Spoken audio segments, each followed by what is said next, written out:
does. Search but you stay lost.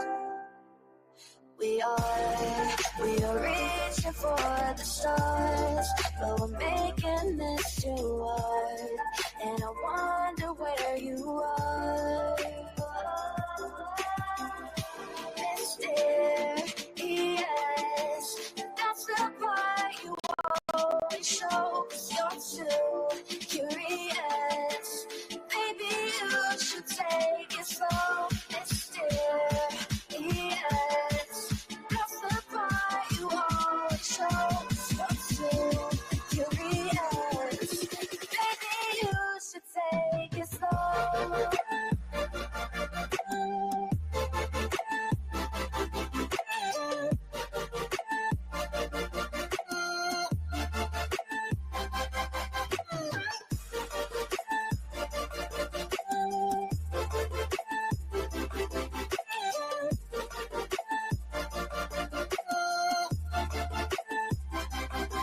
We're dreaming in the dark. We are nothing more than dust. You search but you stay lost.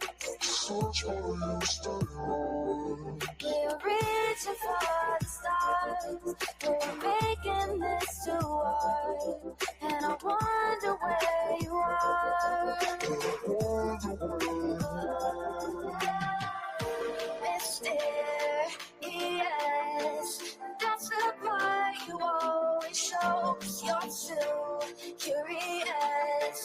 Maybe you should take it slow. Mysterious, that's the part you always show. 'Cause you're too curious. Maybe you should take it slow.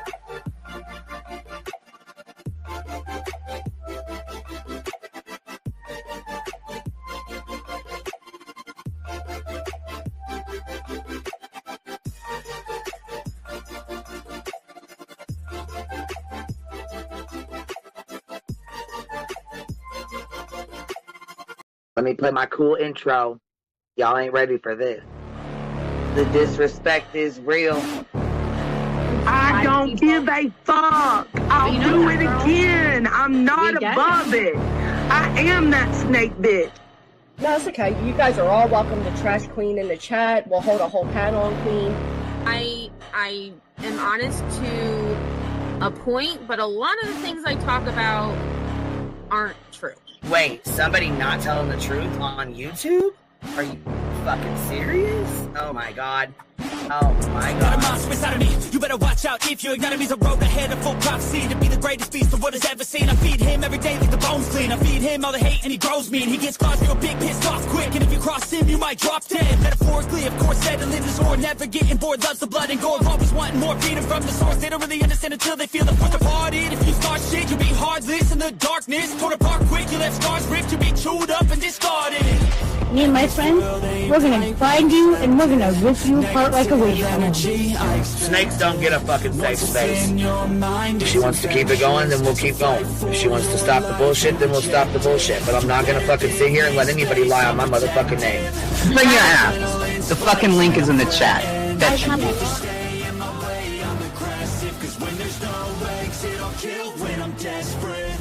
Oh, loose booty, wet panty looking ass boy. Replay that, Queen. Her name is Queen. It ain't really so much Queen. Queen B. Queen B. Queen B. Okay, there. Queen B. Queen B's money. Queen B ain't got no money. Queen B. He always fucks some shit up. I don't know why PJ doesn't get his ass on a motherfucking leash and get his ass under control. Fuck. Better than never. I can feel my heart rate, adrenaline pressure. It's stormy weather, lightning, thunder, pouring weather. Yo, I'm a go-getter, try to do it like me, but I do it better. I got a mind that's clever, the beast inside is competitive as ever. I'm conscious, my subconscious, an accomplice to me. I promise the darkness, I can honest believe. But don't cross me, I might lose control of the lost beast. So, he's locked away inside with the key control by fight or flight. And I haven't brought it public, you know why? Because someone that I was fucking close to is in the middle of a goddamn lawsuit. How do I get my hands on your soap? Because I need something to clean these titty butts. My dub is just not doing it. strikes when I'm threatened. And if you stay in my way, I'm aggressive. Cause when there's no exit, I'll kill when I'm desperate. Bring your asses. As simple as that. Come in. I mean, bring it. Bring your asses. Hey, don't get Queen Bee and her 550, 600 servants. Bring their asses out. You might have started it, but I'm gonna finish it. Absolutely. Or go to somebody else's panel. Let me just say Queen Bee's panel. I'm telling you, we all need to go up on Queen Bee's panel because that seems where everybody's going. I guess Queen Bee is like the god of YouTube. Queen Bee Escobar, bro. Like, she's in China just making drugs. You know, I run the cartel on the YouTubes. I run the cartel here. You know what I mean? Like, because that's what boss bitches do. Exactly. Beefing with the Queen Bee because I heard the stinger sucks. This lady Queen Bee with the lip ring is innocent. You two weirdos are being weird. No, I know who this is. You're the lady that was on Molly Go Lightly. No. You have no doubt QB can hold her own with any female on YouTube. Let me tell you something we all learned a long time ago. I would fuck her up and drag her from here to China. Let's meet one-on-one. Writing checks, their mouth can't cash. Bitch, I didn't write a check, my mouth can't cash. I cash all them motherfucking checks. And I cannot for the life of me understand why people put her on a pedestal. And these allegedly smart people put her on this pedestal like she's something important. We got to tell you about yourself. It's your fucking old lying ass over there. Is her fucking name obnoxiously relevant? Because she I know, she changed it. She meant to say obnoxious and irrelevant. That's what she meant to say.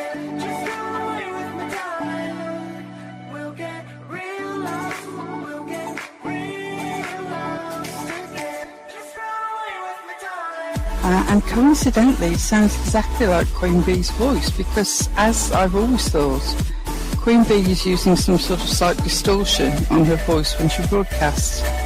Exposed! Queen Bee exposed! Oh my god, exposed! Oh my god, bitch. Did they get that Dugan? Said they get that Dugan. That shit Chronicle of the Shady. You better fucking shut your mouth with that. Bro, stop. Wow. What in the hell? Someone told Queen Bee that you said it was her hacking your email. What the hell is wrong with people?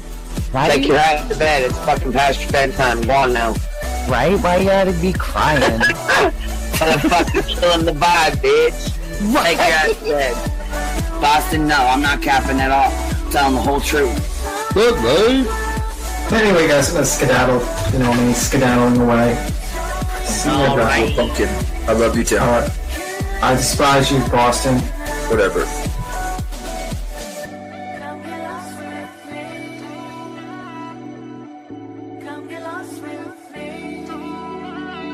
Good morning, beautiful. Happy day. Happy day, baby. We got trigger the day. I trigger these motherfuckers every day.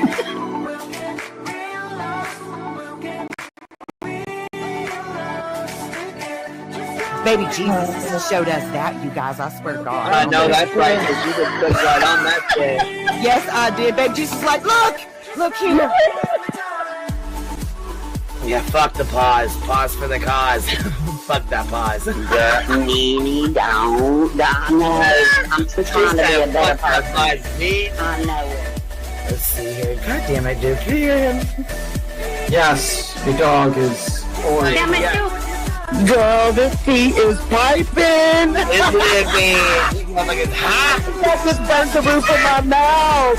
Where's Candy Sue? Where's she at? You heard that like I heard that one. Fire in the hole. Smoke him if you got him. You're like the type of person that would probably be in the back of the class. Fuck you, me too. Ellie's a thug. Right. You don't We're all thugs around here. Shambles. Thank you for supporting the hot biddies.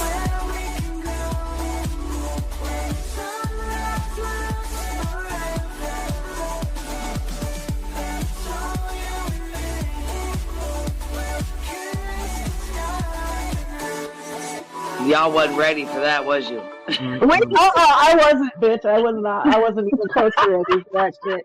Alright, I love you, baby girl. I'm gonna jump off. I love you too, baby doll.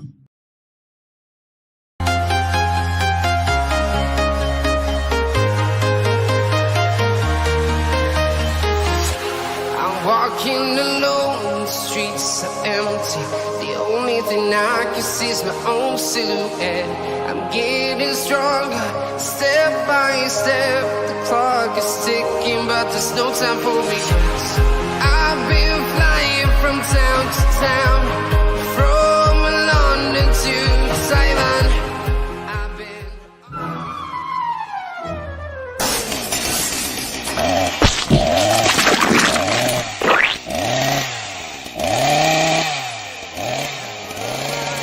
above the sky. We are heroes tonight. Yeah, we are heroes tonight. We will fly above the sky. We are heroes tonight.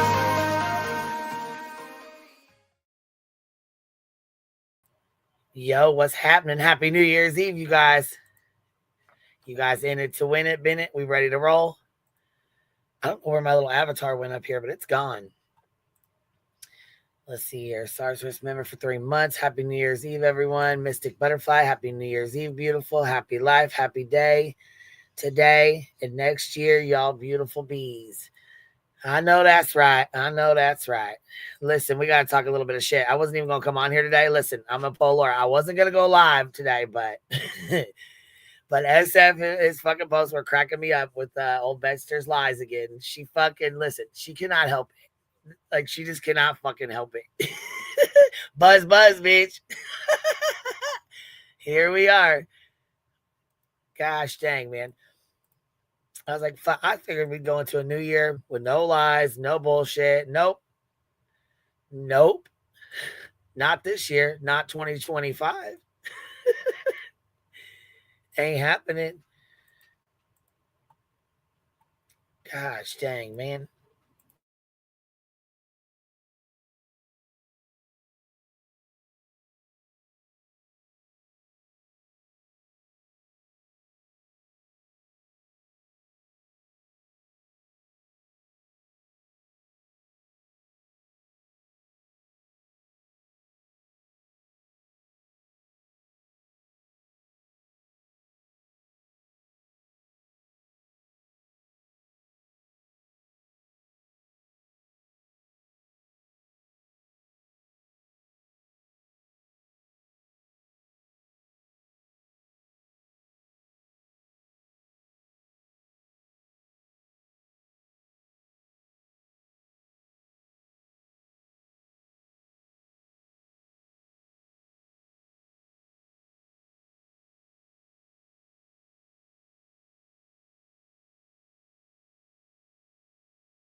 All right, can you guys hear me? Let me get this link pinned. Let me get this fucking link pinned real quick. I know I just put it in the chat, but I did not pin it.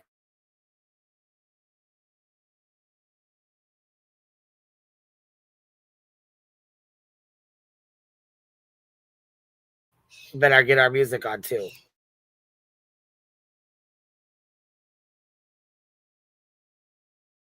Look, we got rain and snow. Ain't that about a bitch? Bringing in the new year with this shit ass weather. What the hell? What in the hell?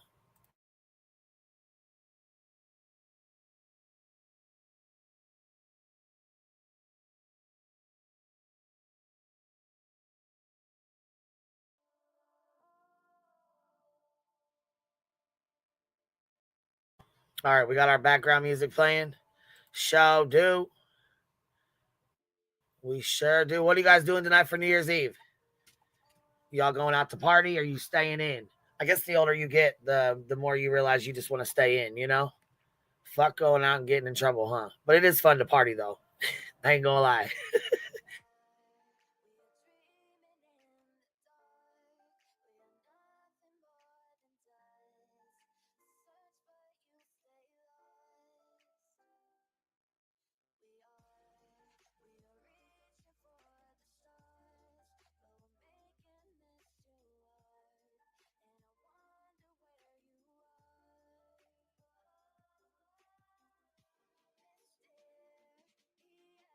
All right, let's get this shit pulled up. Let's get it going. Let's get it moving.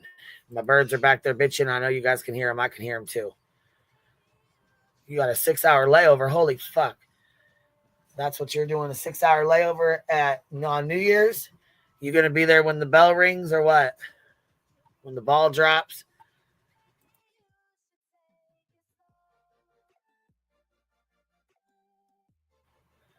Listen, we never did go over Lore's, the rest of his shit. He's boring as fuck, though. It really is hard for me to watch that. It's hard for me to stay in tune with that shit. But let me just say, oh, man, if we could have a Hive block party, we would be in it to win it, man. I'd be right there, Jack. Listen, we would have a fucking blast, you guys. Just advocating for a little bee. Little buzz bee. Listen, it's expensive as fuck to, you're right. You are so right. Staying in and partying on my own, too expensive to entertain. I swear. It's BYOB. Bring your own beer. Bring your own bud. Shit. Smoking up the hood. That's right, baby. Smoking the whole house up. Listen, you guys, I can't believe tomorrow's 2025. Does it feel any different to y'all? Because it sure don't feel different to me. What about some New Year's resolutions? I ain't got any yet. I guess, I guess we could go. Do we want to do fake or we want to be real? We can do the fake. I'm going to lose weight. I'm going to be the better person, the better version of myself. And, all that jazz.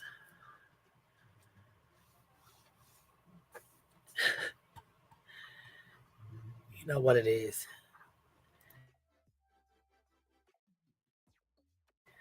No New Year's resolution, Flutter. Nope, not one. Not yet. Not one. All right, hold on. So here, we got to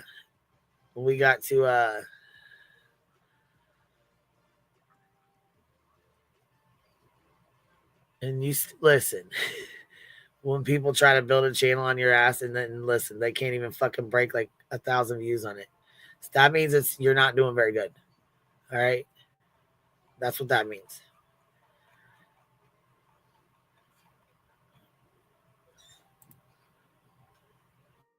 Squirreling. Anybody watch Betster shit this morning with her little lies? Why she wanted to sit there and lie her ass off? Anybody watch it? Tried. Oh my God, it was fucking dreadful. I don't know how anybody sits over there and watches and listens to that fucking bullshit. That's why I'm glad we have the clip channels, Literal Davis fam. You know what I mean?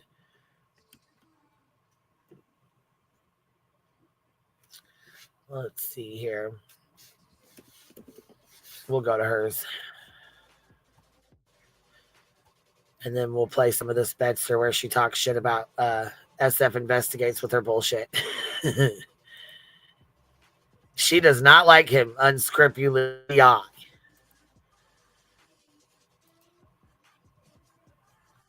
She just cannot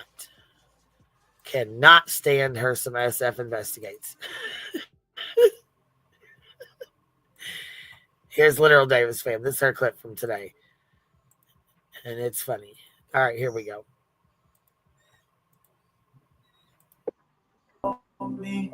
Still remember everything they told me. So tell these motherfuckers they could blow me slowly. You know me. Right? I mean, he's found out enough that he, does not favor the mom or stepdad at all. And that was his own independent search. I mean, it literally can't be any, because these other idiots, in all fairness, they don't research jack squat. They literally have no research abilities unless it's like, oh, look what the email I found. Somebody handed them something and it's like, oh, well, look, I can read this. They don't do anything. Here you have all these people that take deep dives into these cases, that look at these cases and analyze. Listen, I know she ain't trying to talk about herself and brag like that. I know she's not. Take deep dives. You mean you take time to deep dive and dox the fuck out of everybody and run with the narrative and do hateful shit, in my opinion. Yeah, that kind of stuff. Yeah, we don't roll with that. We don't like that. Let's see here. Jax Wolf. Oh, you know what? Good to see you, man. Hey, Queen, I'm working 12 hours today. Can you talk about Robert Brooks in New York, who was an inmate and was beaten to unalignment by correctional officers? My God, 14 officers were arrested. Fuck. Yeah, you know what? You want to come up and talk about it with me? Come on. Tap that link. I don't know nothing about that. Come tell me about it. Miss Always Right with the $20 Super Stickers. Happy New Year's. So happy to have Queen Bee in the hive. You know what? I'm glad you're here too. You know, I mean, and you know what? There's a couple girls that are not here anymore, and I miss them. I ain't gonna lie. You get to, you know what I'm saying? You get to fucking with people, and you know, when they ain't around, you just miss them. You know, even if they did fuck up or do something crazy. You know what I'm saying? Something off the chain. The link should be dropped, baby. I thought I pinned it. Did I not pin it? It should be dropped. I'm gonna finish this real quick before we get off track. The information that's available, to the public, right? Because I mean, that's really what we do is we're looking at all public available information and interviews, or to get those interviews ourselves and things like that. So we wanted a good understanding, but this case, I don't know. This case is just crazy, and the other side seems to not ever fact check, but you have all these experts, all these people with good following that analyze these cases, and they seem to all be coming up with the same information, not necessarily the same information, but the same conclusion. That's what I'm trying to say. There we go. The same conclusion, and these other people, unless. Hey, B Tim, what's up? Hey, what's up? What's up? You can keep on playing. What's happening? Hey, Jax, what's up? Hey, so I'm good. So you haven't heard about Robert Brooks? It's still fairly new. No, I haven't. I have not heard about it, but I am interested in it, and I would love to hear about it. Give me 1 second. I'm going to finish this video here, and then we're going to take it off here so we can talk about. You know what I'm saying? I want that. Yeah, no worries. Yeah, because I am interested in hearing about that. So, anyways, it's Betty, sickening. She basically talked about these the bigger creators. There's a couple bigger creators that she's talking about. Laura Lodge, he's been saying the same shit over and over again. The same shit they're saying. And I'm sorry, in my opinion, I just don't trust that. So it is what it is, Okay, here, we'll finish this. As it's falling into their lap, they're not really doing a whole heck of a lot. All they're doing is strumming up wedge issues and talking points that aren't really developing into any real leads or anything like that, And I don't know. I'm just over it, but I'm glad to hear the Lore Lodge. I'm glad to hear the Lore Lodge's opinion. I think we got some of that back here. I would love to sit down with you guys. Here it is. Yes. Utterly incompetent police department in Early Township. I mean, utterly incompetent police work. Of course. I mean, of course she's going to share that. Of course she's going to say that she's been saying the same shit over and over again. I mean, it is what it is. So, okay, now we're done with that real quick. Yeah, they released the body cam footage of him getting beat up in the correctional. No shit. I didn't even hear about this yet. So so it happened up in New York, like upstate New York. And apparently he got transferred to Macy Correctional Facility. Now, fair warning, trigger warning. It is awful. It's sickening, and the body cam is sickening. They said that the officers turned the audio off on their body cams. So basically, the body cams were on standby, but they were still recording. And I'm sorry, I said 14 correctional officers arrested. They were fired. I don't believe they're arrested yet. But they got on body cam. They carried him into the infirmary where they laid him on this bed, handcuffed him behind him. By the way, all these officers were white and he was African American. Yeah, they handcuffed him behind his back and they beat him to death on camera. Queen, I put the video. If you want to play the video of the assault. Trigger warning. It is awful. Trigger warning. If you want to. But yeah, it looks pretty brutal. I didn't hear anything about this yet. So, okay, are both of these the body cams here? Yeah, from different angles. There's two separate body cams, but they're, There's no audio to them. No audio. I just want to say that just be, it's a little trigger. There's no audio at all? Okay. Yeah, it'll show the image, but it's pretty all right, triggering. well, trigger warning now before I turn this on. Okay, let me give the chat trigger warning before we turn this on and start this. If you want to leave, I'll give you a minute right now to go.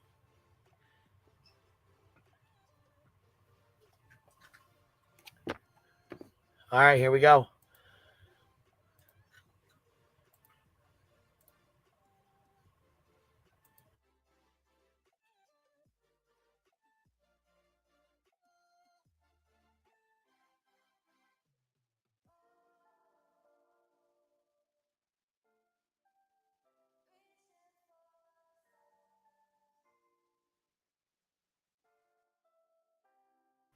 Damn, look, you see his big back ass just swing on him 3 fucking times? Yeah, and that's all those guys there, all they're doing is beating him. Yeah. This is awful. This is fucked up. Like, I don't know. Yeah, and the second video has a different angle, by the way. But it shows my God. Look, oh my God. Oh, fuck.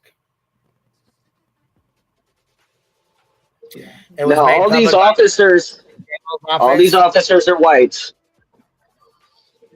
Oh my God, this is making my stomach hurt.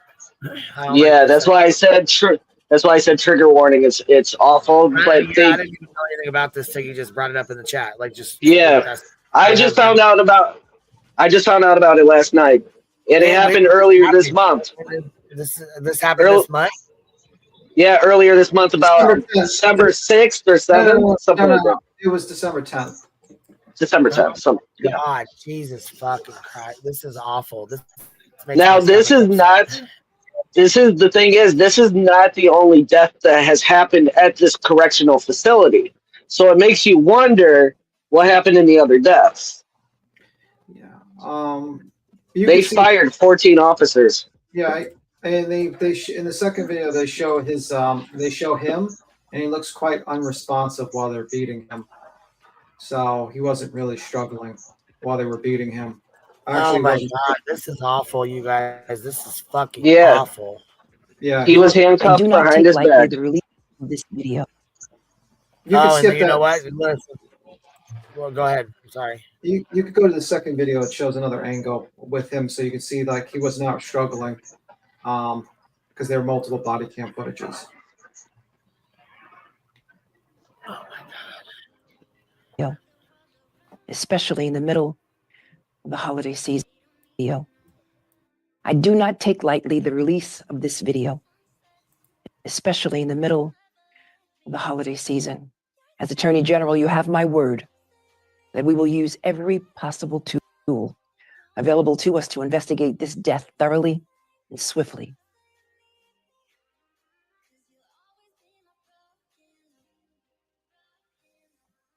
To me, it look at the second video. You can clearly see that. Yeah, you could go to the second link. Yeah, you could clearly see. He's I'm pulling it up now. Yeah, I'm just explaining it.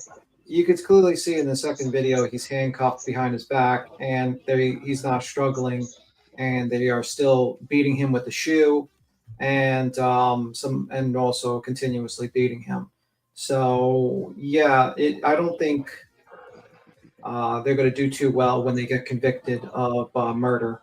Probably they should be charged with murder, actually, but that's just my opinion.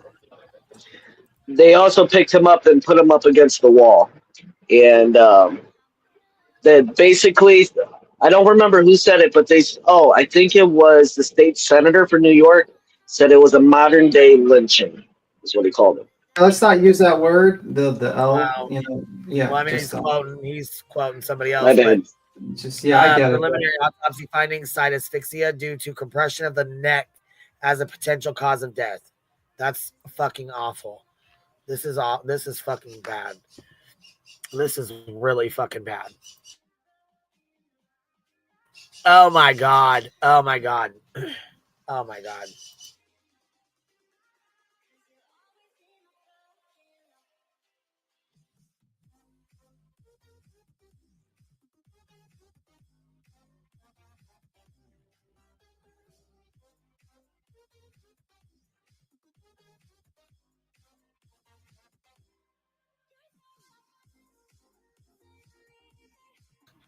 Oh my God! Do you guys even want to watch the rest of this? Are we good? Do we need to watch the I rest mean, of this? we're good, but I just wanted to show you that he was not struggling. He was handcuffed, and they were beating him. Obviously.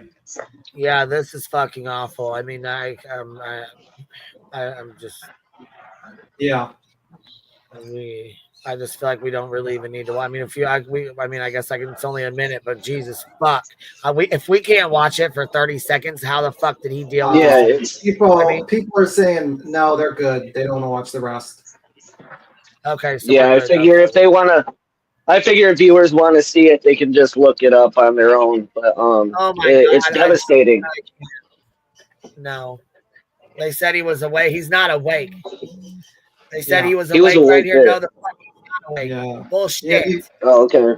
Yeah, they I murdered. couldn't see his face. Yeah, they murdered that man. No, he's not fucking awake. Oh, absolutely not.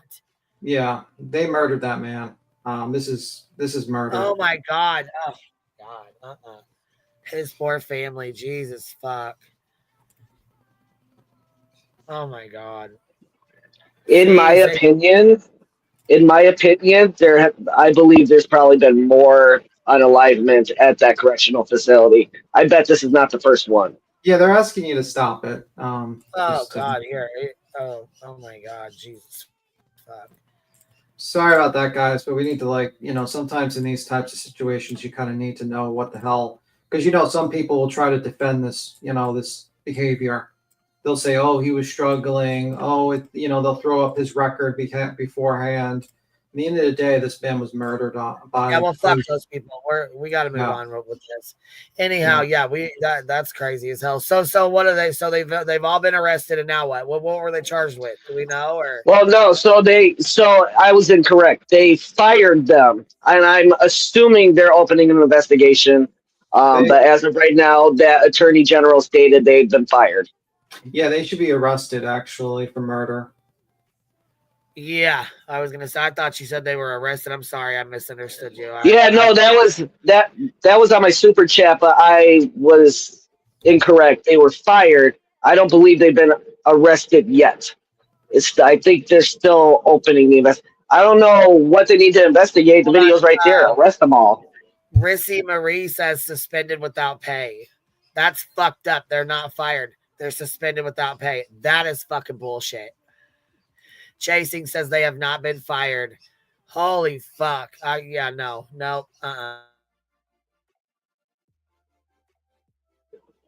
It was absolutely devastating. Yeah, that's crazy that they're on suspended pay. They should be fired and they should be arrested for murder. That to me, it's pretty clear, and they should be. It's an open and shut case in my book. But that's just. No, exactly. I mean, even with, you remember Daryl Brooks up in Minnesota, some people say the knee was on his back. It was the view. It was this. This is not that. This is on film. They actually did this. This is not, So. Yeah, Daryl Brooks was also murdered. What happened to him? Believe so. Yeah. There was no reason for that. But at the same time, no reason for his knee to be there, whether it's on his back or his neck. But see, everybody tried to say the different views here and there, but no, in this one, there is no different. There are different views, but they all are incriminating. They need to be locked up and put in Gen Pop, I believe. This is an open and shut case of murder. I can't imagine why they're not charged, because this is clearly murder. That man was unresponsive. He had handcuffs behind his back, and he was still being beaten while he was passed out. So, and then he died as a result. If that's not murder, I don't know what is. So that's just my opinion. I didn't want to get you off topic, Queen, but that is something that I felt we needed to have some coverage. You know what I mean? Yeah, for sure. Well, yeah. We'll talk about it. You know what I mean? Maybe the next couple days or something because holy shit, I wasn't ready. Yeah, that's why I told you. I said trigger warning. It's awful.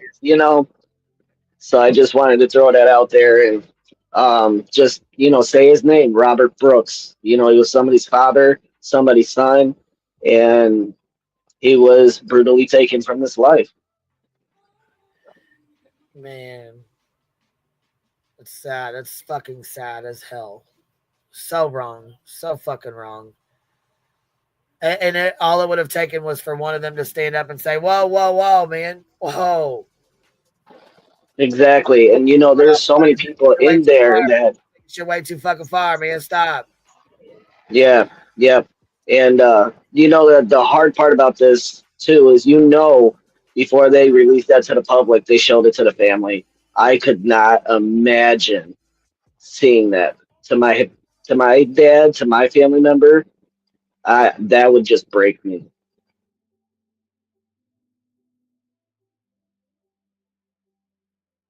Yeah, it's awful, man. I'm over here on Google just looking this stuff up. This is awful. Yeah, I appreciate you bringing it up, man, and letting us know. I got to keep it moving because holy fuck, that's sad. That's so sad, man.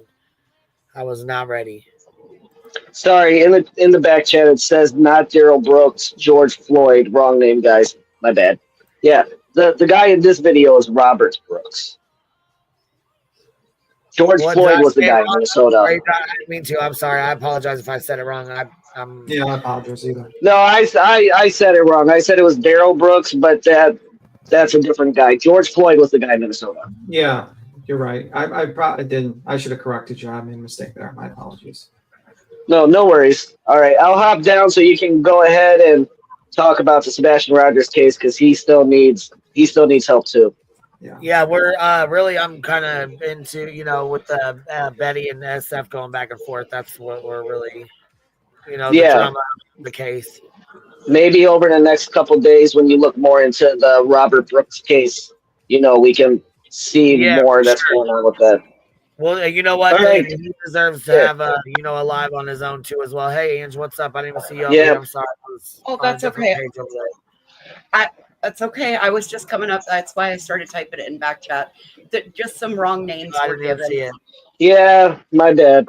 That was my fault. George Floyd was the one in Minnesota. Daryl Brooks, he was the guy that he did pro se in court, and he was just a maniac in the court. Yeah, he had a lot of mental problems too. He had a lot of mental issues.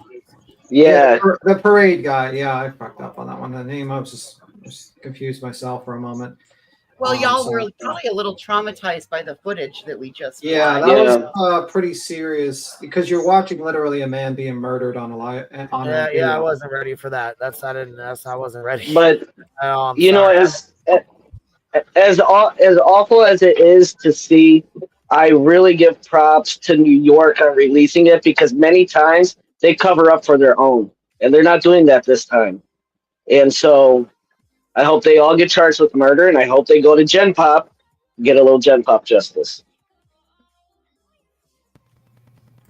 That's right. That's right. Do you remember Tawana Brawley v. Tim? No, I don't. Look that one up. That happened in New York. Yeah. So okay, so here, listen, did you guys watch the clips of the Betty stuff yet? Has anybody watched it? With the No, I was too busy. I was too busy watching Breaking Chains and reading about I watched that too. Yeah, that was good. That was good. I think you sent it to me, didn't you? Yeah, I was like, this lawyer fucked himself completely and utterly. He might get a misdemeanor.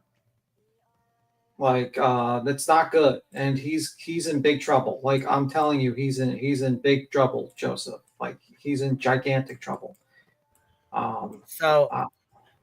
Here's SS Post. He says, "Sorry, I posted the wrong clip in the last tweet. Challenge. This is the challenge for Bullhorn Betty. Here is the correct tweet.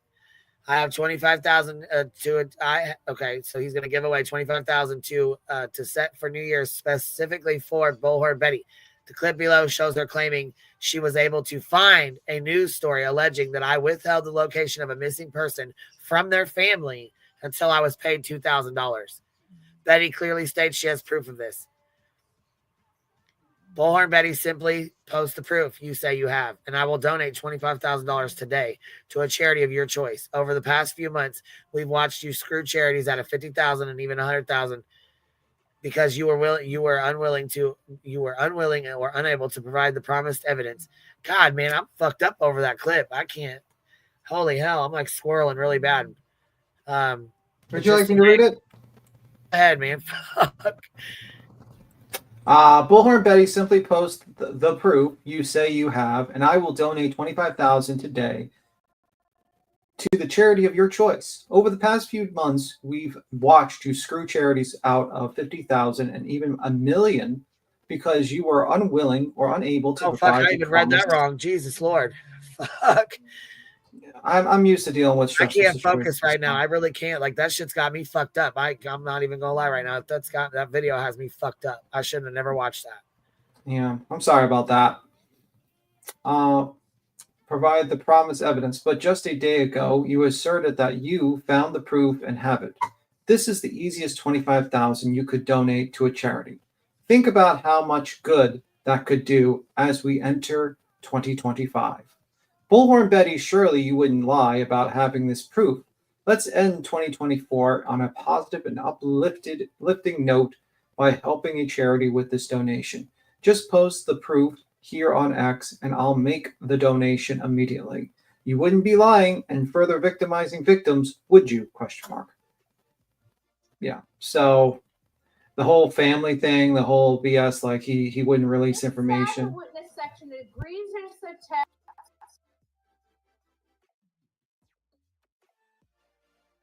Right?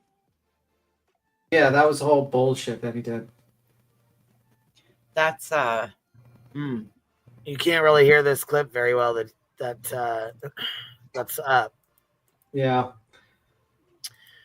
But he basically said, she said that basically he was withholding information until the family paid him $2,000. Which is a bullface lie. Yeah, it's. So he called her bluff. Yeah. That's what happened. He called her bluff, and then she responded with, let's see here.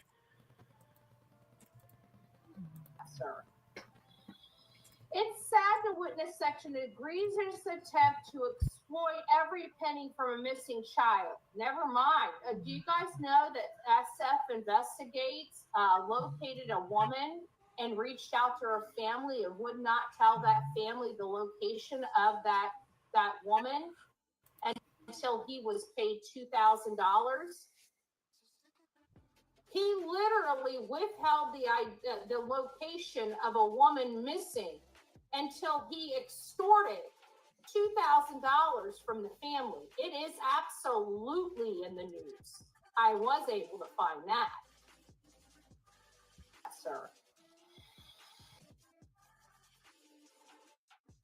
So she says right there it was in the news and she was able to find it. Man. Sure. What a fucking liar. But you know what? She's going to lose a lot of money soon. She's going to lose a lot of things going forward. And I can't wait. I can't wait until I see that. Because I was watching that video. Holy fuck. Breaking Chains. I didn't realize how fucked Joseph fucked himself, but he's really fucked himself really badly. Here, we'll go ahead and play that we'll go ahead and put that on real quick. Yeah, I'll toss you the video. Or you want me to share? Either or. If you want me to help you out a little bit. No, it's fine. It's okay.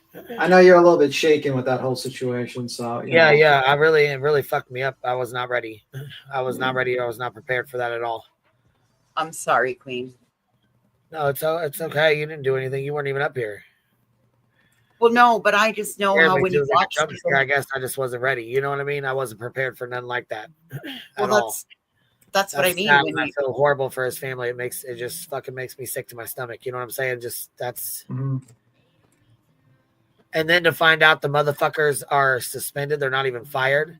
And it's happened to others, and it's just like Jack said. Mainly they cover for their brothers in blue. This is awful. Like that's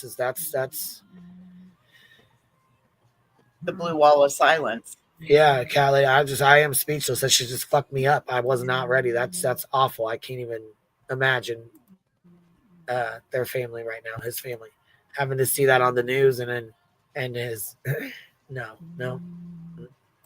Well, I mean, at the very least, they got answers so that so hopefully these guys will be put to justice. You know what I mean? Like some sort of not being covered up with a BS excuse or something. You know, with these sometimes. I mean, that's the best thing about these body cam footage. These body cam footages have helped a lot in stopping the abuse of power by officers against people.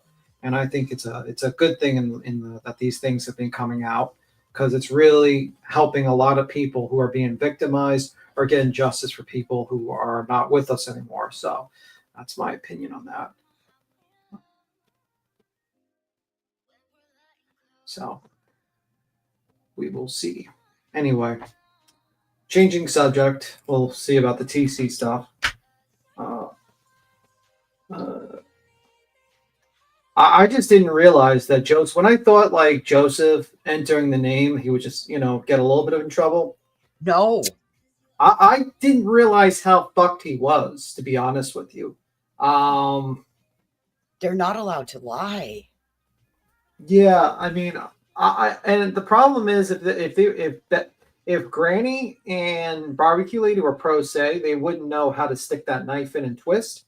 But they both have attorneys, and SF is a pro se litigant. And when you see this video from Breaking Chains, you're gonna realize how fucked they are. It's like it's gonna be really bad. So yeah, I put the video in the back just in case, Queen.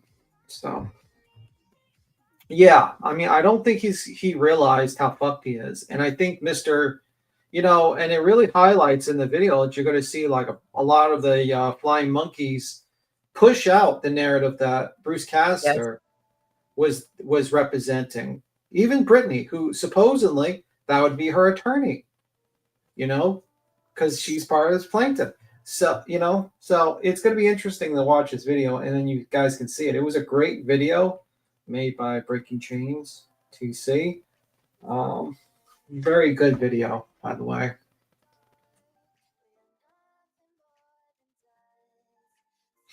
I'm not sure I want to see any more videos you put in the back, actually. Yeah, as I said, I got to play you whenever you guys are ready. We'll play it. All right. You ready? I'm ready. Okay. You ready, Voices? You still up here with us? Yes, ma'am. There's so much in this that I'm kind of glad that we're going over it, because I need some of it broken down for me, because I missed some of it and didn't understand how it correlated. Here we go. Ooh, bro. All right. The Sebastian Rogers case, you probably already know that the lawyer who was heavily promoted as counsel for the plaintiffs in the RICO lawsuit filed by the plaintiffs is not, in fact, providing legal counsel in the case. In this video, I'm going to talk about why this one choice by Joseph Lesniak, who is a licensed officer of the court in the state of Pennsylvania, rings a decisive death knell for the survival of the entire RICO action, in my opinion. Here you are looking at one of 3 different emails Bruce Castor sent to various parties confirming that he is, in fact, not involved in the lawsuit. It says, "Gentlemen, please take notice that I do not represent Mr. Chapman in any legal action in Pennsylvania. I represent him relative to a matter in the state of Texas only. As I consider both of you friends and colleagues, I would hope that any misunderstanding in that regard is corrected, and the court, counsel, and litigants are aware of my non-involvement. I would rather not do anything official to draw attention to this issue, and I hope, Mr. Lesniak, that you will see to it that no one thinks I am representing Mr. Chapman in your pending action in Delaware County. Thank you for considering my request demand." I know that sounds like a very politely worded correspondence, but when a lawyer says to another lawyer, "I demand that you do something," that other lawyer needs to take notice. Lawyers don't say, "Hey, Few, take my name off." They say, I request/demand that you do this. Okay. Mr. Castor is one of Dog the Bounty Hunter's lawyers and also happens to be fairly well reputed. He is a former district attorney and he represented President Donald Trump in his second impeachment. Now, why do I know all these things about Mr. Castor? Well, obviously it's easy to look up, but also it was drilled into my head by several channels that went live as soon as this lawsuit was filed, and they prominently promoted his name as counsel to plaintiffs. And when they went live to wail and whoop about this, they talked about how this adds so much heft and credibility to the RICO filing, and some people just should shut their mouths and move on at this point, just by virtue of the fact that this particular man was included as counsel to plaintiffs in this proceeding. That is how incredibly misleading that entire action was. For immediate release, Operation Sebastian Stormfront, October 18, 2024. News conferences announcing legal action related to the disappearance of Sebastian Wayne Drake Rogers. Counsel for the plaintiff includes attorneys Joseph P. Lesniak, Esquire, and Bruce L. Castor, Jr. Do you guys know who Bruce Castor is? Lean in. I didn't know he was on this. Actions aim to protect the civil liberties that he and those support him deserve. That is a quote. That's a quote from him. It's 1000% serious, and these attorneys are legit. Especially someone like Bruce Castor. Bruce Castor and Joseph Lesniak. Look at their credentials and their record. If you think for 1 minute that these attorneys are going to sign their name onto a case that they didn't think had merit, you got another thing coming. These attorneys aren't high profile and well known for no reason. Bruce Castor, Google him, look him up first. Legal counsel for the plaintiffs includes attorney Joseph P. Lesniak, Esquire, and Bruce L. Castor. Well-respected attorney. He most famously represented Donald Trump in one of the impeachment hearings. And he would love nothing more than Lesniak and what's the other attorney's name? I done forgot it. Damn it. Bruce. You forgot your own attorney's name? Come on, he would love nothing more than for Lesniak Castor to come after him. It gets his name out there. This is a big What a deal. dummy. He knows that. And that's, there's two sides to every story. But I assure you, there's no stop way in it? hell that I would call Bruce Castor a joke, because I don't think he's a joke. Queen? Yeah, I love how Brittany. I love how Brittany basically doesn't even know the name of her supposed attorney that's representing her, Bruce Castor, when she's a fucking plaintiff in an injunction. That was brilliant. That's brilliant that all these flying monkeys basically all around stated that Bruce Castor was on the case, including the plaintiffs in an injunction. Also, to note, that little letter when that lawyer demands them to get off, that's basically lawyer talk to get me the fuck off this before I'm going to file something. And you better do it quick or else. That's what it was, that letter that Castor sent to Joseph Lesniak. It says, don't make me fucking file something and get me off of this as soon as possible. Because you put his law firm as representing these people without any sort of agreement. That is a big fucking deal. And you put it on a document with multiple lies that could go back to Mr. Bruce Castor if they say, wait a minute, Bruce, aren't you the lawyer here with all these falsehoods and these lies that could lead to a misdemeanor? Or like at the very least sanctions? And he says, no, my name was not on that. I did not represent these. I do not represent these people in this case. So this is how big of a disaster this is. And then she's going to go further and start pointing out like very key points in law where this is basically he tanked the RICO case, the RICO injunction. But this guy has basically destroyed it and also possibly fucked himself over. Like, am I wrong or what? Wouldn't it be ironic if this is what gets Nick violated and put back in? I don't know. But you know what? This guy, Nick, he hasn't changed one bit. All this time in jail, he's still doing the same shit over and over again. And there's idiots that are supporting him using a case of a missing child to promote his bullshit. You know, guy's disgusting what he's done in the past. Absolutely disgusting. You know? And now he's doing it now for this case. And he's using this this lawyer to help him by putting an injunction on people. Yeah, see, they fucked up. In my opinion, they fucked up. Sorry, I was trying to get some stuff together. I got, we're doing New Year's Eve thing tonight, so I was trying to get some of my stuff done while listening. The mod should be dropping Breaking Chain's link. I mean, I can share it too, but the mod should be able to drop it in here to share it. We've shared her channel several times before, though. So if you guys don't have the link, let me go grab it here real quick. I dropped it. Yeah, so because she's very informative. She is a very informative channel. She down to the facts. That's it. That's all. She doesn't fuck around. So it's a very informative, good place to go get information if you need it. Yeah. And there's the link right there for Breaking Chains TC. She's done several. Actually, she's done a couple other good videos that are really fucking good. So if you haven't seen them, make sure you guys go sub up and go check them out. All right, here we go. Did you guys have something else to say? I'm good. No, I'm good. I got these. This is what I got going on right now. Let me tell you.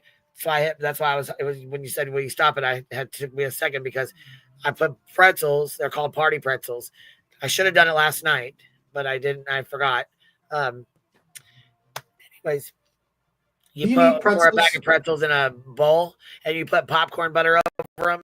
And then you like a little popcorn butter over them. And then you put a dry ranch packet over the top of it and lemon pepper over the top of it and let them sit. You shake them up and stuff and you let them sit for 6 hours so it can this sounds like pretzels, and they're called party pretzels and they make you thirsty as hell. So they're really this sounds like you guys need a quick snack for tonight. There you go. That sounds disgusting, and I think that's like a cardiac arrest. It's really fucking good, especially for fatties like me. So you put country ranch with popcorn and no, ranch. You didn't at all. You didn't listen to shit. Listen, let me tell you again. You take a bowl with a bag of pretzels. You dump the pretzels into the bowl, and then you take liquid popcorn butter. You know, like the stuff you get that you put over your popcorn, the butter. So you take that and you pour that on top of the pretzels, and then you put a dry packet of ranch seasoning, which is like just the powder, and you put it over the top of the pretzels, and then you put lemon pepper seasoning, not a bunch, just a little over the top of them, and then you let them sit and absorb it, and you shake them up every hour or so. You shake them up, and it will absorb into the pretzels, and they're called party pretzels, and they make you thirsty. That's disgusting. They get, and why I say that is because they get served at bars, because it makes people, it makes you thirsty. So you want to buy liquor, you want to buy beer, or whatever. So, anyways, it's just a little thing. It's kind of like we also do pretzels with M&Ms. We do pretzels, M&Ms, and oh gosh, what are those little hard chips? I can't even think of them. Anyways, they put them in those. That's their little mix thing. That's another little mix. Peanuts. They also put those in it. That's their mix. That's what they wanted. Hey, I didn't say all this. This is what they wanted. So I was just trying to make it. So you're not eating that, right? I'm just telling you guys, if I had my camera on, that's what you would see me doing. Okay. I'm just saying. You're not eating any of this junk food, are you? Well, I probably will at some point in time, but not right now. No. Beat him. I got pepper jack cheese, Colby jack cheese, and a sausage roll with some crackers cut up too. I got that finished. Soda and juice and water bottles in the cooler with some ice over it. I'm just trying to make sure they're ready so I can fuck with y'all. Because if I gotta fucking deal with that, then I ain't gonna be able to have my party with y'all. So you know what I'm saying? I'm just trying to make sure I can fuck around with you guys tonight. Otherwise, we're shit out of luck. You can't eat. I think you should have what happens when you have kids and you have to be on a fucking channel, okay? That's why I appreciate you.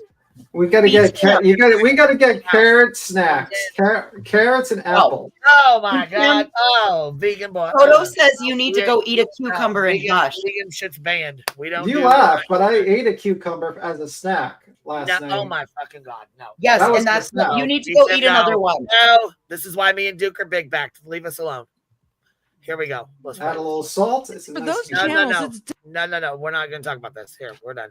Definitely egg on their face to realize that this man, Bruce Castor, is not a party to this action.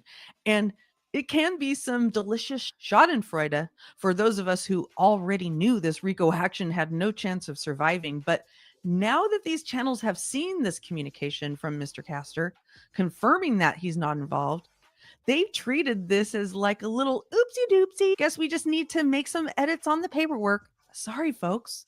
But in the law, that's not how it works. This is not an oopsie doopsie. This is your lawsuit's Titanic. Okay.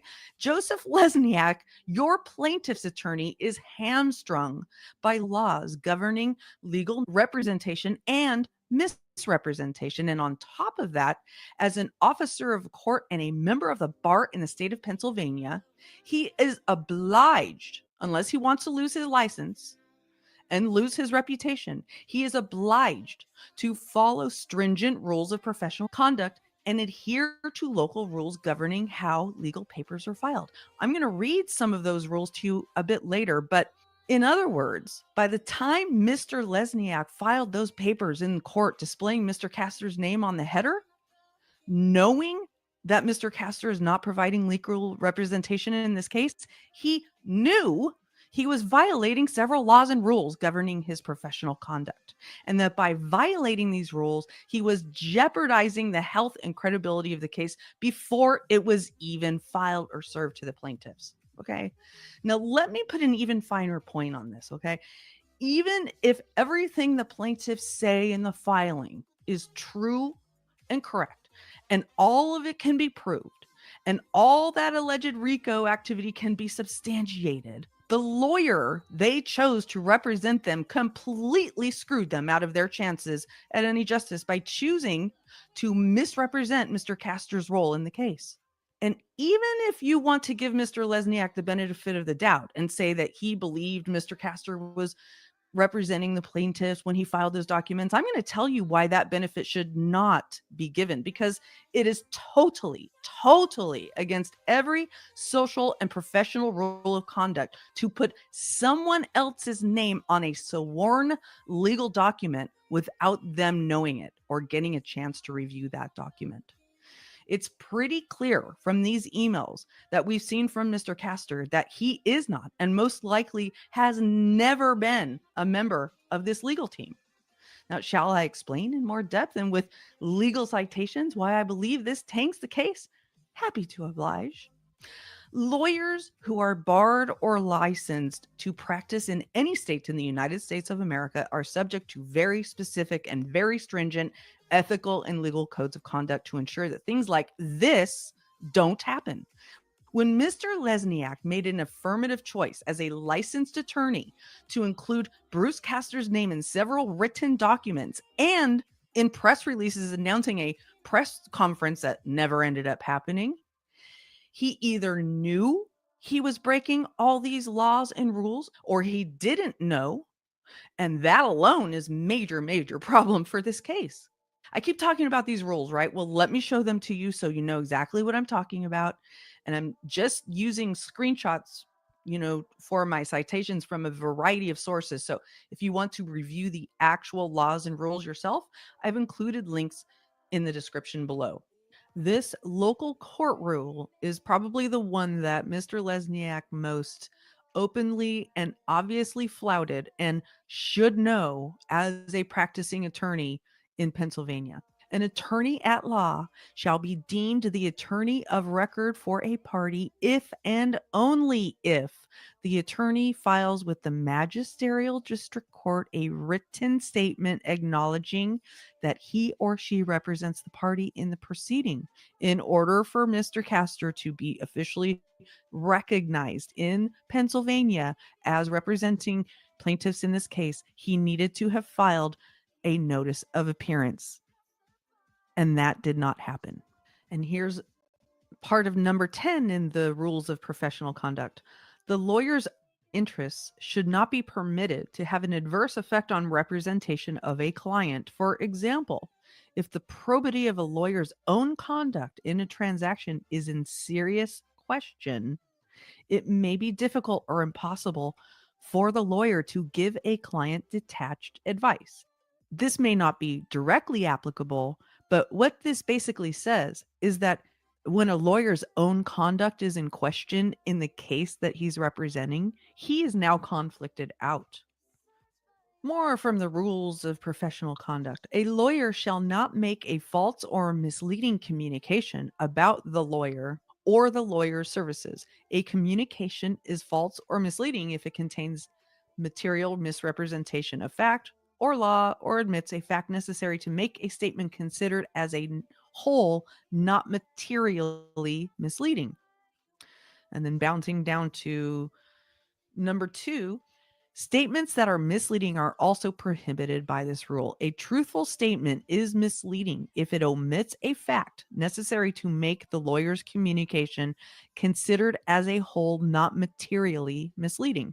A truthful statement is also misleading if a substantial likelihood exists that it will lead a reasonable person, in other words, the court of public opinion, to formulate a specific conclusion about the lawyer or the lawyer's services for which there is no reasonable factual foundation.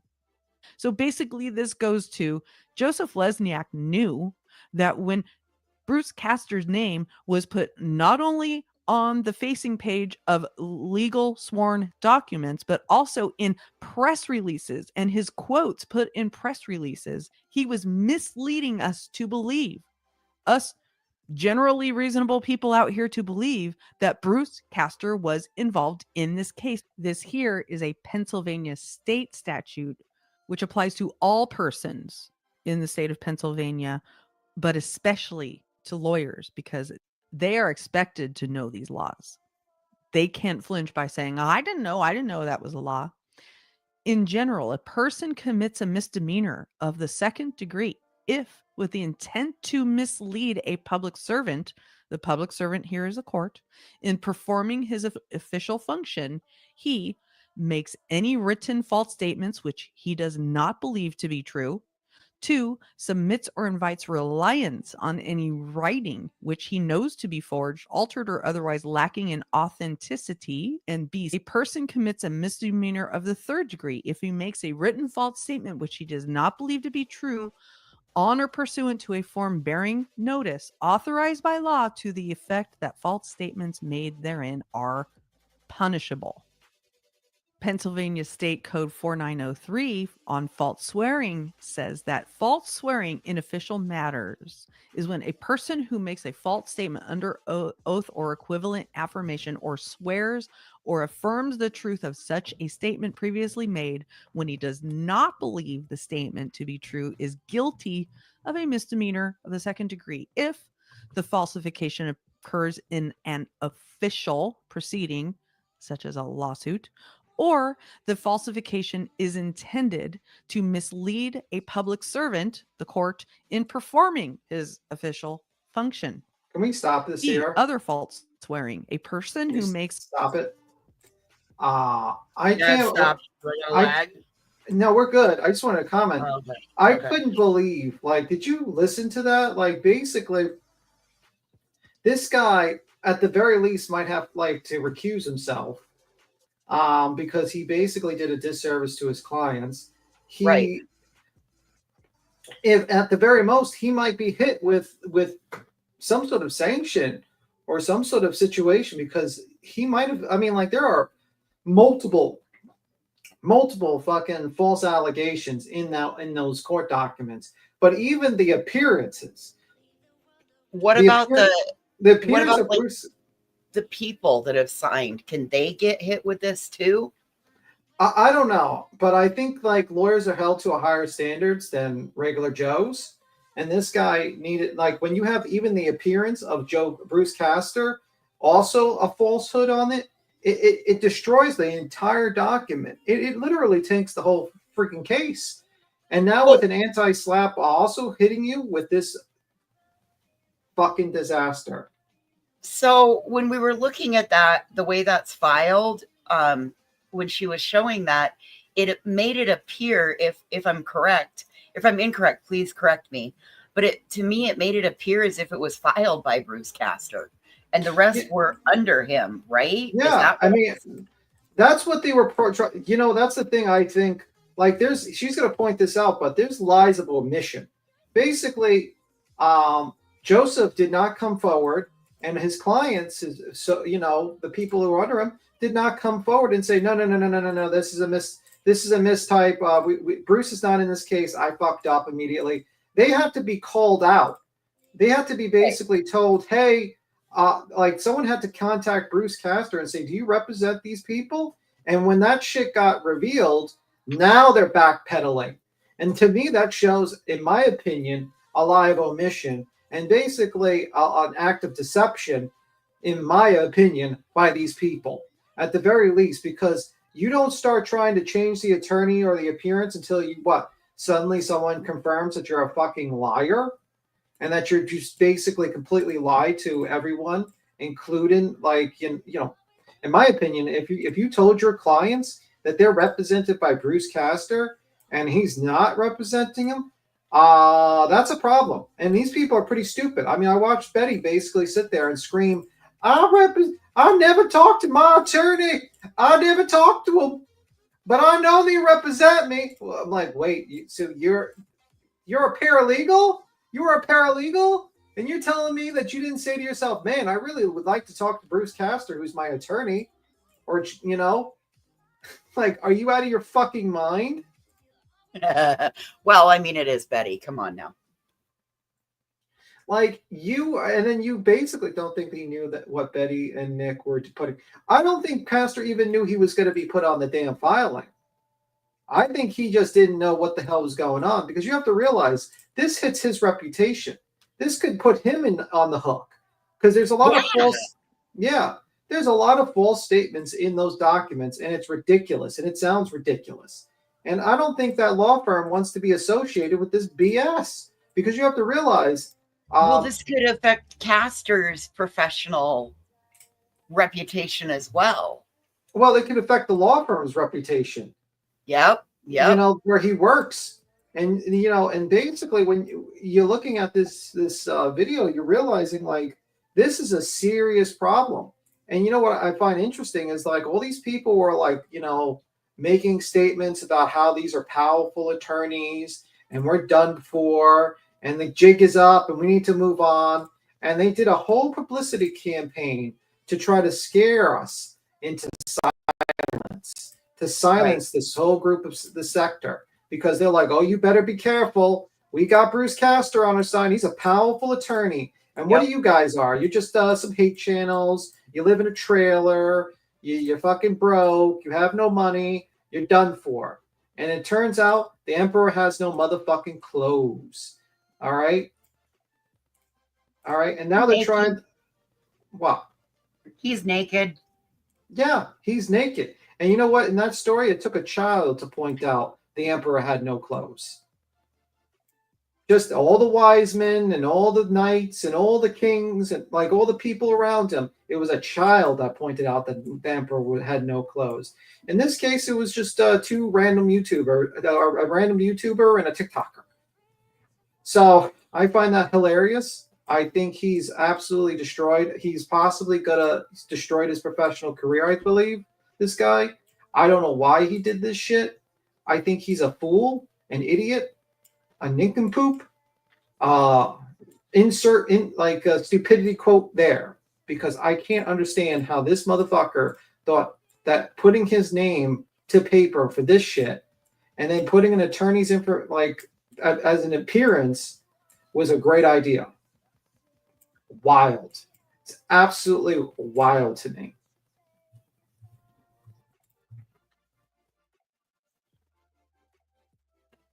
No magic Crocs. Breaking Chains, you did amazing at this. Yeah, I thought this was really well researched. And I thought it was really well done. And I love how you kind of found the clips of these people who basically advertise. Because my memory's short. I don't remember every single time these idiots go live and talk. But you pointed out that this was, these people talked about how Castor was their attorney and how we're all done for. And, but like these people, these YouTubers, Justin, Brittany, that TikToker chasing something, I don't know. The lady with the lady that was shocked about the bed bugs. I think that's the one. Chasing Crimes, I believe that is her name. Yeah, that's usually not a good name, by the way, because that assumes that you're chasing crimes. But anyway, think of a new name, lady. But anyway, these people all sat there like screaming about like, oh, we're represented by Castor, you're done. And it turns out they didn't even talk to the motherfucking attorney. Who the fuck doesn't talk to their attorney? Are you out of your mind? If that would be the first red flag for me. If someone came up to me and said, hey, these people are representing you, and I'd be like, sure, can I talk to them? And they say, no. I'd be like, why? Doesn't he want to talk to me? Are we having a meeting, a group meeting maybe? No, he's just going to sit there and quietly just do nothing and not talk to you. That's a red fucking flag. You can tell her yourself. She's in the chat. Which one? Chasing... I think, no, that's chasing crimes. That's other one. You're mixing them up.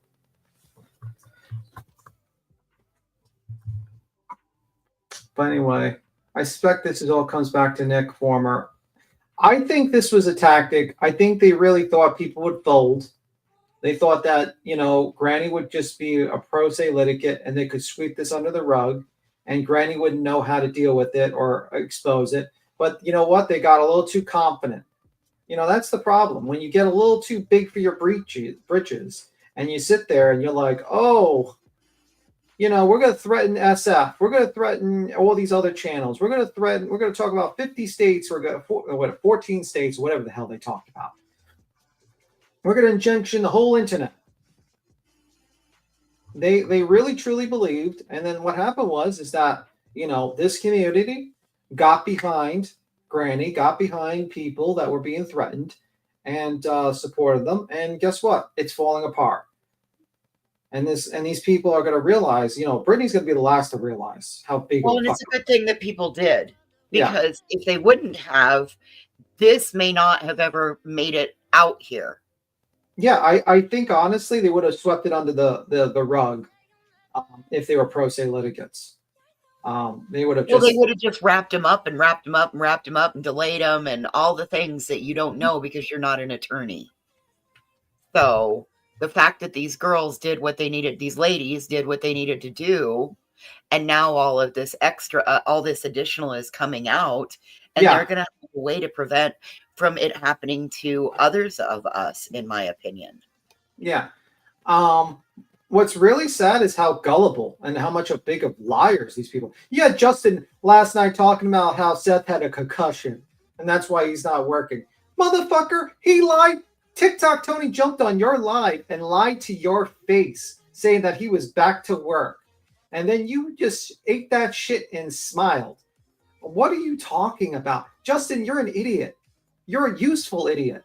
That man jumped on your fucking show, lied to your face that Seth Rogers was back at work, someone proved that he wasn't, and you decide to go live talking about concussions. And maybe he went temporarily. You're a fucking idiot. Or a useful idiot. Either or. What the fuck's wrong with you, you dummy? These people are just telling lie after lie after lie. Then that idiot goes live, Justin. Oh, they were told to lie about the lights. Are you I'm sorry, this is a side rant. Justin, you're a fucking idiot. Honestly, get back to the funeral business where you were. Because this is ridiculous. You lie. It's disgusting. It's absolutely disgusting that you think we're all that fucking stupid that we don't watch your last live. Hire that motherfucker. He's such a fucking idiot. I swear to God. And people give him such a pass. Okay. People are asking to finish the video, B-Tim. Okay. Queen, can you play it? Sorry, I ranted. It's okay. We reeled it in. No big deal. You can hit the play button. A false statement under oath or I know I can. equivalent I was just like, affirmation. I'm sorry. I know I can hit the play button. I'm sorry. It's fine. Yeah, I'm okay. Here we go. Swears or affirms the truth of such statement previously made when he does not believe the statement to be true, is guilty of a misdemeanor in the third degree if the statement is one which is required by law to be sworn or affirmed before a notary or other person authorized to administer oaths. Do you get it now? This is a shit sandwich. I can't tell you exactly how and when this case will die, and when it dies, I doubt we will have the full story of how it actually happened, regardless of the reason given for why it dies. But I can tell you that there are several ways this could possibly happen. It could be that Mr. Lesniak realizes he made an existentially terrible decision in this case and decides to remove himself from it, or to just allow the case to die in the vine and hope that no one notices. It could be that the minute a real person at a real court actually reads all the papers in this lawsuit and sees that a lawyer's name was errantly included in a sworn legal document or several sworn legal documents, they will flush the case down the toilet right then and there. But I can't guarantee that. So let's say that Mr. Lesniak is able to somehow persuade the court not to penalize the lawsuit due to his action, and they proceed ahead anyway, and litigation continues. The case will proceed with a huge stain on the credibility of Lesniak and the plaintiffs. The baggage of what Lesniak did to mislead people into believing a high-powered attorney was on the case will be baked in while the court attempts to make sense of the claims and the filings themselves, which, in my opinion, are a bunch of salacious claims that are not backed up by any proof. But let's face it, we know that the court of public opinion is much more important to At Night Media, Dog the Bounty Hunter, and the plaintiffs, right? And that they're just shamefully using the resources of the court as a tool to generate more content, to give them more falsely assumed authority for the court of public opinion. Well, how is this case doing in the court of public opinion? I bet Castor didn't even know his name was used this many times. I bet he had no fucking clue his name was used this many times on social media, that he was representing all of these people. Maybe he did. I don't think so. As a public relations expert who's been monitoring the sentiment of the court of public opinion for over 25 years, as a representative of very big and very small companies, I declare this publicity stunt, squirrel suit, an unmitigated disaster. The public does not like their intelligence to be insulted.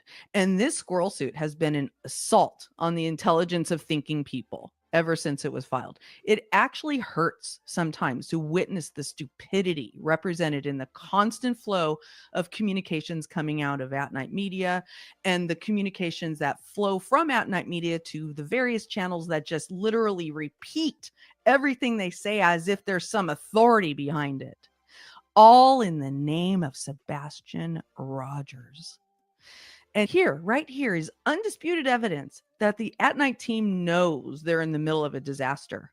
In the last 48 hours, they've been using an old PR tactic we call flooding the zone to try to flush away any online communications or information that contradicts their disinformation. I mean, just look at this. At Night has posted 11 urgent, immediate news releases within the last 48 hours.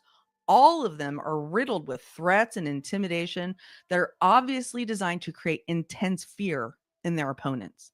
That's called flooding the zone. It's also called systematic gish gallop, but that's a whole other video. But to what end?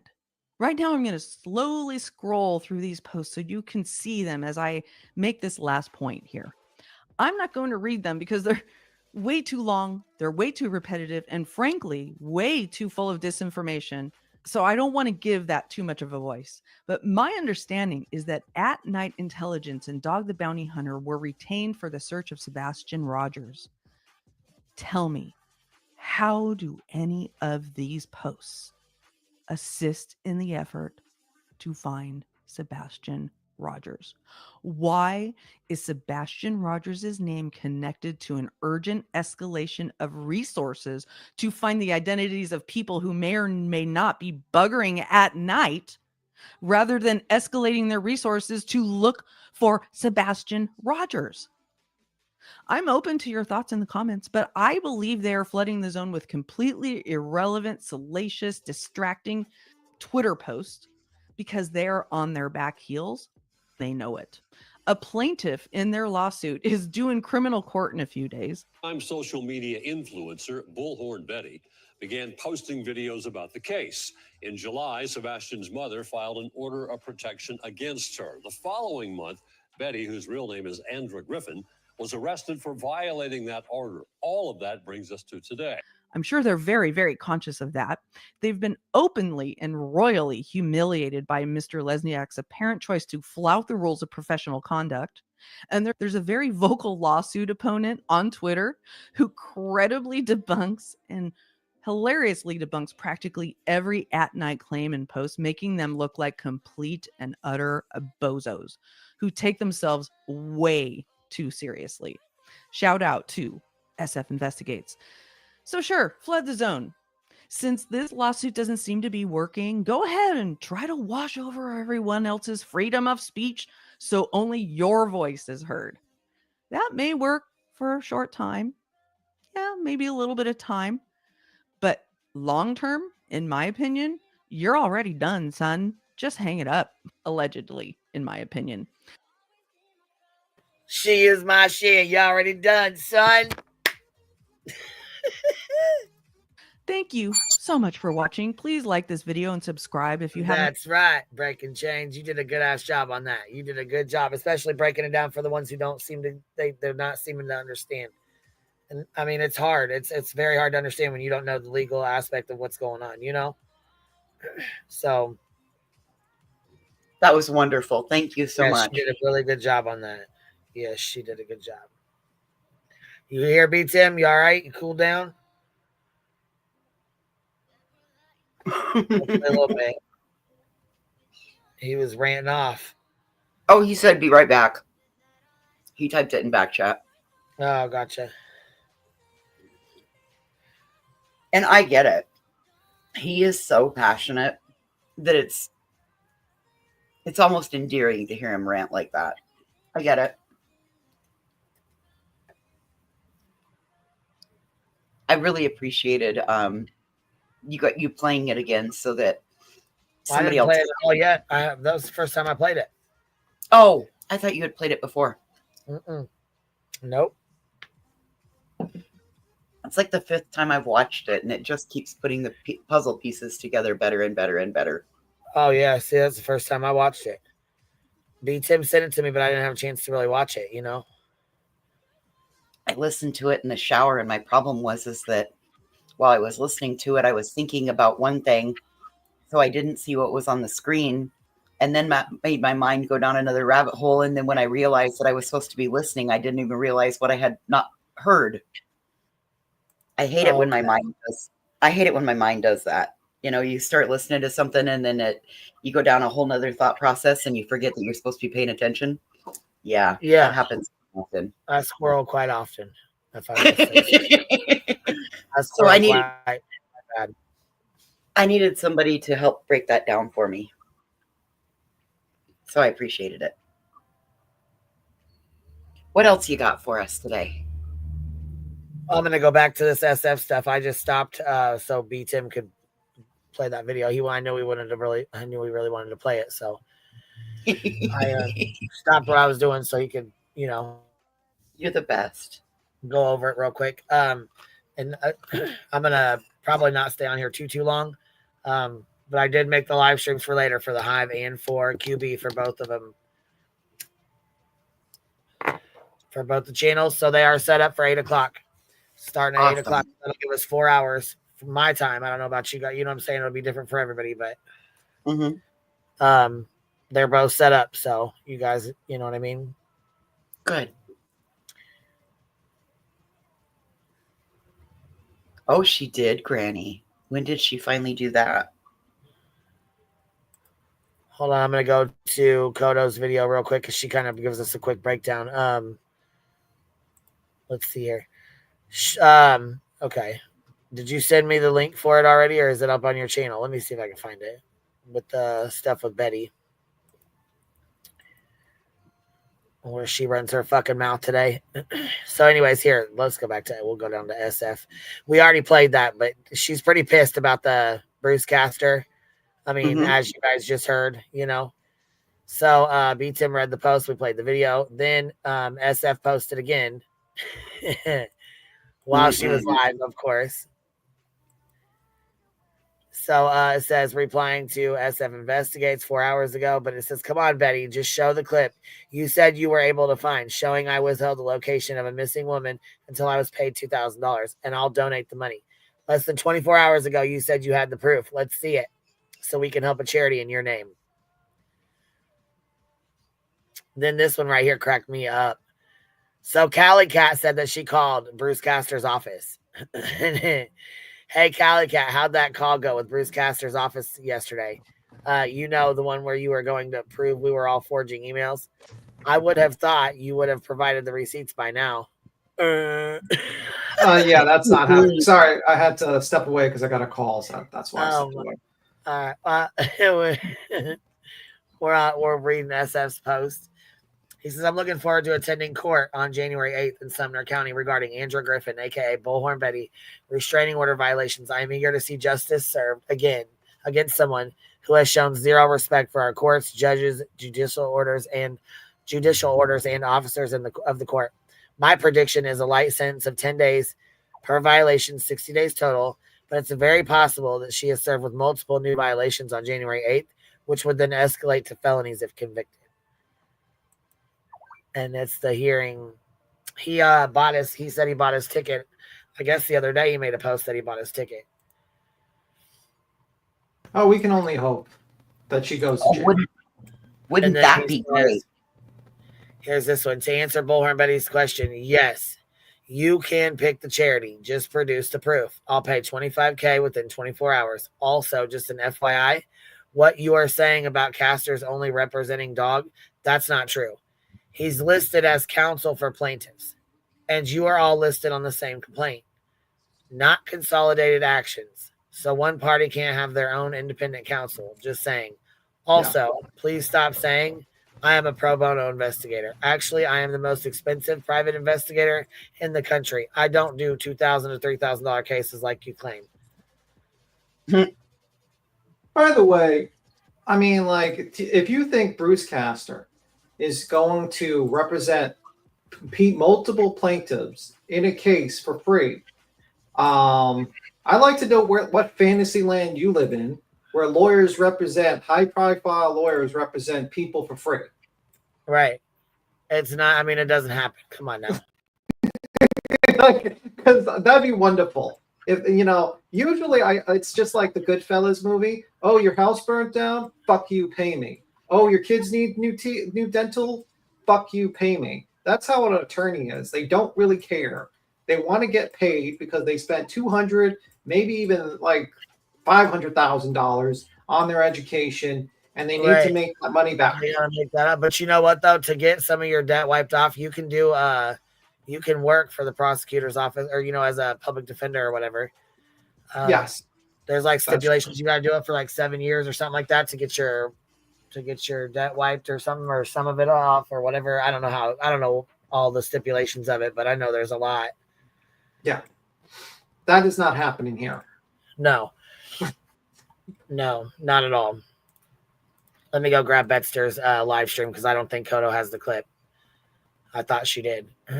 But the fakeness bullshit was real today with Betty. Oh my fucking God. It was so hard to sit through. I think she realized. I had to shut the shit off. It was so bad. It was so fucking fake. I think Betty is realizing that, Bruce Castor is not representing her. This injunction is probably going to result in a very bad ending for all the plaintiffs involved. She might go to jail on the 8th. And, there's other things coming down the pipeline, I'm sure. And she's just completely screwed. And she has only herself to blame. No one else. Do you think that maybe that's what Sumner County's going to do, is they'll give her 10 days per violation, giving her 60 in total. And then the minute she gets out, then they'll hit her, or when she goes in, they'll also hit her with more. So then it could actually be felony charges, and then it could be a kaput. I don't know. I mean, I don't know if they're going to actually be like harsh to her too harshly on her. They might just. But you know what? I can't think of a punishment that wouldn't result in jail time because the lady has shown a complete disregard for the court. If she was like, if she settled down right after that hearing and kind of just like kept a low profile, I wouldn't be so. I wouldn't have I wouldn't think she would go to jail. I would think the courts would be like, okay, well, she learned her lesson. She's not being stupid. Let's not waste money in throwing her in jail. Let's just do it. But if you don't throw her in jail, what's the punishment? Terrible. What? Her sound is terrible. Yeah, well, that's what On happens this when video you. on her live, it's fucking awful trying to listen to it. It's bad. It's in their area. Trust me, it's not because of his reporting on it. You hear how bad it is? God, it's all muffled. What the fuck happened? She probably smashed it. Must have fucked up. Maybe she like smashed it when she realized Bruce Castor wasn't her attorney and she started smashing her fucking mic. She's like, I thought I had a RICO case. I thought my dream would come true that I would sue Queen Bee in a RICO case. Fuck you, man, Bee. she was praying nightly. She was praying to every single deity there was that this RICO case was real. I'll get you, Queen Bee. I got my RICO. You go to jail for what you did to me. I'll get you, Queen Bee, and my little dog too, and your little dog too. I'll get you and little Duke too. And your little Duke too.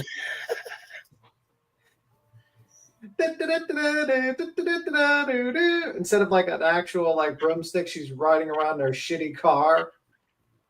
They hear you. Get I hear you. And she's awake. Do you hear her? That's her awake. That's her little snore while she's awake. Yeah, that's you hear her? Yeah, that's when she's not awake. asleep. She's not sleeping. She's standing here next to me, trying to scratch at my leg because she wants lovin's. No, she's just using you as a scratching post for her ear. Yes, and you can hear her. You know, she's like, "Oh, I can use his leg to just scratch myself." That's what's happening. Wait a minute. Betty said it was an error or a typo. Quit, boo. Stop it. Yeah, she's saying it's Scribner's error. Yes, she's stupid. She doesn't quite understand how bad this is for her. For an unscrupulous PI want to be an attorney, it's called a, what is this, Scribner's error? Fully and completely acceptable in a court of law. Learn it, understand it, and shut the fuck up. You're not worth my time. You're a little boy in a big girl's world. Lame. Lame.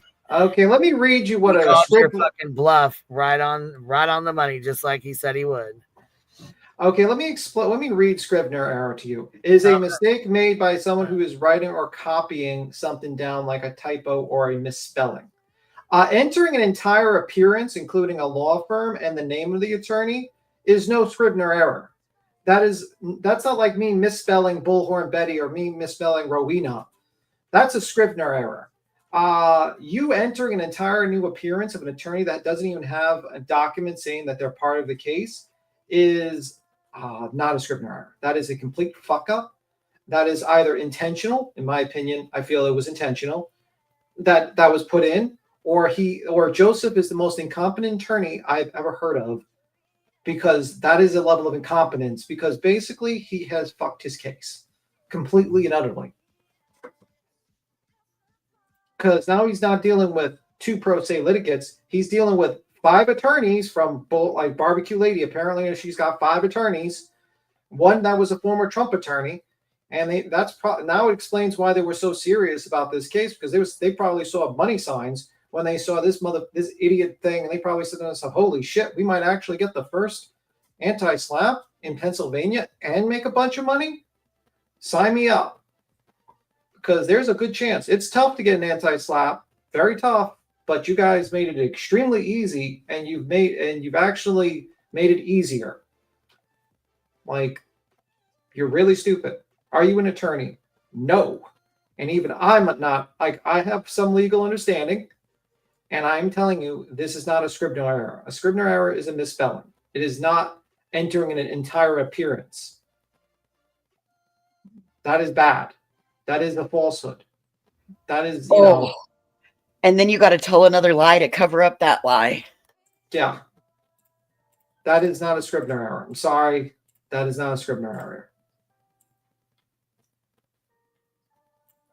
That is a complete. And I personally think, in my opinion, I think it was entered there as a form of intimidation to basically try to scare these women into settling.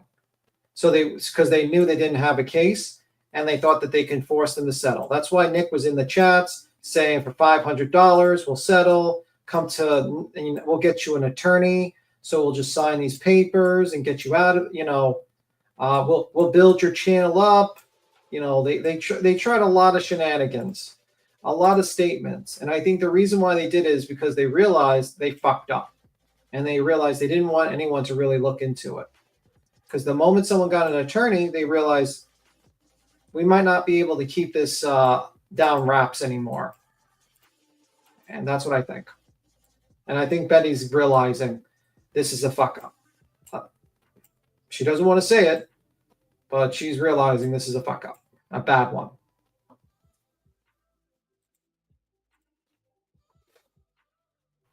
Okay, you guys, I set the poll up and it says, okay, so are you coming to bring in the new year with me in the hive?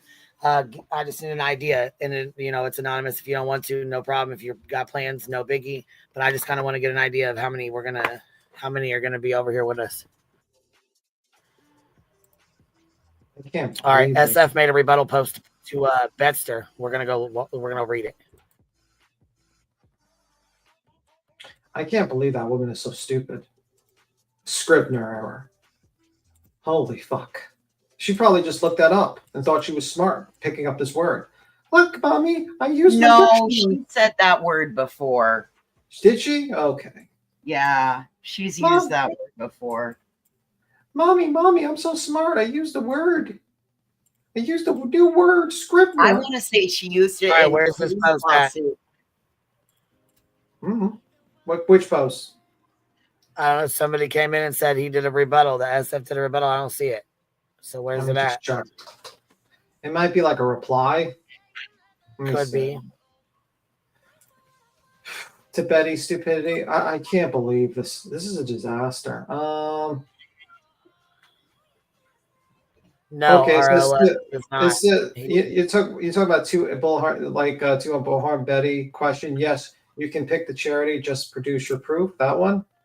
Did you read that one?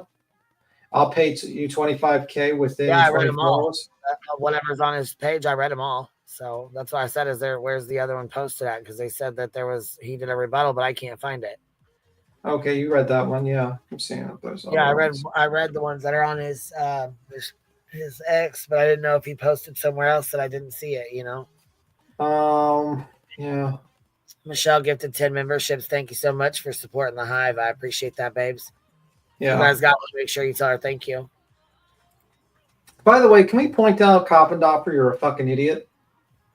like this is the group of, I'm serious. Can you believe this woman actually legitimize these morons? Oh, Nick, you're great. You do great work. Bullhorn Betty, you went out there willing to go to jail to save the children. Fucking idiot, I swear to God. Harris, that was cool. He did a $20 super sticker and says, cheers for 2025. May 2025 bring peace, stability, health, joy, victory, and unity. Hive Dynasty down with evil.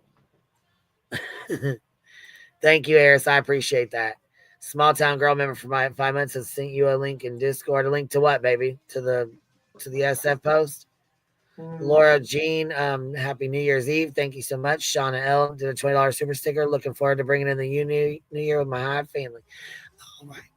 Well, then. Did you find it, B-Tim? Or does it just go look at the link in the Discord? I'm looking right now. Well, I just didn't know if we missed it. All right, let's play this bullshit real quick. Hold on here. Angel Kennedy, thank you for gifting a membership. I appreciate your support. Thank you for showing love, baby. If y'all got whoever got it, make sure you tell her thank you. Miss Katie K gifted 50 last night. I think Firefly did. They said Miss Katie K's didn't come through, but I seen them and it says it did. So hopefully it'll show up. It'll show up if somebody donates that many. I don't know why it didn't show up last night. Maybe it showed up on the top and then the names didn't highlight. You know how it highlights all the different names? Oh. She gifted 50 memberships, which is a blessing anyways. That's amazing. So Yeah. I wanted to make sure it was working and that they showed up. She said she didn't see him show up in the chat. But it says in my YouTube studio that it went through, you know. Yeah, that's good to know. That's good to know. I can't believe this is a disaster, man. I'm fucking shocked. Holy hell. Okay, Firefly said they did show up. So you've seen them over on your side then, huh? Because they didn't show up.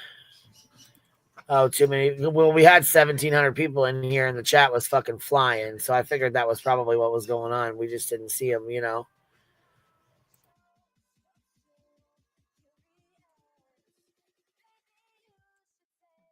Your caps locking me. She's like, yes. Oh, fuck. Here we got the snooze and poon. I forgot to tell you guys. Sleepy BJ, her fucking new name is the snooze and poon. we renamed her last night. Did you hear? Did you hear BJ basically threaten? She's like, I might be reviewing Queen Bee. How would you like that? I was like, do it. Do it. Please. Go for it. We will we'll be sure and review your shit every fucking day so we can point out what you need to fix. Yeah. Okay. Then when you review us, you can just listen to our stream and our advice. It's like they think like we're actually worried about like a BJ review. That group couldn't figure out how to open up a fucking can of soda. If they all combine their efforts, well, I should say, well, looking at BJ, she does look like she's drank plenty of soda. So I should take that back. My bad. I should A bag of dog food. Dog food or cat food, something like that. You know those bags like on the potatoes that you have to pull the one string so that it, you know, flat sack of flour. I guess they don't make them like that anymore, do they?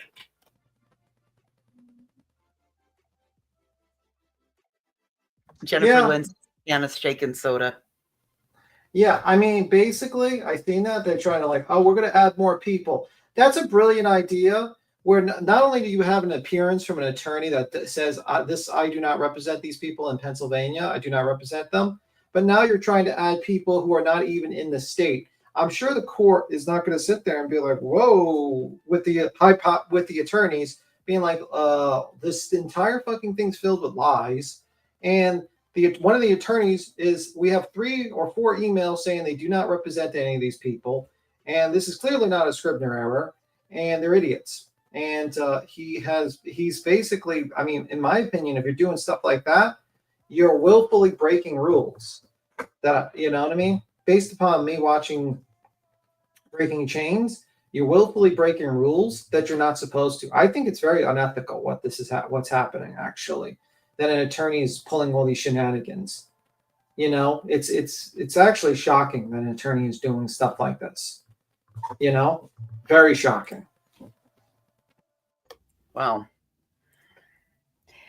It appears to be super unethical. It is, in my opinion, it looks very unethical that you have this guy who is pulling these shenanigans. But, you know, just crazy. It's absolutely bonkers. I guess we watch Betty, the Bepster. I think we should distract Queen from making her terrible, unhealthy meal. I think you should go eat a cucumber. Listen, that when she told me that, I was counting the calories when she was telling me that. Pretzels, I was like, okay, pretzels, a lot of sodium, and it could be a lot of calories. Then she's like, popcorn. I'm like, what? Okay, maybe a mixed bag. Fine, popcorn's not too bad. Then she's like, butter. I'm like, oh my God. And then she tells me popcorn butter. The butter that you put on the popcorn, is it what you put on the party pretzels? Okay. And then she's telling me actually, Tim, they're actually a very good snack because pretzels are not that high in calories. They're not high in calories before you add the butter and the ranch dressing, the powdered ranch. It's dry. It's powdered ranch. That has like 5 calories per tablespoon. What are you talking about? The butter and butter is good fat. Like you are so weird. She should You have just don't know had how an to apple. justify fat girl math, do you? You got to do fat girl food math. She should have just had an apple. Some apples. Oh yeah, Oranges. how much fun are apples on New Year's Eve? She's Apples got are good. You know, very healthy. Very healthy. Yeah. Yep, they're very healthy till you get one upside the head. Listen, she should just have apples and whatever. Queen's not around. We could tell because she would shut this down. She would shut it down. I'm trying my best. You and your crazy food eating habits, you vegans. Oh my goodness, what are we going to do with you and JP? I think even like a meat eater would probably be like, yeah, eating that is unhealthy. No, those are perfectly good snacks. Oh my God. That's totally something. I'm sitting here thinking, well, I got to go to the market in a little bit to grab my prescription. So maybe I'll grab a bag of pretzels. I got some butter here and got some dry ranch. Jesus Christ. Maybe I'll be making the same thing. Jesus Christ. I was trying to figure out how I could make them like a firecracker pretzel, and I would just need to add something hot when I soak them in. So I was thinking about adding like hot sauce or tapatio or Chihuahua to the butter. Chihuahua. Chihuahua? Chihuahua. Okay. Chihuahua sauce? Yeah. It's good. Oh, I was watching. What's Karen Reed while she's I'm joking. But anyway, I'm joking. That was a joke. That was okay. Don't you dare. We're supposed to keep that door closed for right now. Come on, B-Tim. Don't open it till 2025. You've got like only a few hours to go. Don't do it. What's wrong with hummus? Hummus is actually pretty good. Oh, I love hummus. Was B-Tim still listening to the whole recipe? Yeah, apples aren't the healthiest thing. It's healthier than pretzels with butter, a gallon of butter and ranch dressing on it. I'm just saying. So, anywho. You don't know because they would be like ranch pretzels. Haven't you ever had those Snyder's honey mustard pretzel bites? But anyway, Granny, did you see that Breaking Chains video, by the way, Granny? Oh, my goodness. Yeah, you would have to eat a lot of them. Cashew, a lot of apple seeds. And no one eats apple seeds. But I can't believe that this Betty, did she actually address the fact that she was absolutely wrong, or is she still going with the line that it was actually like the letters are forged and they're fake and they're not real? Oh, I don't know. We haven't gotten that far into it yet, B-Tim. I don't know. Because why are people like even listening to these people? You got Justin, who's a useful idiot. A useful idiot that sits there, has a guy literally lie to his face about his client, Seth Rogers, at work, right?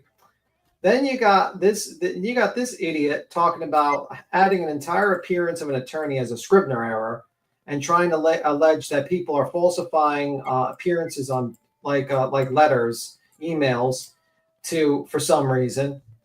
You got Justin talking about concussions, which he's like, oh, well, Seth Rogers got a concussion. What? First I fucking heard of that. Oh, yeah, he got a concussion. That's why he's back out disability. What? It's like, this is how you know that these people are just fucking liars. Like, absolute trash bag liars. And it just gets to the point where you sit here, it's like, why does anyone watch these people? Can someone inform me why the hell you would watch Justin or Brittany J on facts of anything? Like, I wouldn't listen to them to tell me the weather because they're always fuck up and they're liars. Not even if I was standing out the window looking outside, I still wouldn't trust their weather report. Nope. I mean, it's wild that these people, there's actually groups of people that actually listen to them. And I sit here and I wonder, like, what is going on? Why are people listening to a bunch of known goddamn liars? Because that's all they do. They lie all the time. Never ever telling the fucking truth at all. I mean, and when they're confronted with a lie, they make up a new lie. Oh, they were told that the footage, that they had to lie about the garbage truck. What? What? Oh well, I think there's I think it was a concussion. A concussion. I'm sitting here. I'm like, what the fuck is going on? What does a concussion have to do with lie about? So you're telling me now that wait a minute. Hold up. Back it up, Terry Lynn. Back it up, Terry. All right. You're telling me now that in the hours since I went to bed and I woke up this morning, they're now saying that the letters aren't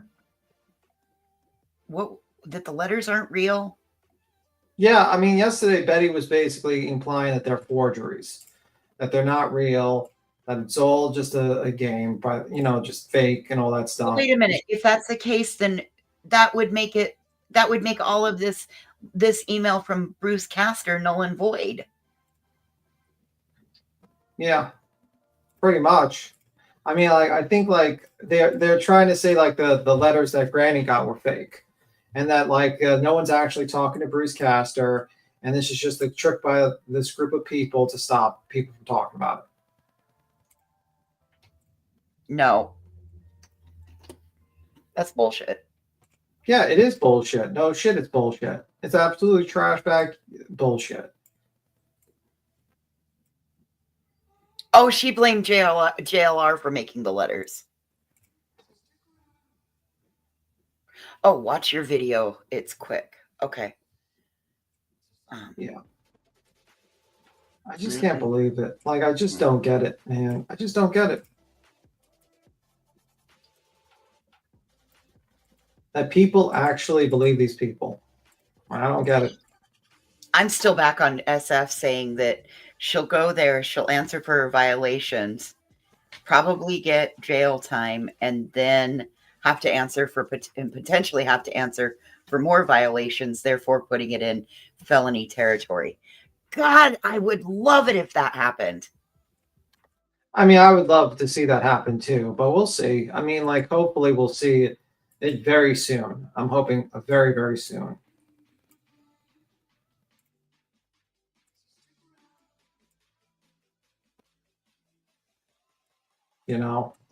Very soon.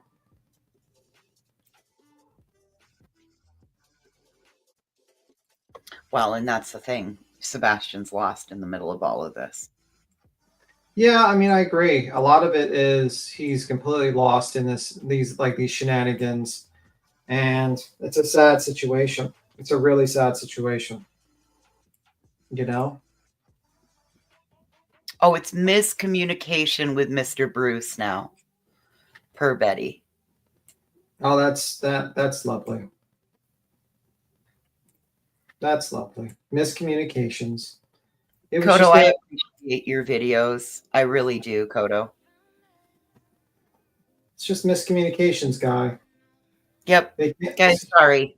It's just miscommunication.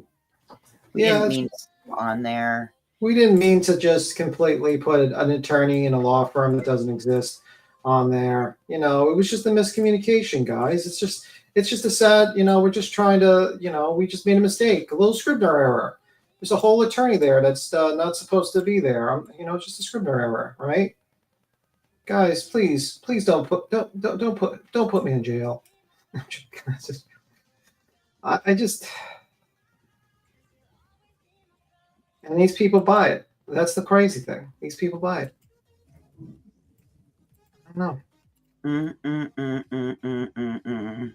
Yeah, it's wild to me. It's absolutely wild.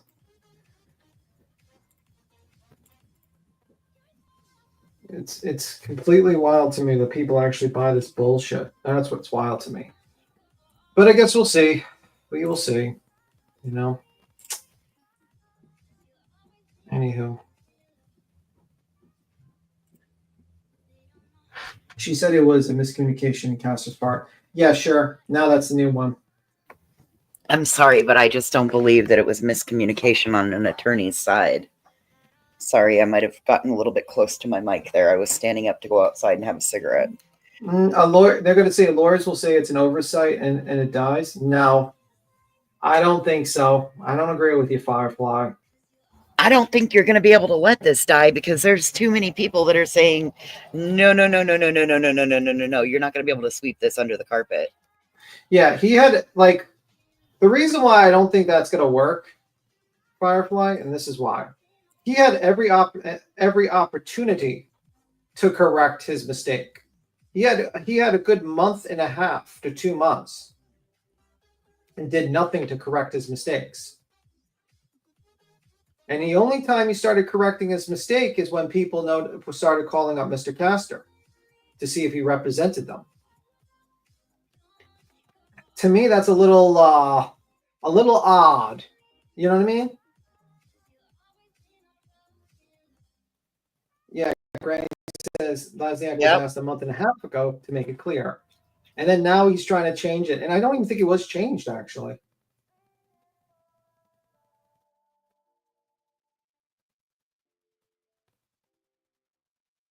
So we'll see, man. I don't think this is going to be such a little thing here that's just going to be swept under the rug, because he had every opportunity to change it and I think he purposely didn't do that. I think he was hoping for an intimidation tactic against people, and it didn't work. And now we're gonna see what's gonna happen. Now, will there be, like, a scenario where, he's gonna have to deal with the, being reported by someone, or is he gonna, have to deal with that? I don't know. I really don't. We'll Wouldn't see. it be great if Lesniak's actions ended up getting Nick a parole violation? I don't know about that. I mean, I think he's doing a big enough job by himself by the shenanigans he's doing and going dangerously close. Well, but now do you see how it looks? If with him being in that injunction and him affiliated with Lesniak, he's not supposed to be doing things like this.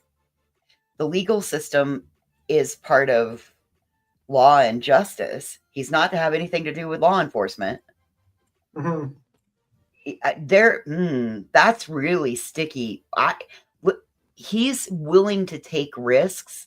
So it's like I said last night, if he wasn't doing anything naughty, he wouldn't have anything to worry about when calls were placed to his parole officer, because he could just say, hey, look, there's nothing here that I've done.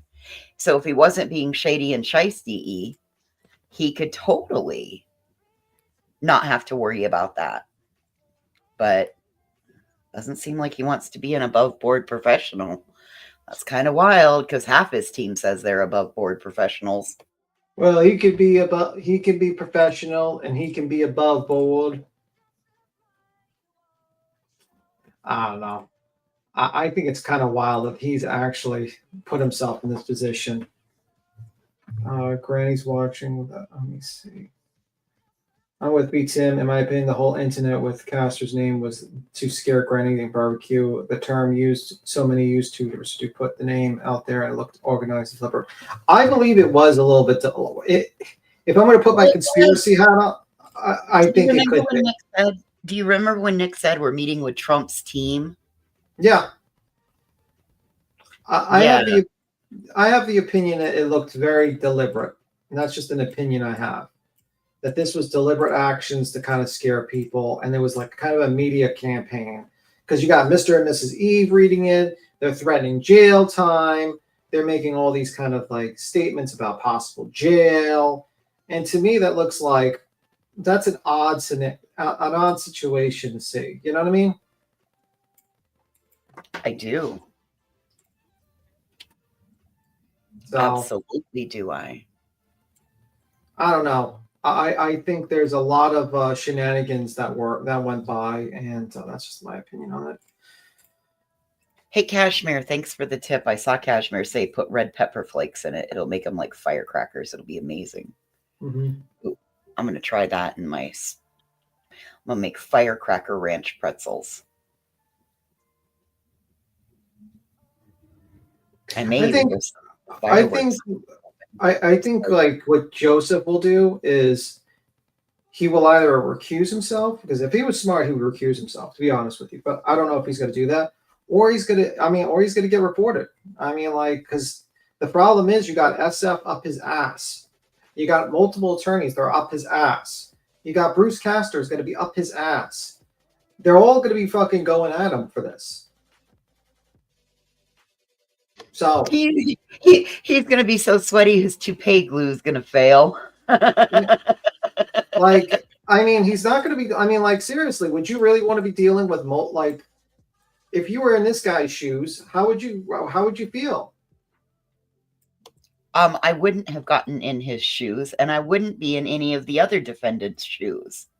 I'm sorry, but I'm smart enough to know that there is consequences for filing a lawsuit on both sides. Wait a minute. You're telling me you're not like Brittany? You just sign and say, it's free!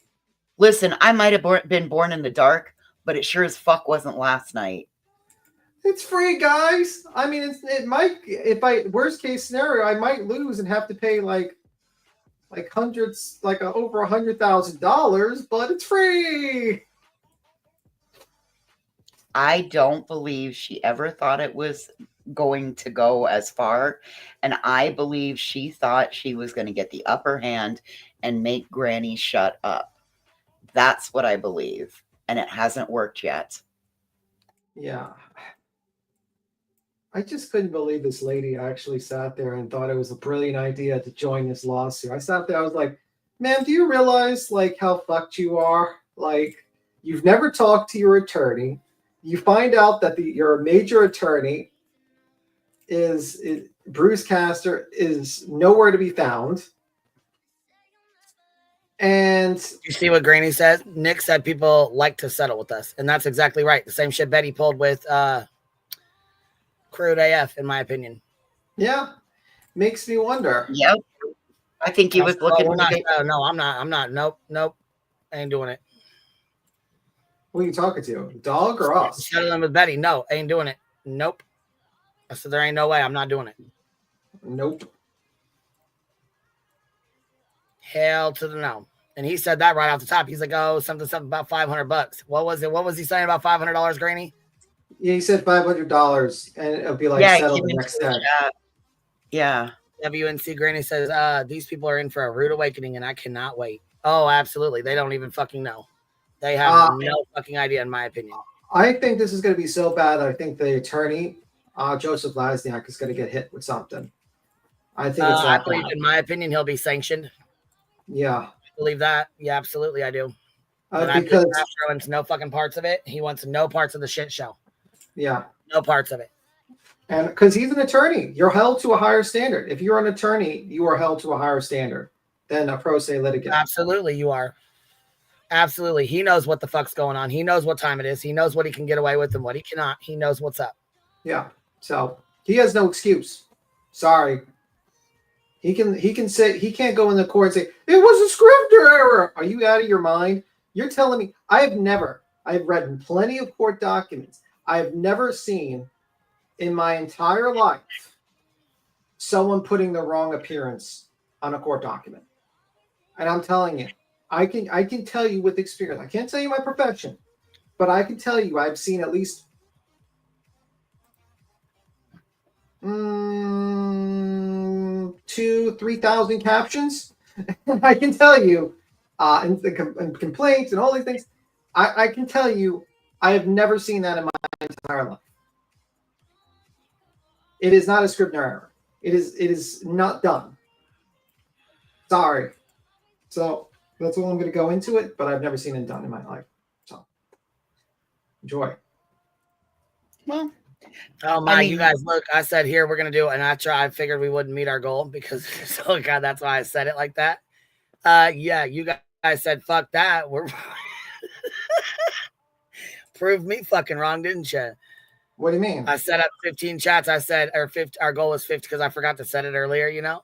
And so I said, all right, here's our goal. So it says an extra hour of partying tonight, 15 super chats or whatever for our goal. And these guys just bing, bing, bing, bing, bing, bing, bing.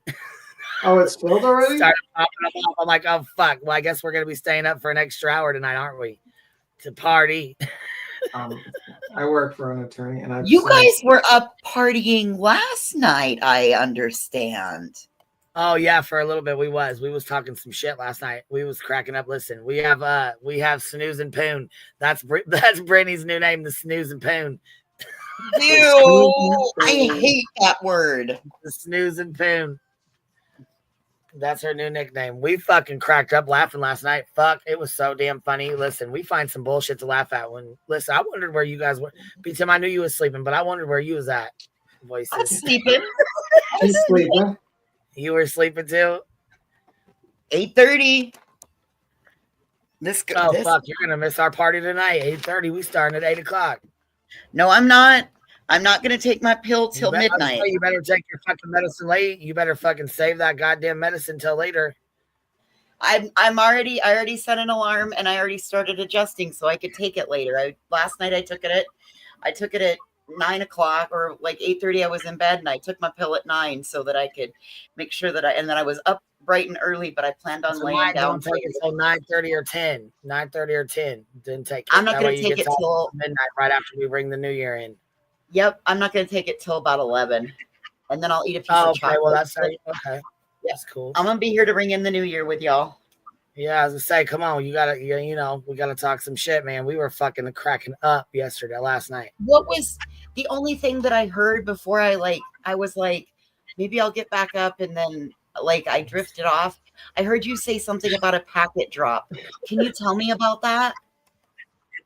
Yeah, the green team gets packets delivered to them, right? And they have talking points.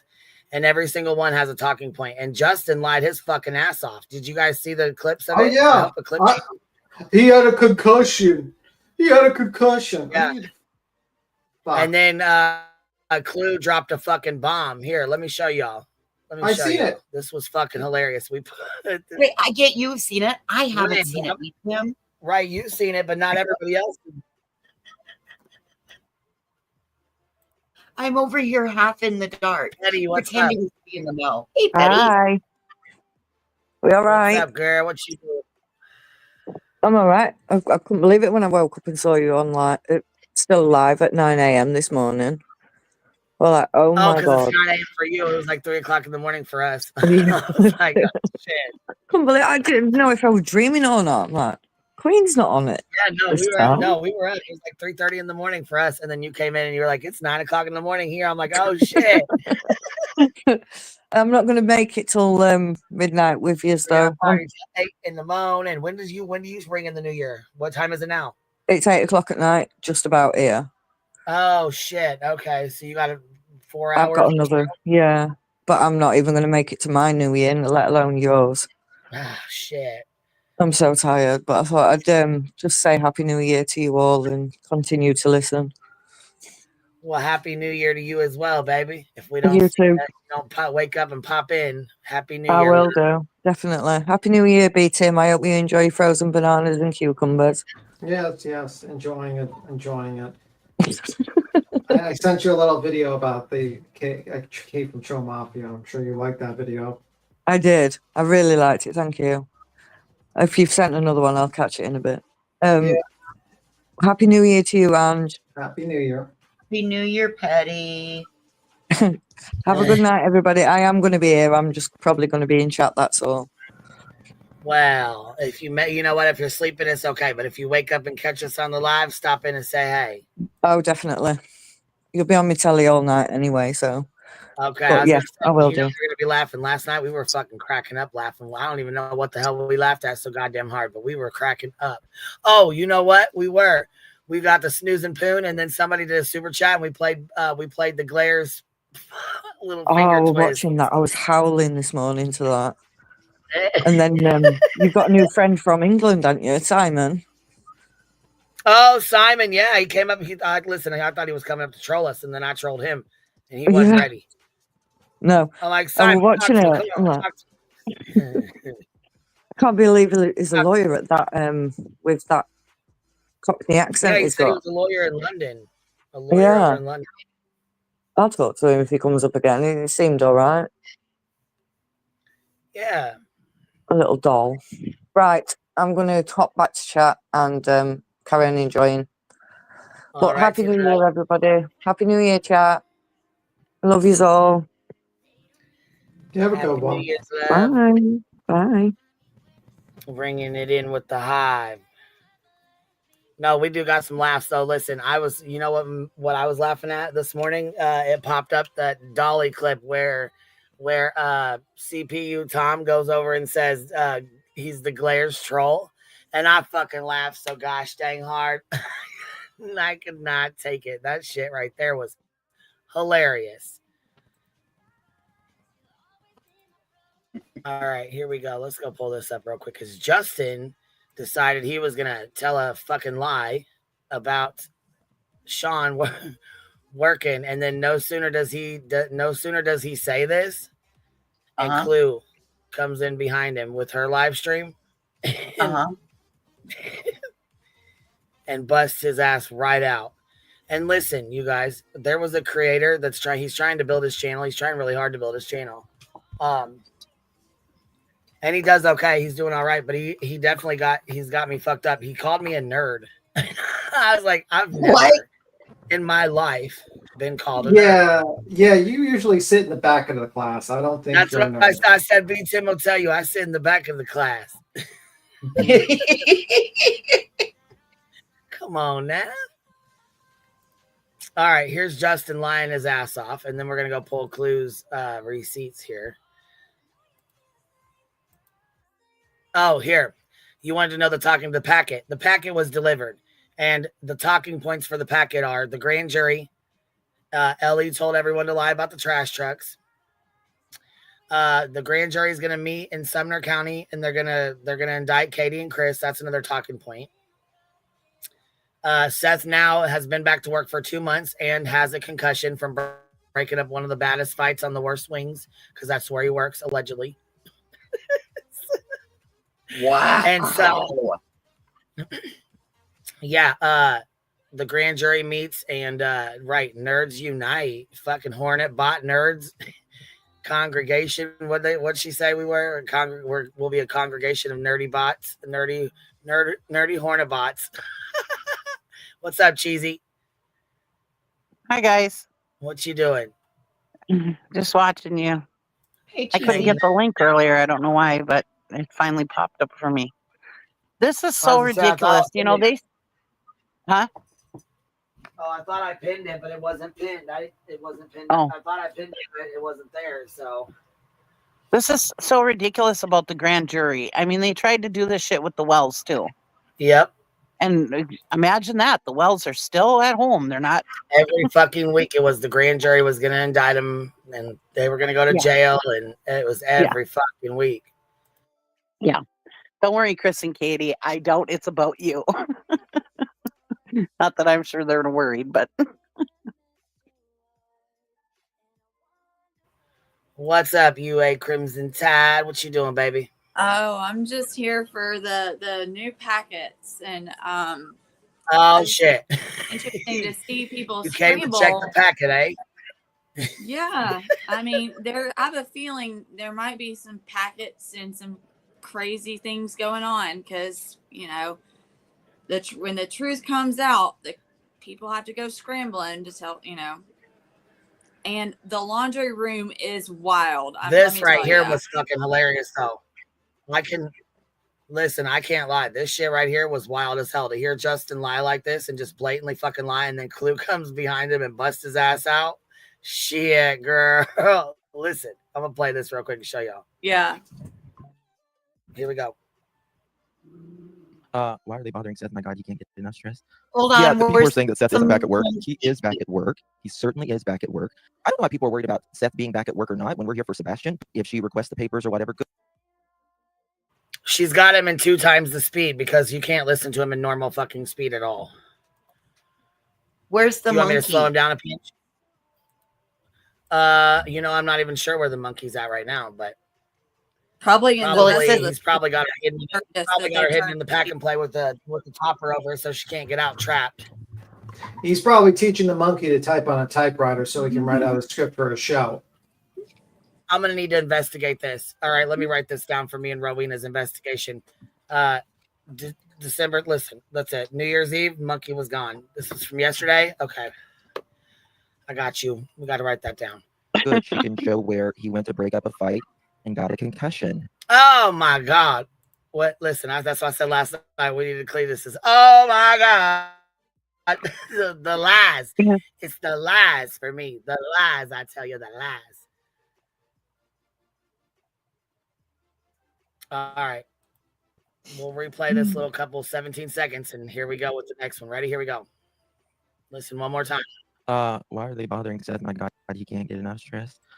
Yeah, Why are they bothering Seth? people are saying that Seth isn't back at work. Why are they bothering Chris and Katie? But here we go.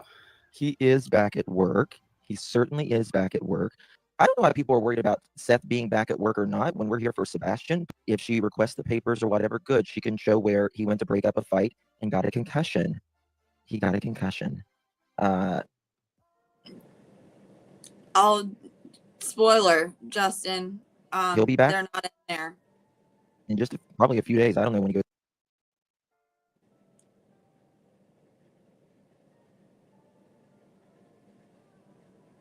I could care less whether he's back to work.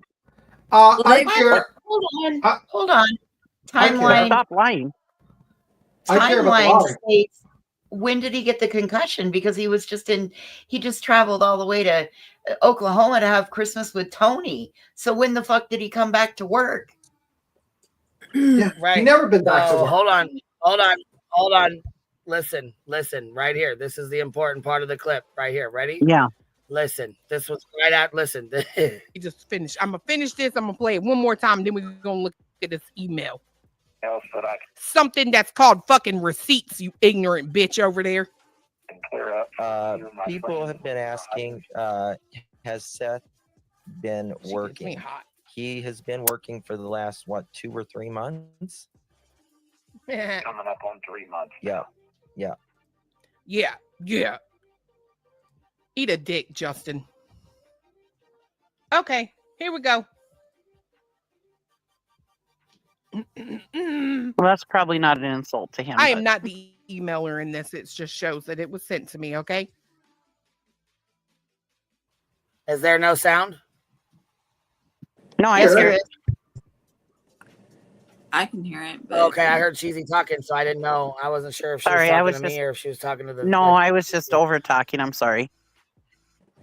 No, you're fine. I just didn't. I didn't know if it wasn't. You know how it does. You know how it's. Can I was just point out something? How predictable these are, because you can see that if you look at the dates on this is before, they start putting out that narrative. Like, y'all are so predictable, honestly. Tony, it's kind of sad to be such a professional. And above board. Yeah, and you can Clue proved him wrong, and she said, I bet your ass he will be on a live stream tonight before this is over. Everybody thought he was going to go to Brittany J's. Snoozy Poon. He went straight over to fucking Justin's, jumped on his panel on the phone. Well, not on his panel, got on the phone, but made sure everybody on the panel could hear him. Talked about him going back to work, being at work, blah, blah, blah, dropping the green team packet. Tony's always been professional and above board. Oh, okay. So yeah, they did that. They no sooner did that, and Clue pops this out, and he was fucking pissed. So Justin was really upset about it. But here we go. Ready? Listen to her read this. Forward. See, sent to me. Seth Rogers employee records. Literally, the documents are on the way. Miss Blank, not your business. This email serves as our agency response to your request for a copy of Seth Rogers' employee file. Our records coordinator will send it once he has redacted portions that are not public record. If you have any questions, please contact me.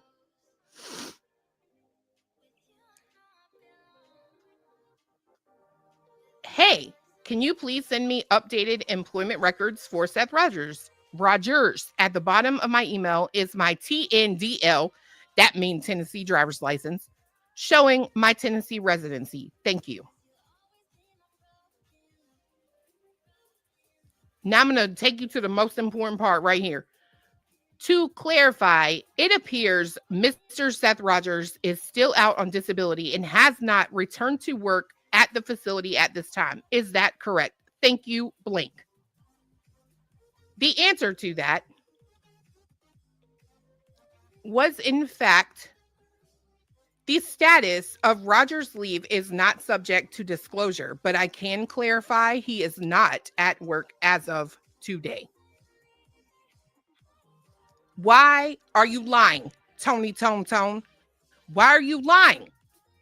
Why you got to lie about a man who is not lazy, loves to work, was raised just to be this, provider of everything to his family, et cetera, et cetera? Why you got to lie?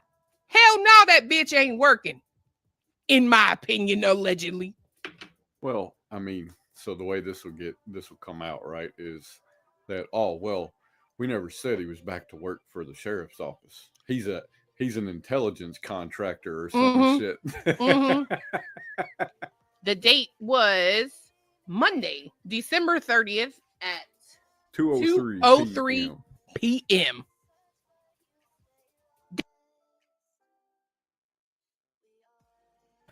Well then. Seems pretty recent, Yeah. As of Monday. This is what, Wednesday? Tuesday? Oh, you met your goal, by the way. Oh fuck. All right, well, looks like we got an extra hour of partying tonight. BTM, you better stay up with us. That was an agreement you made, not me. You gotta bring in the new year with us at least. At least gotta bring in the new year with us. Then you can head to bed.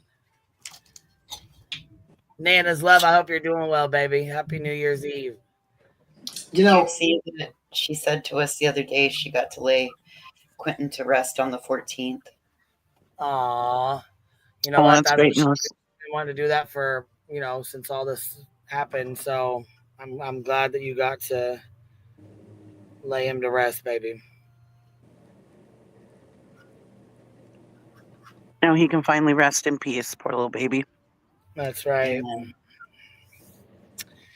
That's right. And you know what? She actually has a place where she can go and grieve and, take him flowers and things like that instead of going to the landfill every day or when she wanted to go. Right. So that will also help with the grieving process as well, to finally be able to have a place for him and know that he's able to rest. Visit. Absolutely. Know that it's be able to go. And, that's right. Yep. A place for his siblings to go as well, when the time comes. So you know what? I know you're not going to have an awesome New Year's and all that, but I'm glad you were able to do some things that you wanted to get done, Billy. And I hope that you do have a good New Year's, and bring it in with your family and try to have the best New Year's you can really have. You can't really you're not going to have an amazing one. And I get that, but however it looks, I hope it works out for you, baby.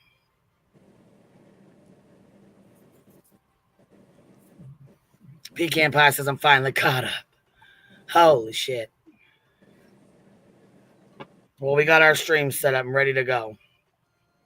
With that said, listen, is there anything else going on that we need to know about? Clue just dropped some receipts. Oh shit, where at? On her last live. It's Let's pretty go, quick. Pop. What are they? Tell us what they are.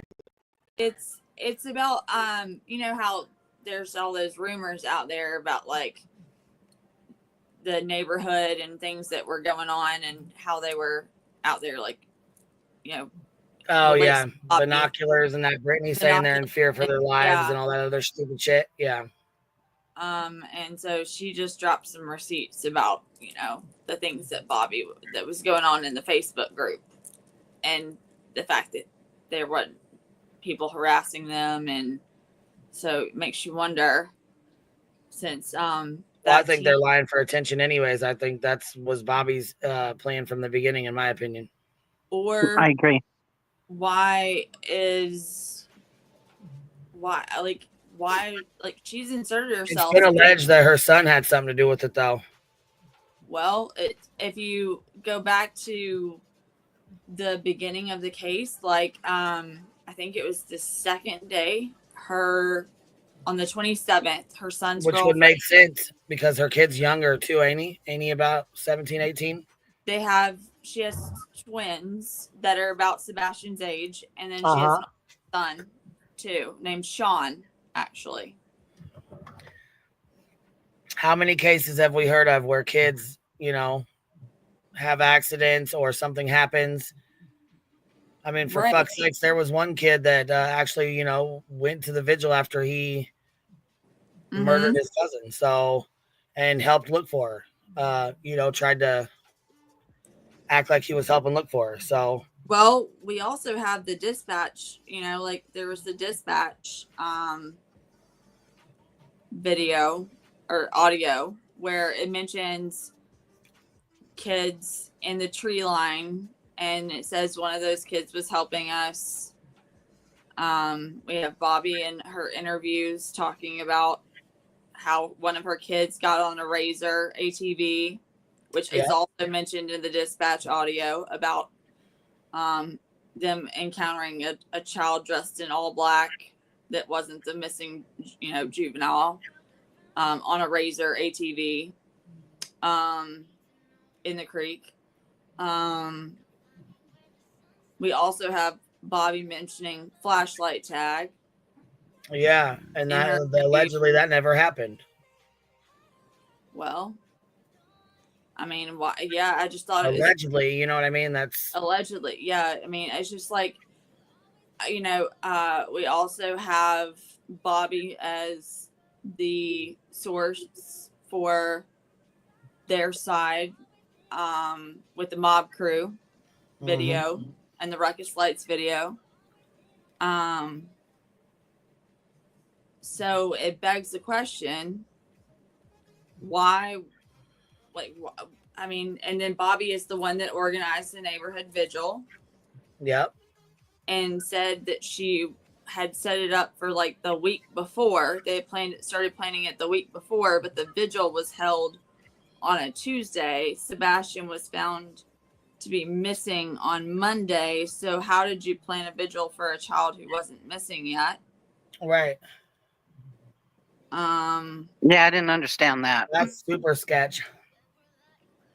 And then, you know, she mentioned there's the thing with she's got a very close relationship with Terry Lynn, which is very strange as well. Right. And you know, so it's like she had the I think the night of the JLR interview was the same night that she went on Terry Lynn's and had the phone call. Okay. And it's interesting too, if you listen to the timeline that Bobby puts out in her JLR interview and compare it to the dispatch audio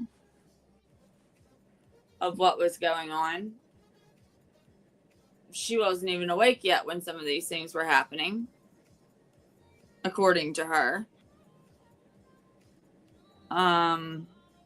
So it raises a lot of red flags and some questions that, you know, we've gone down the avenue of, I'll call him Big Sean.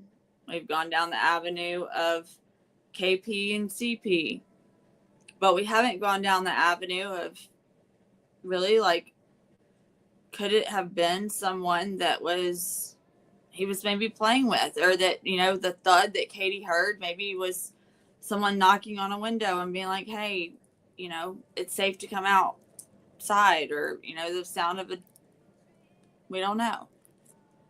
Yeah, but how would you explain though the whole, like, they haven't found anything with that scenario? What do you mean? Well, they haven't found like evidence. They haven't found no one. Well, Sebastian Rogers, and they haven't found anything to connect with this supposed, you know, child or something like that. Well, okay. For in terms of a, you know, we know they seized electronics, but so maybe they're looking for going through electronics, looking for evidence of maybe like people he could have encountered online. But if you're having conversations in person with your neighbors, then it's going to be hard for police to find those evidence of that. In terms of, well, and you know what's really fucked up is I'm gonna sidebar real fast. There was a kid and his cousin. He was like 15, getting ready to be 16. She was I think 9 or 10. He was supposed to be walking her home, and she was on a scooter. She was on a hoverboard. He was on a scooter. Somebody seen him go by. They went by. He came back by himself and said he couldn't find her, that, he left and she was on her way to her parents' house, and he went his opposite way and she went her way.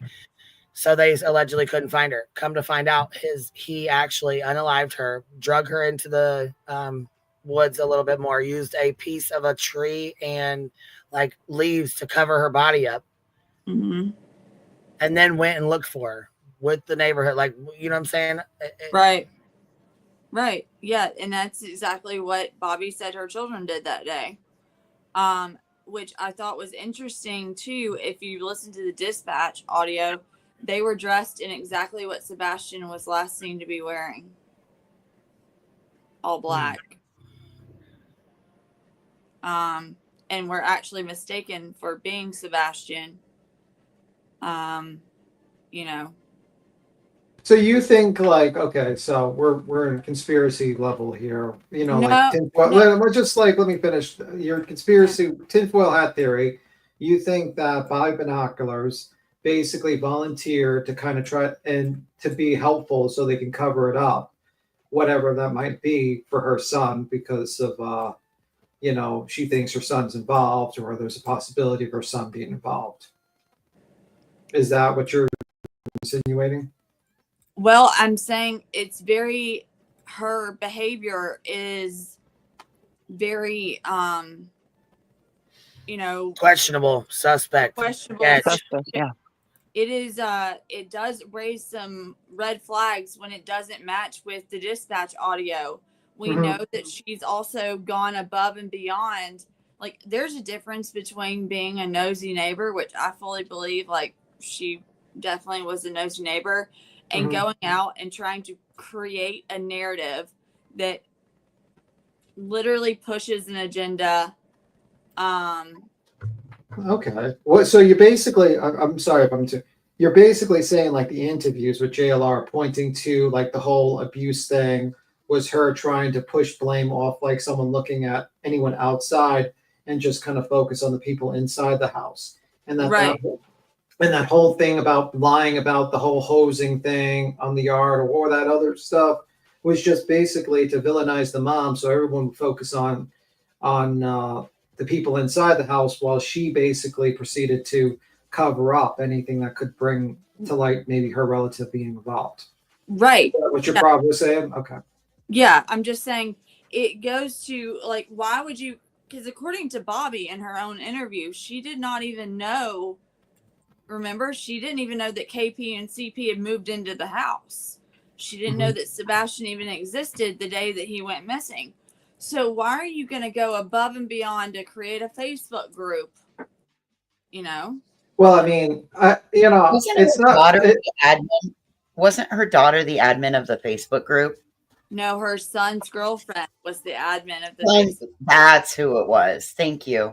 So I mean, it did seem like she did try to put up a lot of distractions in the beginning, from what she says.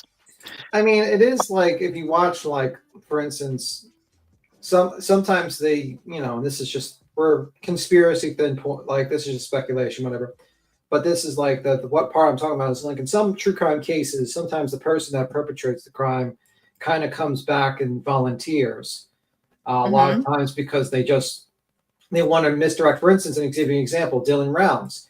He volunteered looking for Dylan Rounds, and guess what? He killed him. He was like, oh, well, you should look over there, away from this trailer over here, and I'll help you look over there. And he was helping, searching through the property, and he would take evidence and put it somewhere else. and stuff like that. It's not an outrageous theory because it does happen in some cases where like the perpetrator does come back. The only thing I would think about is like how did she was able to like, because they haven't found Dylan Rounds yet, so like that to me is like the thing I'm just like iffy about. Like, well, if you know the neighbor, if you know the woods very well, let's say, and she did say her oldest son was leaving for work at 8:00, but then later on in another interview she implies that all three of her kids were there helping look. So you think he was driven out of the neighborhood basically in a car? Possibly. In one of the family members' cars, and then Possibly. then put somewhere else. That could be a way. Yeah. Yeah, I mean, she was also trying beat him. Like, why is she also going door to door, admitted, like by her own admissions, going kind of door to door to see what footage her neighbors have and what is on that footage? I mean, that could be explained away just to play devil's advocate because I'm not. Okay, I'm love devil's advocate. Let's go. She could be just like, one of those people that just want to be famous. They want to just kind of be involved with this case because it's high profile, and she could be just and she could think that she wants to be like an investigator, like a lot of these YouTubers. She could be like that. Was it high profile on February the 27th when the son's girlfriend created the Facebook page? No, but in that moment, they were jumping on because they knew it had the potential to become high profile. It's right there in your backyard. Hey, I've seen it happen, UA, right here in my own area where we have 3 missing. We have 4 groups for one girl that's missing out of Orland, Wyoming. There's 3 different groups. My state only has 500,000 people in it. I know they found Dylan Rounds. Sorry, if I mispronounced it, I'm sorry. But he was misdirecting Dylan, like the search for Dylan Rounds. So that's what I meant. Brenner was like misdirecting them. You saw the videos where he was basically telling them to go over there, and he was just grabbing stuff. And they didn't find Dylan until they made a deal with him, and he told them where the remains were. But yeah, that's what I meant. Sorry. A vigil, but yet I've never seen her at any of the searches. Like, it's also interesting that she set up the neighborhood vigil on the next day, and was so concerned with like finding Sebastian. Yet, yeah, I mean, this is definitely speculation. I mean, like I agree with you with the person who said that chat, but I mean, like the thing is like it's a nice theory. It's just the problem is like there's not a lot of meat. There's not a lot of meat to it. It's like, okay, it's weird. It's weird that that whole vigil was set up, right? But do they have like? Do we like? The thing is like, number one, how would we know about like? How would there be a relationship with the neighbor's family without Katie knowing about it? Like, you know what I mean? Because obviously you didn't just go out that same night, just the first time meeting with them. Right. We know Sebastian, according to the neighbors, had been, according to the dispatch audio, one of the neighbors lived across the street and 2 doors down, said that he had seen Sebastian walking in the neighborhood previously. So it's possible that he could have met Sebastian, could have been out in the neighborhood walking and met them. He also went to school with the girl that created the Facebook group, who conveniently handed him the FFA award that was supposedly done online, but Katie and Chris knew nothing about. And she was very emotional at that vigil. Well, this is a friend of hers. I mean. No, she said she did not know him. Oh. Like he completed it online. Like he wasn't in the class with her. Yeah, didn't she? Yeah, she didn't even know she didn't know the Proudfoots at all, did she? Nope. No.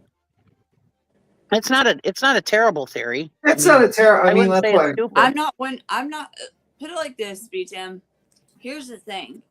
I am not one that sits back and will say, hey, I'm not one to put on like a tinfoil hat and throw out theories. But when you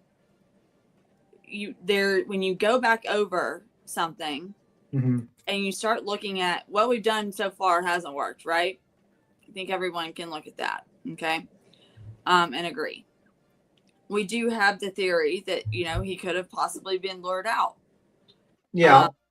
And we know that, in cases like Skylar Niece, I don't know why, but in the Skylar Niece case has always been something when I first started looking into Sebastian's case that, I kind of would go to as an option. I don't know if you're familiar with the Skylar Niece case, but Skylar Niece was a young girl who was about the same age as Sebastian, who snuck out to meet up and get in the car of two people that were supposedly her best friends, and they took her away, and she was found deceased later. I mean, I get it, but what would be the theory? Like, what if they're out and they're hanging out outside? Like, how would this whole event occur where Sebastian Rogers gets something happens to him if they know when they're just playing outside or something like that, or they're hanging out or playing flashlight tag, like she had mentioned in a few of the videos, but said it was when they were younger, and then she didn't clarify that in another one. And we have, now we have the mob crew trying to say that we have a lookout person. I think they were saying it. I don't know what their exact verbiage was last night, trying to explain the lights. So your theory, well, hypothesis, because you don't really have much to support this there to make it a theory. I'd be surprised. Well, let's just go with hypothesis for now. Your hypothesis is that basically you believe that Sebastian was lured or asked to go out. That was the noise of him going out. He goes out without shoes to play flashlight tag with kids. He might have had a routine or something like that, maybe. I don't know. And something happened. And eventually when something happened, it became like they kind of covered it up, and they attempted to kind of do, they tried to cover it up. The mom and all these people tried to cover it up and somehow got the Sebastian out of there without anyone knowing about it. We don't know, first of all. It has not been said, and I think Sheriff Craddock has even confirmed this, that we don't know that Sebastian did not have shoes. Okay. Right? Okay. It's possible that he was wearing shoes, so that's not beyond the realm of possibility. We don't know that he wasn't having, we do know that flashlight tag was mentioned by Bobby, and that she also tried to clarify or qualify the mentioning of flashlight tag, and when her kids would play flashlight tag in the JLR interview as being when they were younger. Okay. We have Unexplained Lights video that was leaked to by Nick Barris, and those lights I think it's kind of come out as to what those lights were. A lot of people believe it's a garbage truck, and that the time stamp is inaccurate, and they believe it's a garbage truck. That's what they believe. Well, we have we also have Bobby. I don't know if you are aware, but Bobby was the mob crew source for that video. And the narrative that they originally were putting out. Okay. That was back when Crabtree was helping mob crew with getting the imaging and all that, right? The day that Bobby was that Crabtree was out there. Bobby was basically riding his hip the entire day.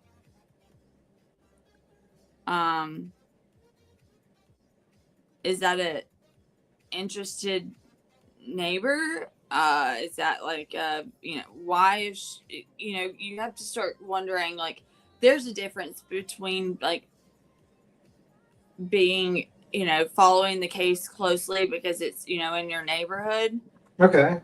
and there's a difference between like having the level of involvement that Bobby has had. I get what you're saying. I mean, like, it's not the worst theory in the world. The only thing is like, what was missing from Sebastian's what was missing from Sebastian's room? What was he alleged to have had with him at the time? I'm not sure. What was it? Anybody remember? I don't remember. Flashlight. Flashlight. Exactly. Okay. And his glasses. And his glasses. Okay. Mm-hmm. Okay, so you think he has an extra pair of shoes. He puts his glasses, flashlight, he goes out to play flashlight tag. He's playing with these people. Somehow, like, the parents don't know about who he's playing with, right? They have no clue. Right. Probably would be a routine then, right? It wouldn't be the first time he would do it. I mean, well, we've seen that though with him at Seth's house and stuff, that he used to sneak out, or that he used to go outside after dark. Or we thought he might have, because we didn't know. I mean, because he was out there hanging out with talking to the neighbor or whatever. So we didn't know that he was doing it, but who's to say he wasn't, is what I mean. Well, we do have a neighbor on the dispatch audio that told police that they were nurses, that told police that they found him when they went to leave for work in the morning, they found him allegedly hiding under the car, right? Right. I thought somebody debunked that, though. I thought Chris or somebody said that wasn't true, but I don't know for sure. They said, I think Chris said if that happened, they weren't aware of that. Oh, correct. Oh, okay. Because I asked Chris if he had ever gone, if they knew of him ever leaving the house, like maybe after he said, if we were asleep, we wouldn't know. Right. Well, that's look at back when we were kids. I mean, how many times did we sneak out without our parents knowing? It's just we were lucky enough to come home. Nope, never. How is flashlight? I mean, how is flashlight tag played? By the way, just wondering. Well, ironically, that's a good, interesting question, B. Tim. So Seth and we know that Seth and Sebastian used to listen to Creepypastas. Yeah, I know what you're talking about. Yeah, the story about the creepy story about the flashlight tag. But how is the game played? That tells you how the game's played. That video. Wow, can you give me a synopsis? I forgot. Well, the kids it's a very interesting. I think I don't know. I think it would be a good video to play. Not really, but I don't want to play creepypasta video, to be honest with you. But I mean, it's I think they dress in all black, and it's very similar to like a hide and seek. You have one person and then it talks about breaking a neck. Okay, so the game basically is like, instead of touching the person, you flash the light on them and then they become it, and that's simple as that. Okay. But it's a little darker than that. Well, I know the story is darker because it's a creepypasta, but I get what you mean. But and creepypasta is all scripted because I mean it's made up lore. But if you look at some of the, like, we also know Slender Man, right? Well, let's say we go with, let's stay away from Slender Man. Let's say we go with your theory. Well, did Slender Man happen or lead to two girls attempting to unalive somebody in woods? Yeah, I get that. But let's just stick to, like, okay, so he has his own pair of shoes. Let's say he has his own pair of shoes, puts on glasses on, goes out, plays flashlight tag, right? He has trouble sleeping, right? He has issues with sleeping, right? I believe he did have issues with sleeping. goes out, plays the game, somehow meets these people without forms a friendship secretly without his parents knowing about him. Because, you know, goes out, then what? Do you think something just happened? He just, what, fell into something or got hurt with something? Because, like, we know that he had that chromosome deletion, like, you know, the chromosome disorder. He could okay. have easily fallen and hit his head Or somewhere. fell Like, into one of those holes. or fell into a hole. Something could have gone wrong where he, you know, and then kids panic. But why would you think, like, instead of, like, them telling an adult and being like, hey, we were playing flashlight tag and he fell into this hole, let's try to look for him. Why would they try to cover it up? Like, they wouldn't be charged with anything and the parents would know. Like, they wouldn't just want to just cover it up. You never know until you're put in that situation. There have been plenty of instances where children have done the same thing before. Right. Yeah, How but- many stories have we ever heard of that happening, really? Yeah, but I mean, like with Summer Wells, you know, I had always side-eyed Jody Sue Brown, and she's similar to this other neighbor. And I always side-eyed her kid, you know, to see if he had something to do with it. I don't know, but yeah, it's not unheard of. Oh. I'm not saying that's what it is, but it's Yeah, not no. unheard of. I think it's very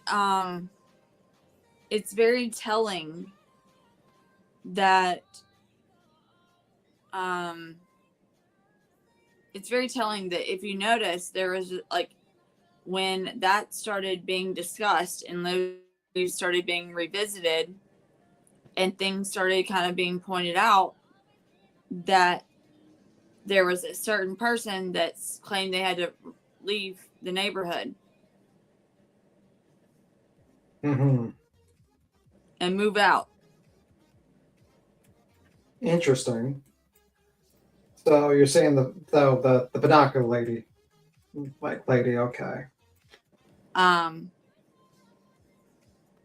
The other thing that was, yes, he did, Casey. Reading chat. There was also something that came out on Crabtree's live where it was mentioned that there is something with, I think, lights or flashlights maybe that, you know, may be relevant. Yeah. We also had Bobby try and talk about her. I think she said in one instance, maybe she said her neighbor's cameras weren't working, right? Yeah, I mean, so basically, I mean, I get what you're stating. It's a lot of speculation, to be honest with you. No, I'm just stating what she's already said. What she said. Yeah, but I'm saying, like, you What know, am I speculating on, BTM? well, you're speculating on whether he kept a pair of extra shoes. You're speculating that he's You're friends. speculating that he had no shoes on. You're just okay. Okay, all right, fair point. We both don't know. We'll just skip that. You're speculating that he would play flashlight tag based upon what? The missing flashlight, the fact he didn't have his glasses, And the fact that he listens to a creepy pastas and he might have listened to the flashlight tag creepy pasta. correct? And Bobby mentions flashlight. Her kids playing flashlight tag. That's a little speculation, to be honest with you. That's speculation right there. No, or is it speculation, or is it just looking at what has been mentioned? What are the odds? Have you ever heard, BTM, where people will insert themselves into cases and then, you know, they may know or speculate about the potential existence of certain video footage and then attempt to explain away that video footage by, like, including it in their stories? No, I don't know that. I'm trying to think of a scenario. I don't know that situation, to be honest with you. I mean, I get what you're stating. The problem is, like, the issue I have with the theory is that, like, these people, they're not Like, how would they be friends? Like, how would he meet them, like, and be friends with them? Why would he not play with them in the daytime? Why would they keep it secret, playing with them? Why was this a regular routine of going out, playing with them? What changed this night than any other night? You know what I mean? Like, that's the thing. And then, like, afterwards, let's say he got hurt out in the woods. Why did a dog not, find him out there? Or why didn't, and how did they get him out? That's the thing I have. That's the issue. It's just like, Maybe they were bullies. Maybe they only had him come out at night to be friends with them. Maybe they were mean to him or made fun of him or something. Kids are very mean. I Yeah. mean, kids that will literally. But that's speculation. You don't know. No, we don't know. Yeah, But that's pure maybe. speculation. And it sounds like Katie had she worked full time, and they go home and do their thing and go to bed. So I Yeah. mean, did they have time to go out and play? You know? Yeah, I get it, but like you go. Was Katie also, maybe we know that there were behavior issues. You know, maybe Katie, that was one of the things that Katie instituted, you know, as if you're having problems in school, you know, you can't go outside and have playtime. I don't know. I mean, that's a speculation. That's like there's no evidence to support that. That's the problem.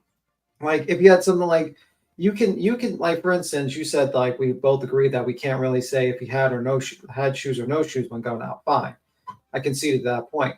But like speculating on whether he was bullied without any sort of actual event in which we can see that he was bullied in school, speculating on a friendship without any sort of evidence showing that there's a friendship. It's not speculating. Chris and Katie even said that he wasn't treated very well by the kids at school because all he wanted was friends. And they said, if I remember correctly, correct me if I'm wrong, but I'm pretty sure they said that he wasn't treated very well. That was like his Christmas biggest wish for Christmas. Yeah, I mean, I get it, but like, there's a big leap from not being treated in school to being like bullied and told, "Hey, come out and play flashlight tag," or just like kind of threatening them or something like that. That's what I mean. But well, to me, there's nothing in this case, and everything is open. Yeah, I know. We know that the dog drove into the retention pond, right? Yeah. Okay. So what if you have a neighbor that says her son is literally one of the sons is with the dog handler? Okay. At the time that Max dove into the retention pond. Okay. And then you go back to the dispatch audio, and according to that own neighbor's timeline of what time she found out about Sebastian being missing, Max had already dove into the pond. Okay.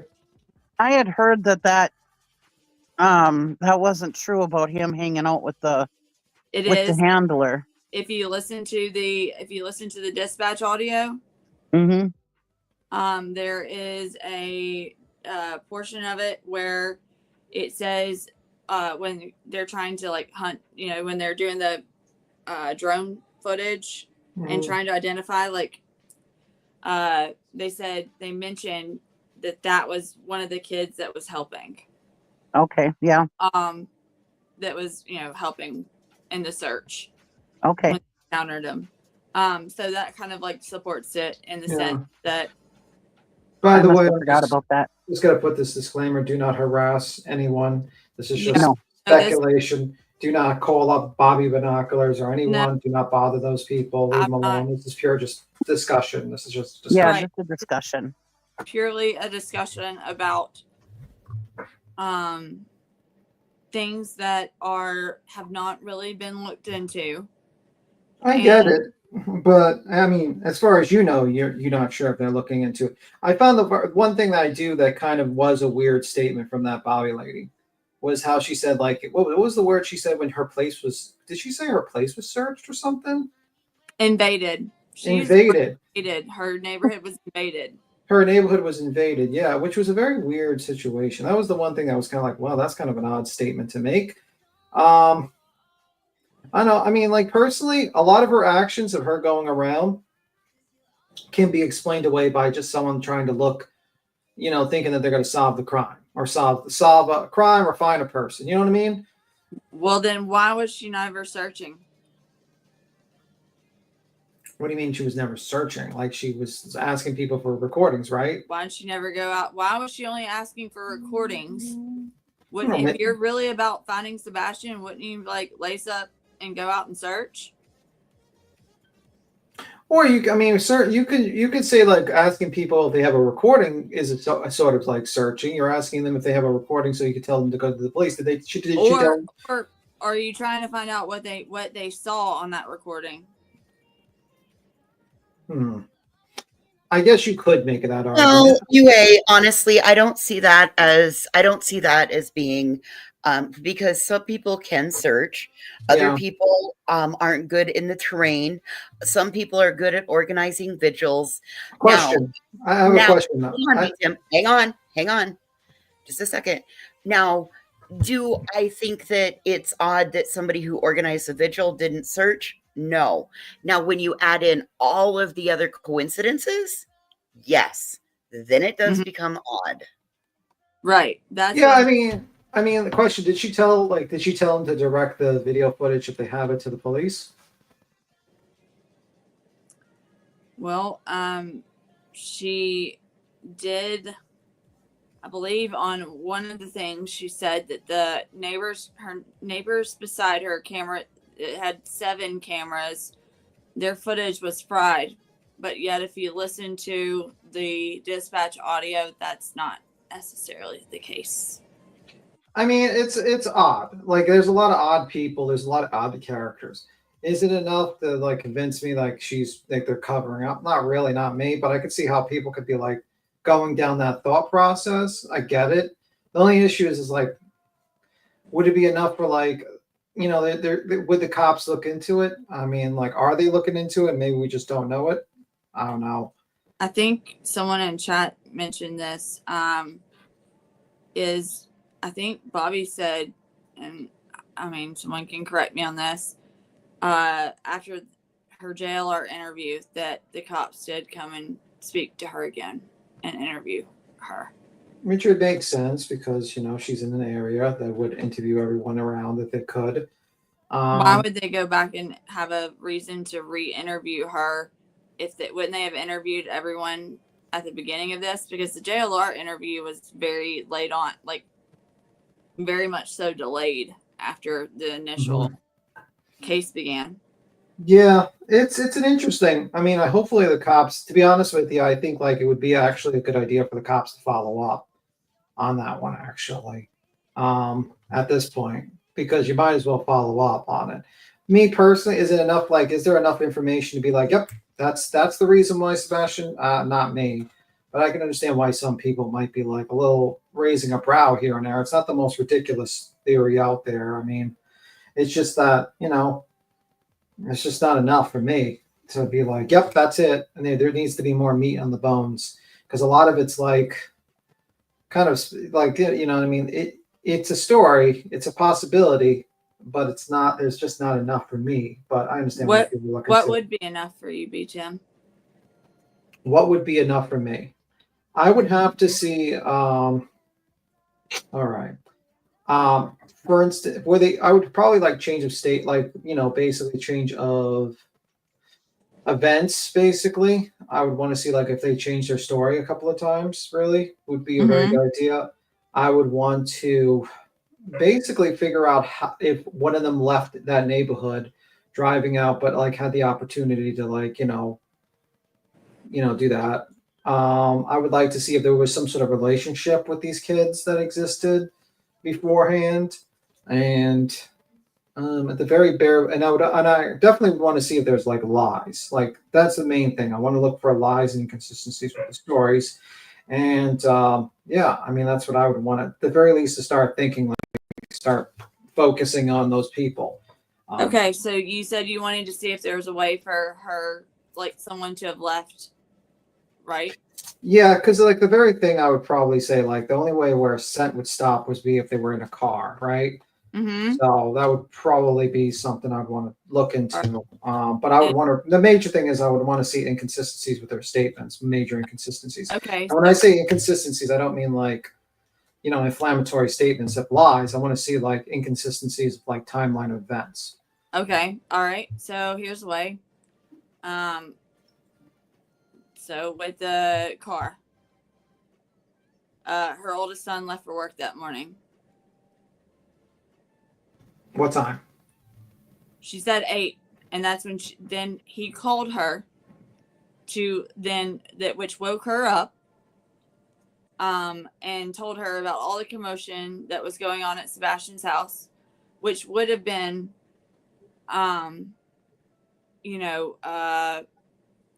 he left for work at 8, and then he would have had to have gone out of the way because they live on Kellen. Okay. Stafford is off of that. So to know what house it was coming out of, you would have had to drive out of your way on a direct route out of the neighborhood, right? Mm-hmm. Okay. So you're saying he took a different route that day? Yeah, he went out of his way to go drive past Stafford Court, saying that he saw all the commotion going on. Okay. So he drives out of his way. And Now, why did he change his route? Did he ever specify? Maybe was he like? He said all the commotion. Okay, so that kind of can be easily explained away because of the commotion. It could be changed the traffic routine. All these cars coming in, so you have to look for a It new was route. a straight shot out. If you look Listen, I've done that in my own neighborhood just to see what the hell was going on. Just to be a looky-loo. Right. Okay. Let's give them. I'll give them the benefit of the doubt on that one. Okay. The problem is that you have Bobby saying it was at 8 o'clock, and that nobody in her house was awake yet. When you go back to the dispatch audio, Max had already jumped in the pond. That Max, the same Right. Max her son was with. Well, see, I've always called bullshit on that just because I know how a search works, and you have a flanker, and that's the whole point of the flanker is to keep the dog and the handler being distracted or anybody approaching them and causing chaos while they're working. So I've always called bullshit on that. And the fact that if you add that to the fact she's asked for videos, she organized the vigil, that makes her be a nosy busybody. That's why we dubbed her Bobbynoculars, because she's always peering in on shit, right? Sorry, I put my hands in my eyes I did this gesture. Binoculars? I did this. Yeah, binoculars. So, it's just, it is what it is on that one. I've always questioned why she inserted herself. What is there? What benefit does she get out of it? I think what benefit is, I think if she wanted to be, maybe it was good. She was trying to help find Sebastian, and then she just liked the attention. It could have been that. That's just my opinion. But, Attention is currency. Attention is currency. Yeah, but why did she prep? That's the thing. I would like to ask her about why did she prep the vigil? That's kind of quick, though. Yeah, very quick for a neighbor that you didn't even know lived in your neighborhood. I thought she had said it was because she's part of the neighborhood Facebook group. She was the admin of it. Right. So, that just says she's the president of the Karen committee in my book. Yeah, but sorry if why your name's vigil? Karen. I don't mean to, it could be the What president. was the day of the vigil, by the way? Tuesday. Tuesday of what date? The day after Sebastian went missing, the 27th. The same day. Thank you for reminding me. Yeah, that's weird. That's a little bit of a weirdo situation because the 27th. Where the vigil was held too. What? Where the vigil was held, I think, was at the intersection of Stafford Court and Kellen. Mm-hmm. Yeah, that's weird. Why would you do a vigil? Isn't that what's listed as the last known area where he was seen? Yeah. Yep. In I don't the know. Well, report. I don't see anything weird with that because that's keeping it out of the parents' front lawn, and it's being a light in the darkness for the last area that they were seen. I mean, Would you that do evening. boys, you've been involved in missing person cases, right? Is it Yeah. a little odd to do a vigil the next day? Well, I mean, for a kid you don't know about. I mean, I get it if you are. That's a and little odd. Not that the parents even really want. I mean, because remember the parents didn't go to that vigil, right? Like Listen, I think it was I still think that this was all about attention for currency. Like attention is currency. She's a admin of a Facebook group. She jumped on it before any other neighbor that might possibly know them could. That's the way I'm looking. That's the way I see it. And Yeah. nobody has to agree with me. I think that she just did this for her 15 minutes of fame because everything that she said has been able to easily be, without even law enforcement coming out, we were able to debunk it. Yeah, but then like it kind of like that whole situation, just to play devil's advocate again, switching with that whole situation of jumping on and just basically making up a bunch of BS is it could be used as a way to like, point directions at somewhere else, like look over here, not over here. And I but, agree with that too. She could be being somebody else's useful idiot. Yeah. I fully agree that law enforcement should speak with her. I think, yeah, if I was law enforcement, I'd probably speak to her, get like at least another interview into her, and I'd probably interview like other people in the household, to be honest. I mean, like because at this point you're about 10, you're almost like 10 months this young teenager's missing, so it's best to just like circle around and check. Do I think there's like enough for me to be like, yep, that's her? No, I don't. Well, no. One of the interesting things, Tim, in the dispatch audio is if you listen, one of her children that was helping with the search, quote unquote, helping with the search, that was their words, not mine, actually ran away from, like, into the tree line. Mm-hmm. Yeah, but like away from police. Yeah, but that like the problem is just there's too much speculation. I mean, I understand your theory. It's fine. It's like you can have any theory you want. Would you? Okay, let me ask you this: if you had a child missing from your neighborhood and you had no idea as to how they went missing, right? Yeah.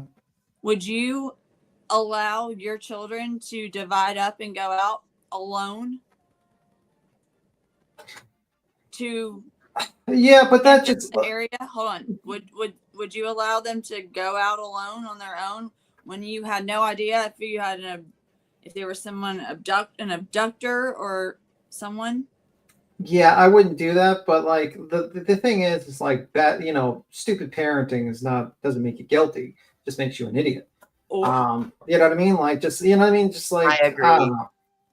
My kids wouldn't, if I had kids, they wouldn't be allowed out to do that because I'm sorry, they're not trained in the ways of search and rescue. You're not going to get in the way of the professionals. I'm sorry, you're going to stay inside.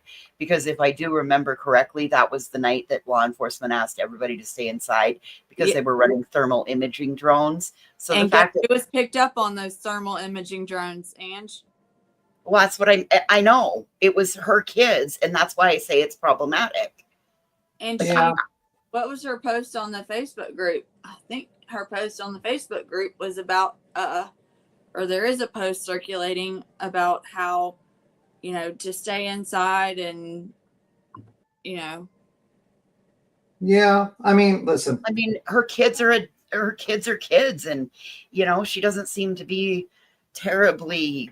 I don't know. And I saw somebody in chat ask, well, if attention is currency, if she did this for attention, why did she go dark?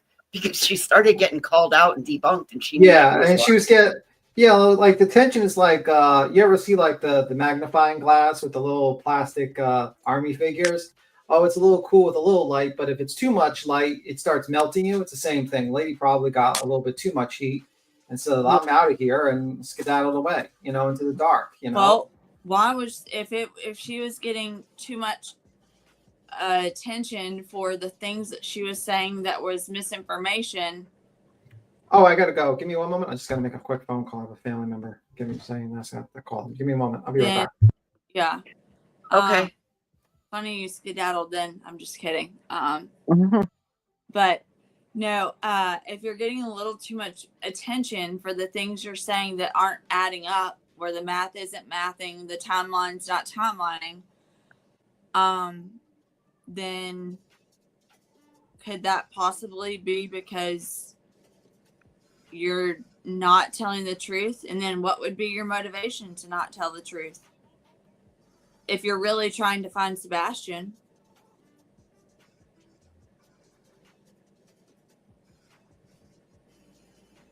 Okay, so let's break this down.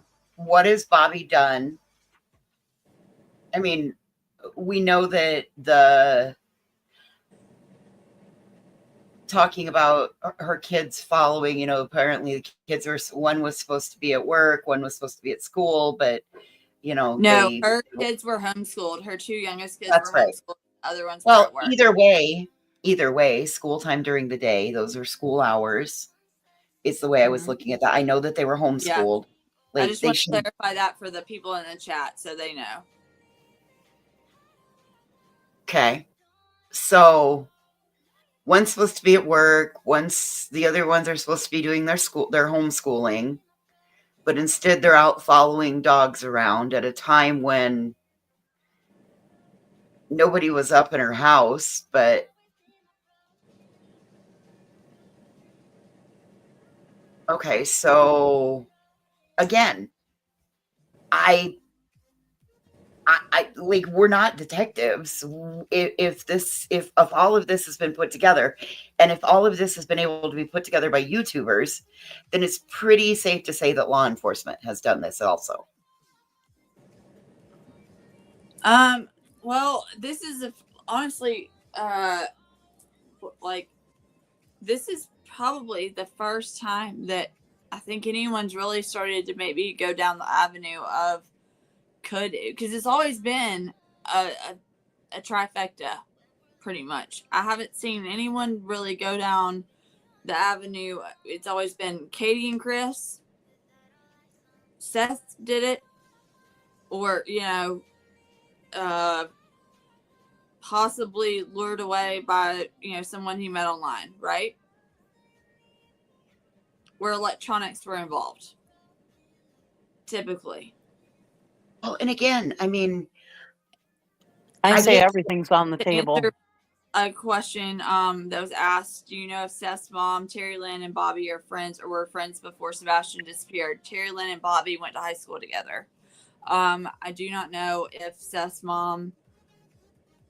I'm not sure if Seth and Bobby knew each other prior to this. Oh my God, wouldn't that be weird? There's some indications that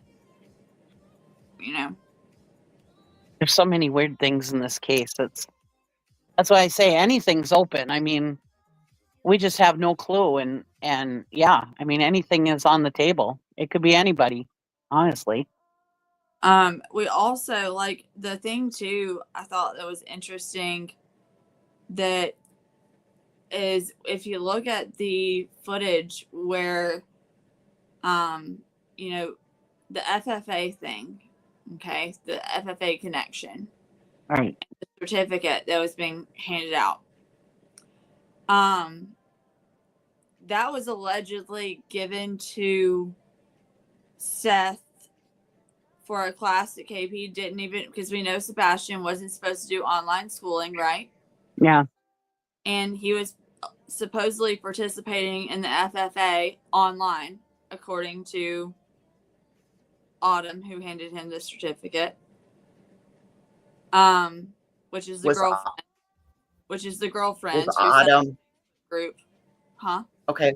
Is Autumn an FFA? Yeah, I'm back. By the way, I had my family Yes, called, so she's I an had to FFA. answer. Okay. Well, the fact that she's in FFA, then, and she gave the certificate, that is, like, if she's like treasurer, secretary, or president, or I don't know what the rank. I don't remember what rankings are. Yeah.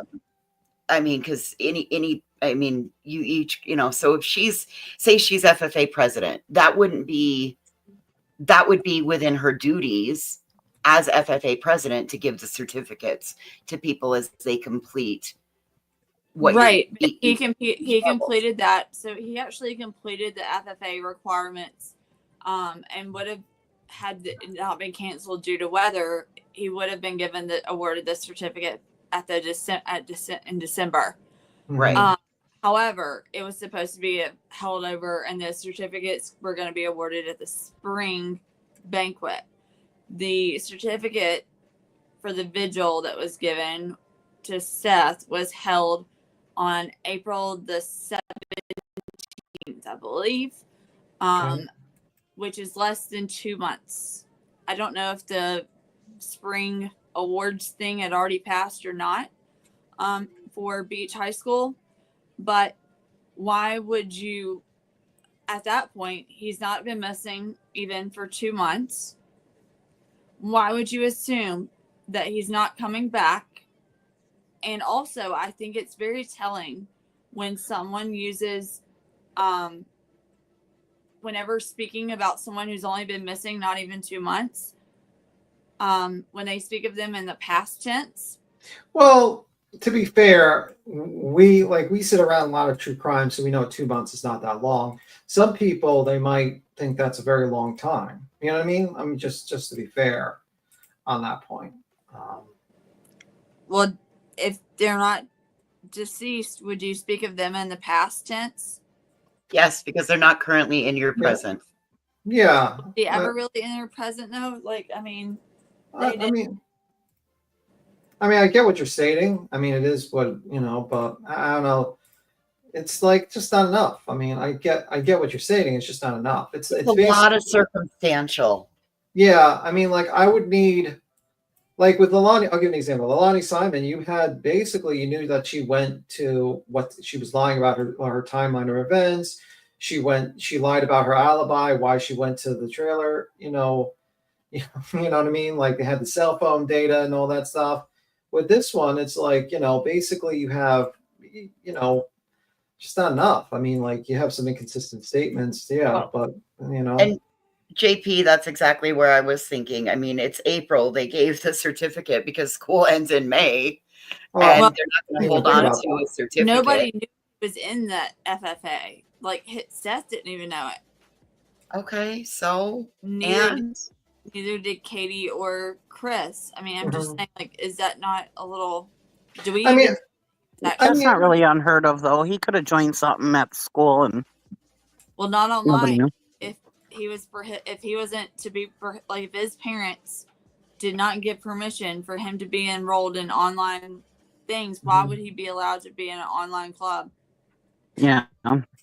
Well, I mean, I think there's a lot of things that kind of raise your brow and be like, okay, that's a little weird. That's a little weird. But just because it's a little weird doesn't mean that there's enough for you to be like, yeah, they're definitely covered up. They definitely accidentally killed Sebastian or did something to him, and they're just covering it up. You know what I mean? It's just not enough. I'm not. So you've been throwing a lot of things. But I'm just bringing up questions that are, you know.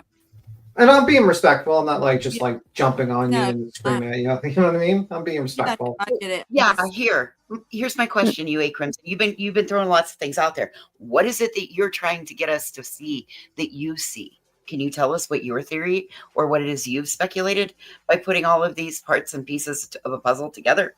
Can you let us know what it is like that you see? What I see is I see a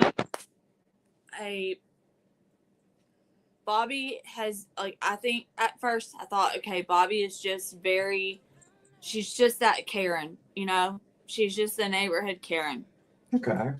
And I remember her interview with JLR, and I got a very visceral, like, physical reaction to that. I'm like, why is this neighbor, she's the only neighbor that I know of that's really, like, come out and spoken out publicly.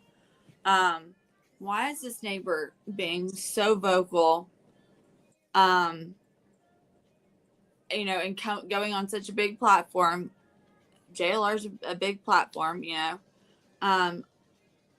Why is she so involved? And then I started listening to her interview with JLR, and I'm like, okay, she's contradicting herself at a lot of different points in this interview, without realizing it. Okay. And so that made my raise some alarms and brought some red flags, because we know that she, and then so that brought a lot of red flags. Okay. Then I was aware of the fact that she had when Stephen Crabtree was out there getting the evidence for Mob Crew to use for the lights video, and the narrative that he constructed, like the narrative that Mob Crew constructed of what was going on in the lights video, she was literally riding the hip of Stephen. And she was, if you actually watched the Mob Crew live that night, he kept getting texts from the neighbor or the source, you know, her, as to what was being seen in that video. It has since come out that the angle of that video was not the angle that was believed for it to be by the Mob Crew. Why? Like, why would you be so into, like, why would I just don't know a neighbor who is that invested in a child they've never known to literally spend all day out in the heat, you know, with a creator to help come up with a narrative for explaining the lights video. Okay. Okay. Then having that in the back of my mind, and then going back and replaying the video and hearing her talk about the flashlight theory or the flashlight tag. Okay. And then she uses a qualifier after that. She tries to distance her kids from playing flashlight tag by saying earlier. Okay. So that started to also following. Mm-hmm. I'm following. Like I listen. I wanted to know. I wasn't being rude. If anybody thought I was being rude, I wasn't being rude. No, I didn't take you as rude. Okay, because I seriously want to know. Like, you asked some good questions, so I want to know why it is you feel that way. Like I'm not taking that as being rude at all. So that started to raise some more red flags. Flashlight theory. Okay. Then so we're on Jay's, and we're like, what is flashlight tag? You know, so I'm like, we look it up, and there's a Mr. Creepypasta flashlight tag. Well, then it comes up that was something that they used to actually, you know, listen to. And we know the flashlight was missing from his room, along with his glasses. So it's kind of like, and he didn't take anything else with him, right? You know? That's the thing that always got to me, because if, like, let's say we go with the theory that Katie murdered, like, let's go with their theory that Katie murdered Sebastian.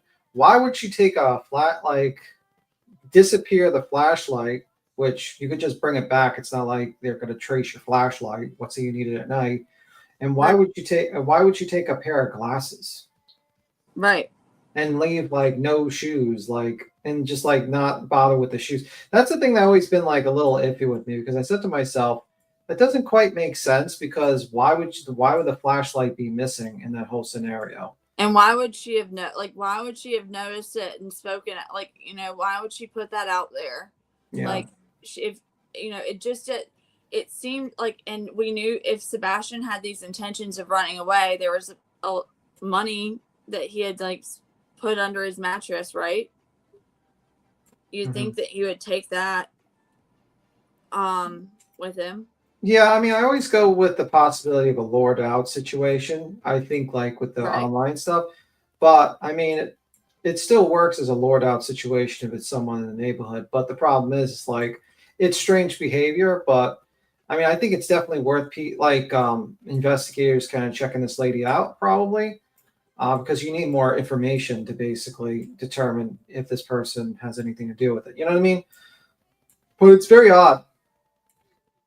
Yeah. It's definitely got like more like there's more to it than Katie did it, to be honest with you. Well, do you know who was feeding the narrative about the pressure washer? Yeah, I think it wasn't her. She was like the one that started the whole story, the fake bullshit story. Right. Do you want to know who's the one that was saying that Chris was out there? You know, they were having fights in the front yard where the It was neighbors. her. Yeah, I think I've seen that. It was her. Right. Who else put out the theory that Chris said that he wanted him gone? I believe that was her. I believe. Okay. Who else is the one that? Do you know who the person is that was may have put Pearls in touch with the teaching assistant at the school? No, I don't know who did that. Actually, her. She did. Okay. Do you want to know? Also, Terry Lynn was out looking for Sebastian very early on, right? Well, Terry Lynn's always been like a fame, like she always wanted to be famous type of deal. Didn't she have like a YouTube channel, or she had like a YouTube channel about like wife swap or some 90 Day Fiance, yeah. Yeah, she always wanted to be famous. That was never shocking to me, to be honest with you. Right, but she's friends with who? But we all have kind of side-eyed her a little bit. Yeah. Right. She's friends Or with more, who? a lot of us. Yeah. Binoculars. They've known each other since high school. And who found the who found the pants? Who found the glasses? By the way, let me just make this disclaimer, because thank you, Coda, for reminding me. Everything here is purely just like a discussion. And please do not harass or go after anyone. And I don't want anyone trying to do an investigation, trying to leave this lady alone. That lady, binocular lady, leave her alone. Leave everyone alone. It is just basically Crimson, right? Crimson. This is your theory, of your what you think happened, and we're just having a discussion. And we're just discussing all this. It doesn't mean we think it. Yeah. This is simply a question. Like I want people to question. I think it's healthy to what we've done so far in this case has not worked. And so I think it's important to look at alternative possibilities. And look at different possibilities that maybe would explain why Ellie could have trouble finding things on, the electronic devices. Why is there not why is geofencing not showing up anything really that would be out of the ordinary? Mm-hmm. Well, if you have but the problem with that, Crimson, hold on. The problem with that is that we're not law enforcement. Yeah. We are not law enforcement, and there isn't a YouTuber out here that should be doing any sort of investigation like that, because we don't have the right credentials. We are not credible. And God forbid we stumble upon something. Do you know how quickly it'll be bounced out of court? Yeah. Unfortunately, that would probably happen. But I'm not saying that we're law enforcement or anything of the sort. What I am saying is, though, it is very, what law enforcement is looking for when they do geofencing and things like that, and they're going out with a lured out theory or whatever. Yeah. They're looking for things that are out of the ordinary, right?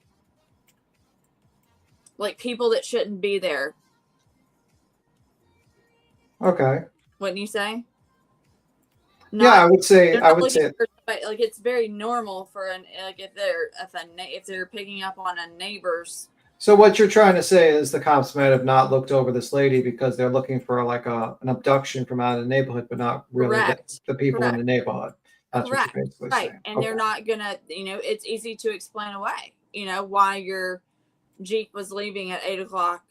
But what I thought was odd was the fact that the Jeep was leaving, yet later on in a different interview, she says all of her kids were searching. So either your kid was at work or he wasn't at work. But regardless, you said that the child was your son was leaving and saw all the commotion going on. Yeah. And had to go out, like I said, it was a straight shot out of that neighborhood. Yeah, I mean, I think like hopefully the cops, probably the cops did interview her because she seemed a little bit off. And that's probably why she got the second, why they interviewed her again, because, she was probably making statements online that were just like, okay, lady, this is not making too much sense, and that's probably it, but I don't know. I get what you're saying. I get what you're saying, but it's definitely a lot of speculation though. But there's some things that'll be odd, but not enough for me to be like, yep, that's the person. You know what I mean? Well, no, I mean this isn't to put anybody on trial or a conviction or any type of thing. What it is what are some things about this? I think everybody can agree that this case has been very unusual in a lot of senses, right? I can agree on that. I think everyone can agree on that. Very out of the ordinary. Okay. And that there has been a lot of narrative pushing, and there's been a lot of division that's been created that's really taken the attention off of, put a lot of attention on Kate, pitting Katie versus Chris, wouldn't you say? Yeah. Or Katie and Chris versus Seth, rather. Sorry. Yeah, I mean, but that could be, and this is just to be devil's advocate, that's often happens a lot of times in these cases where people are often, like the parents are often blamed, because a lot of the true crime channels, the supposed true crime channels, go with the theory that it's most likely the parent that did it. That's usually, so it's not like and a lot of them go with the narrative like she was the last one to see, see Sebastian. So they would go with that. Beat him. Well, that's what they said. That's what I'm trying to say. That's what they say. Right, because remember we have the law, like the flyer that says on the December the 26th in the area of Stafford Court. Tim, did you see what Brianna wrote in back chat? I saw it. Because I'm almost positive that it's exactly accurate. That Bobby came in after that Mark W., the pretend fake neighbor, said about the power washing. Okay, Brianna says, just to point out, may have been Mark W. who did the pressure washer thing first. You'd have to ask Kathy for sure, but I'm almost sure Bobby came in after Mark W. before he was busted. She backed up him, so she legitimized a fake neighbor. Okay, thank you for that, by the way. Yeah. And I do remember that. I just don't think that I think people have credited Bobby with the pressure washer story. And I do believe it was Mark W., the fake neighbor. Yeah. But the fake neighbor, who could that have been? And why would she have legitimized a story? The question, and I'm just putting it out there, curious. Okay, well, the fake neighbor is a guy named Mark W., and Kathy P. has all of that on her channel. She covered all of that. It's another really deep rabbit hole. This isn't the first time this person has faked and said they were something that they're really not. Right. But Mark W. person. As the neighbor, because she's why would Bobby have Karen. motivation to legitimize that? I didn't get your full question. What was the question? I'm sorry. Can you repeat your question? Why would Bobby have a motivation to legitimize that theory? Or that story? Fame. Because it helps paint the narrative Chris and Katie are bad. Yeah, and a lot of times, for instance, I'll give you an example. Wasn't there was a narrative in the Quentin Simon one, like they were all trying, like the neighbor was kind of pushing, like, what was it, like Quentin Simon wasn't treated well or something like that. It was like the least liked kid of them. I remember that, and then she was just pushing that in, like, and there was, and also that lady with the psychic lady who talked to the dead people. Was that another person? Wasn't she just Yes, like the making shit friend up? who also. Yeah, wasn't she making shit up too? Yes. Somebody's saying in chat that Bobby confirmed that neighbor was fake. The thing is, like, let's see, how do I word this? For the level of interest that, well, you have to think about too, who is the source, who is pretty much, if you look at the information, that the misinformation, especially, let's just say that the misinformation that has been dividing this case all along, who has it been supplied by? It's a lot of people, actually. It's a list. Nick, But I'm saying, like, their BHB. source, but who has been, they've had a source, right? I mean, they had a few sources. The fake neighbor, that binoculars lady. There's been a few. You know. Okay. The fake neighbor and the binoculars. That the Katie's like relative. She went on a BHB show, right? She was saying Yada some person. Yada. There's been a few. Just there's a lot of clowns to the circus. I just don't remember all of them.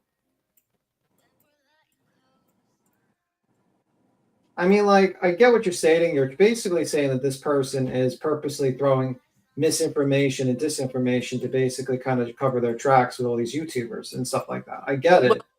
There was actually, now that I think about it too, there was actually a lady that was out searching that was found with she actually had been arrested for having a 380 and like at a school.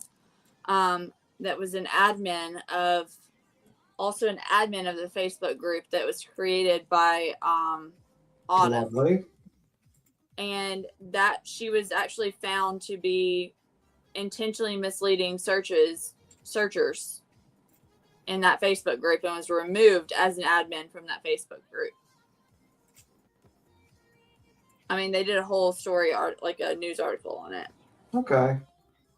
About her intentionally misusing that Facebook group that was created by Bobby's son's girlfriend to intentionally mislead and throw off searches in the Sebastian Rogers case. Yeah, and that person obviously did, like, they didn't have, you don't think that person had anything to do with the cover up or anything like that, right? Well, here's my question is, what would you, like, usually when you become an admin of a Facebook group, right? Okay. You usually in some way want to know or have some type of relationship with the other people that you admin the Facebook group with, especially a missing child's Facebook group, right? Sure. So it begs the question as to why they would link up with this person and let her admin this group. You know? I mean, there's a lot of questionable people that, people are allowed to admin, or, you got Nick the Hat, who I wouldn't let him admin buying me a coffee from a local Starbucks. I mean, there's just poor decisions all around. Poor decisions don't mean that they're part of a conspiracy. You know what I mean? Well, I mean, here's the thing. Usually, like, okay, if you're 7, let's say you're young, you're in high school. Okay. Are you gonna be linking up with someone that's like 45, 50? No, I'm not going to be linking up with that. All right, you're gonna be aligning yourself like with probably more people that like went to Beach High School or whatever. Okay. Right? Maybe. So, why is it?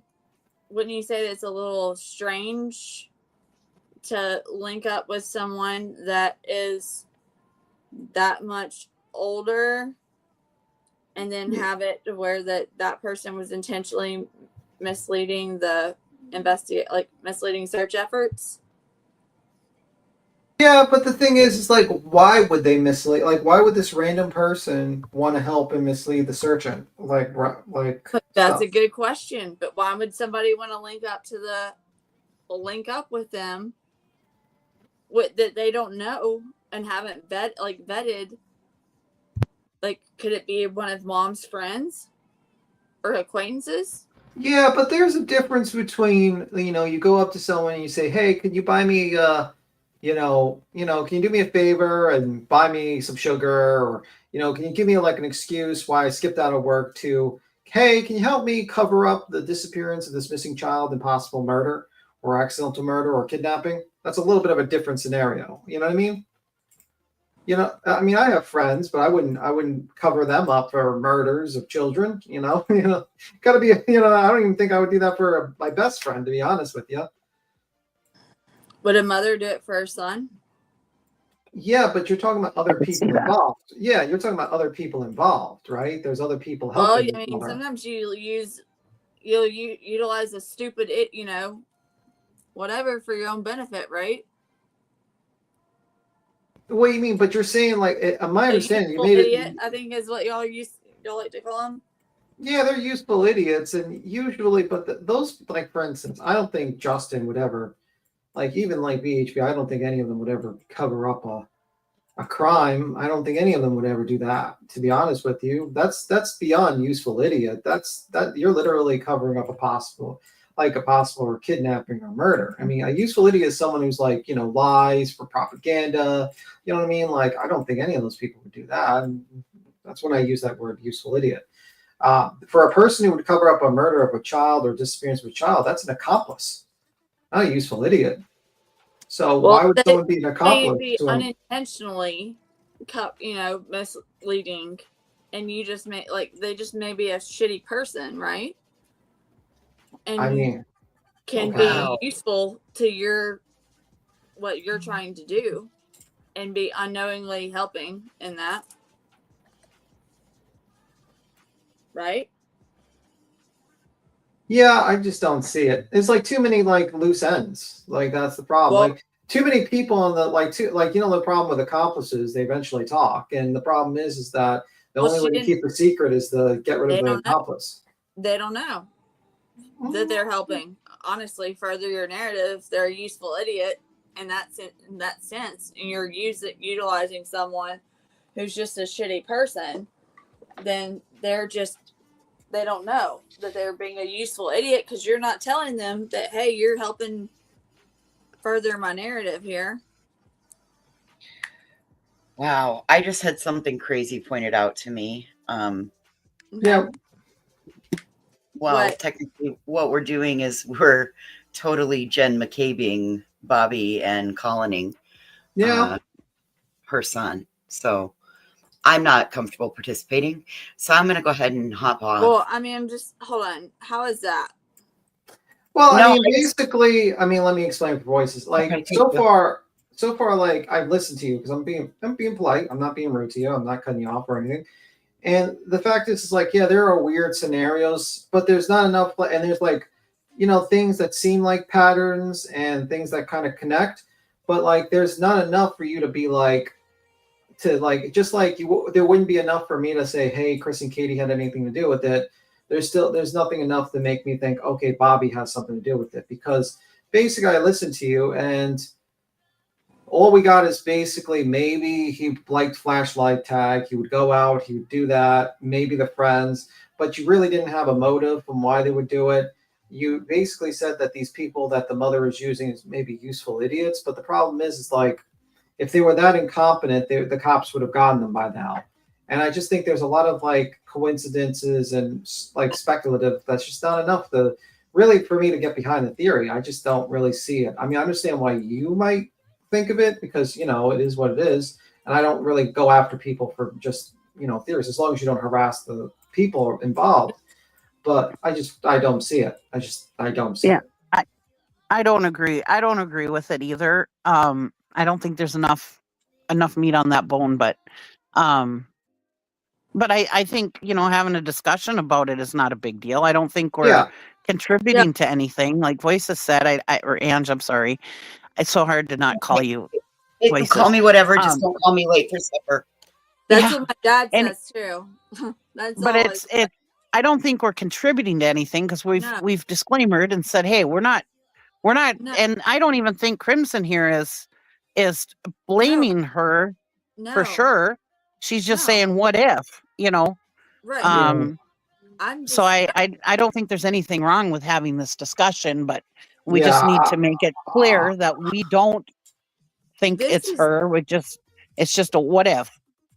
right. It's simply just it, and I mean I'm not sitting here like pigeonholed into like you know I'm going back and forth like this is. I think one thing is interesting is this is something that possibly, you know, if I was, let's say, trying to push misinformation, I would not want this happening in terms of having open discussion and dialogue that wouldn't further my narrative. You know what I'm saying? And I think it's helpful to have people who bring different viewpoints, look at different cases, and have, you know, also have experience maybe with different, you know, different life experiences, and can view things differently. Well, I mean, like, listen, I mean, at the end of the day, I listen to anyone if anyone wants to talk, and it'd be kind of like, me sitting there like Brittany J that says, okay, you can't talk about anything but if Katie's guilty. You know what I mean? Like, I'm willing to listen to if anyone comes up here and has a discussion point, we discuss it. It's fine. You know, and then we just talk about it. I don't think when you talk about something, you're harassing anyone or anything. You're just talking about what if situations. Now, you know, that's just my opinion on that. I don't think we've actually, you know, I think we've been pretty clear on, you know, speculation, and then we've been pretty, you know, calm and collective when talking about this. I don't think we've gone to the level of Turtle Boy, that's for sure. We didn't accuse anyone of murder or anything yet. It's just, you know, or kidnappings. And actually, I've been kind of devil's advocate. I wasn't meaning it like it was just getting along those lines. And I had it pointed out to me.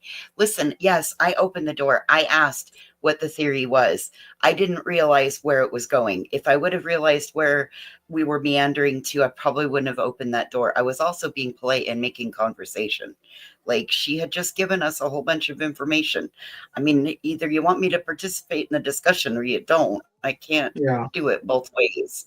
Yeah. Apparently I'm not winning today. So anyway. No, you're fine. You're fine. No, it's fine. It's just, it is what it is. Nobody's going off on you. Yeah, I'm not going off. It is what it is. And if people have a problem with like just cheesy, just read chat once in a while. Yeah.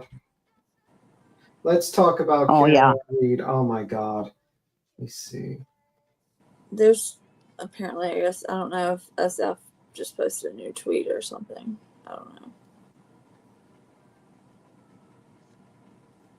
Yeah, I mean, like, I think this was a good conversation to have, to be honest with you, because it's like, you know what I mean? Like, let's say, like, Brittany J came up here and she was like, I want to discuss with you why I believe Katie was guilty. I would be glad to have a conversation with her, a calm and collective conversation, where I talked about the facts and what you believe, and then I have a conversation. I think if you immediately just say, shut you down and say, nope, we're not going to talk about it, and just throw them off, I think that's actually a negative. And I think the way a conspiracy theory or a way of a bad ideas form is not in the light of day, but actually in the darkness. But that's just my opinion. No, in my opinion, that's like, you know, that's what I think. That's how we met Jax. I met him on Granny's. I think, were you on there too? I don't remember. But anyways, yeah, I was on Granny's channel and he was talking about how he he's kind of up in the air about Chris and Katie, you know, and he wanted to know what we thought.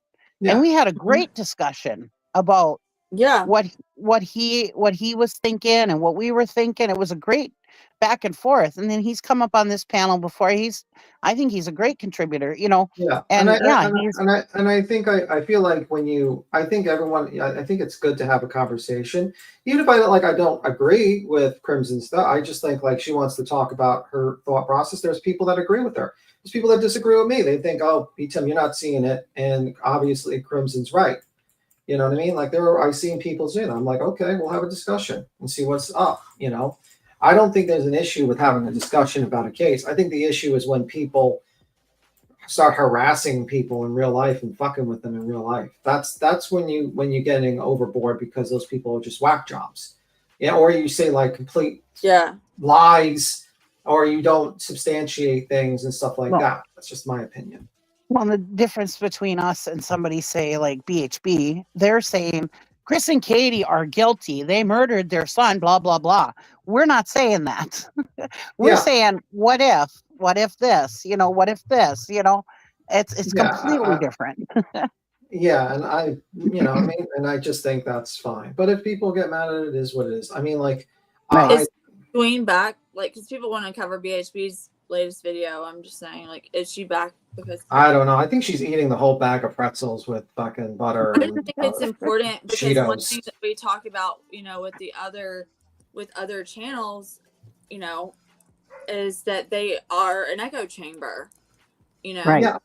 and it's important to not have an echo chamber. And I mean, I know that this isn't like there's a lot of different things going on, but I think that a healthy discussion can also bring up some maybe answers in the case because people try to start covering up for. Well, I think echo. That's how these things happen. Like these scenarios where you have these crazy conspiracies happen because they're all in echo chambers. They don't want to have a conversation with anyone, and whenever they do have a conversation, they are the enemies. I mean, I've seen that in the Karen case. Quoted one of you to talk about that. Where there was like the Turtle Riders were all in an echo chamber. They never wanted to, and they only got information from the echo chamber. And whenever someone came in to have a discussion with them about the facts, it was always like, okay, we're gonna dox them, we're gonna fuck with them in real life. It's like that to me is not the essence of an actual discussion. That to me is just basically a cult. And I think like we don't run a cult around here. If you want to come up here and talk about your theories about a case based upon, and we'll talk about it and see if you actually have any facts to support your theories, that's fine, dandy. I think that's perfectly fine. It is what it is. And if I get shit for that, I don't mind. I'd rather get shit for being open, having a conversation than being closed-minded. I mean,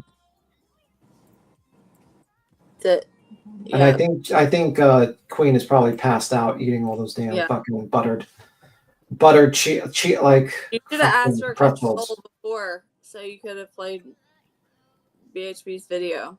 Yeah. That's true. And JP says, and I'm just gonna read this. I appreciate those theories, but not those regarding a minor child as a possible suspects. Beat him. They're no longer. I'm pretty sure they're no longer minor children. Yeah, but I think JP brings up a good point because it's like, you know, because I wasn't even thinking of that, but that's actually a good point. You got to be kind of careful of like the thought process with these kids because, you know, once, you know, if things come out, you know, I mean, they're innocent until proven guilty. You never know. Right. Nobody is saying, I'm going to make this very clear. Nobody is saying anything about someone's guilt or innocence. What is, I think, important to consider is what would be the motivation for what are the motivating factors that could drive something like that? I mean, yeah, I get it. What are the reasons that, you know, things like that, you know, like, and yeah, I get it. But, you know, we just have to be very careful with certain theory crafting. I understand. Oh my God, where's Queen? Did she just like pass out? Is she gone? Did she like just complete? Did we just bore her to We sleep? bored her to death. Her and her kids are having their own party. Yes. She's like, screw these guys. She's like, fuck you guys. I'm fucking gone. I am gone. Forget this shit. I am gone.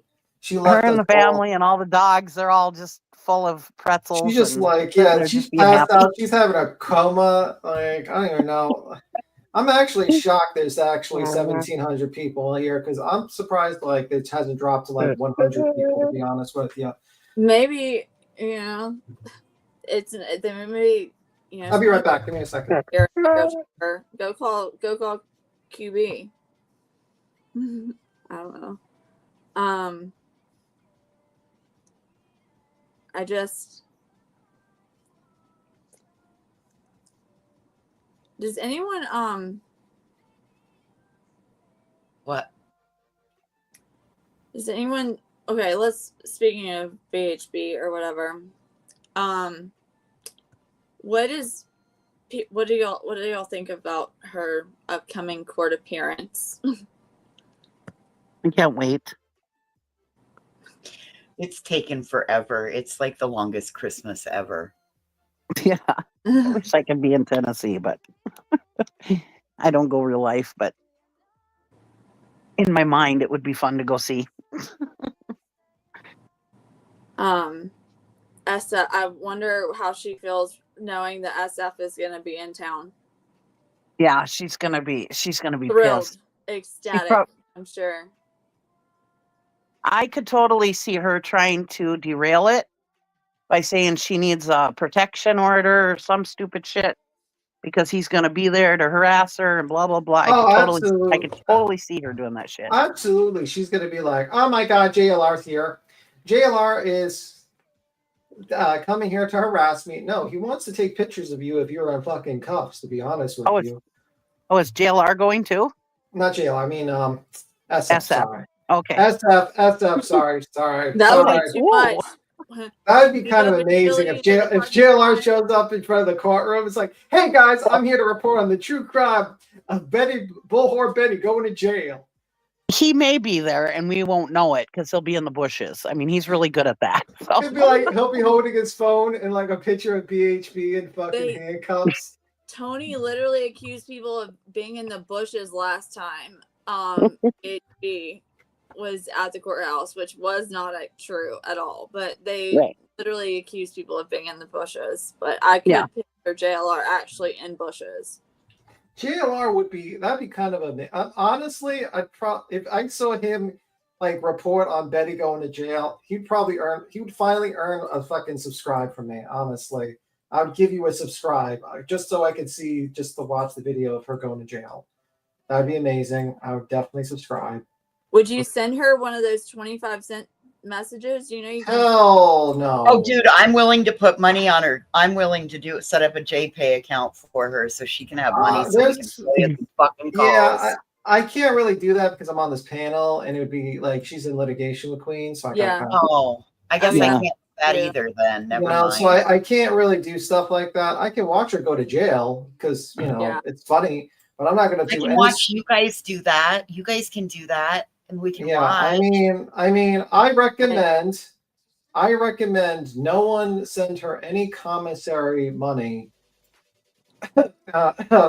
any messages. I recommend people please don't send Betty when she goes to jail any messages like FFAO or how you or as BJ would say, FAFO.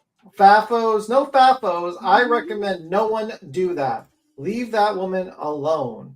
Leave her alone. That is my message. Yeah, Absolutely. Don't give her commissary money. Make her time be as hard as it possibly can in there. Yeah, I mean, in no way should anyone send an FFAO or anything. I am 100% against such things. Disavow with Betty and let her be miserable in jail alone without any commissary. But for her to understand that message, it would have to be FOFA, remember? Yep. Yep, you got me, Cocktail. You got me. So, I wonder. I almost wonder if they have like a, like some people put out a cookbook recently. I wonder if they have like a commissary cookbook. Actually, there's a channel called there's a DePeasy. whole Yeah, there's a whole DePeasy. way of lifestyle. Yeah, man, you have jailhouse cooking. I think that would be interesting, like a commissary cookbook.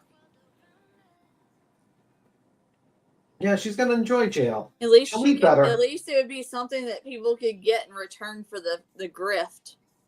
I think she's gonna enjoy jail. Jail is a fantastic place to be for her. She's going to use it as her being a martyr. I mean, she can. And I'm She's sure already saying she's going to jail for Sebastian Rogers. Like, no, you're not. I mean, technically, she is right. She is going to jail for harassing Sebastian's family. So, I mean, she is kind of right. So, No, she's not, because she's saying she's doing it for him. No, she's doing it because she's a creep. Yeah, but I'm just saying she's doing it for Sebastian Rogers. And how dare she use his name for that? Well, It's just stupid. I mean, when she goes to jail, she can say whatever she likes when she goes into the prison system. Enjoy. She could say all her excuses of why she's in jail, but she'll be in jail, and I'll laugh my ass off. It is better than her cooking. So, as someone said, she'll love jail food. It's better than her cooking. I will say that is true. That is very true. Her stomach's used to gray meat, so I could actually lose. That may be like a good weight loss thing. Like, go stay with if you're trying to lose weight, you just have to go live with Betty for a month because you won't want to eat any of the food. Oh, you'll get a fucking tapeworm, probably E. coli, maybe possibly salmonella. No, thank you. I'll take my fate in my own hands, driving on black ice. Thank you very much. yeah, because we never heard what the outcome of the floating poops was. Oh God, I forgot about her. But I just remember looking at some of that food that she cooked, and I'm like, going, ugh, like. What? Why do you think I've been doing? Possibly think this is a good idea, and then she'd make videos and post them. I'm like, terrible idea. Like, you're gonna stay single why do you forever. think I've been You're never cooking a gonna lot? get any D. We're gonna need a missing persons where is Queen? We're gonna need a fucking missing person. Queen, are you okay? Now, unfortunately,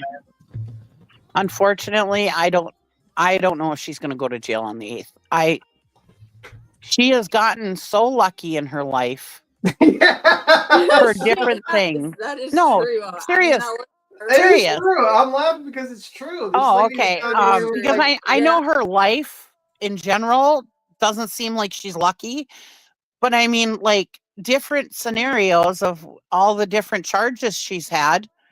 yeah, she's got the She's gotten away with it. So she's made a deal with Mephistopheles or something. that's what I'm saying. So I mean, if she doesn't go to jail on the 8th, I won't be surprised. See, I don't believe that, because I believe that before it was always because of the connections. If you look at, could be.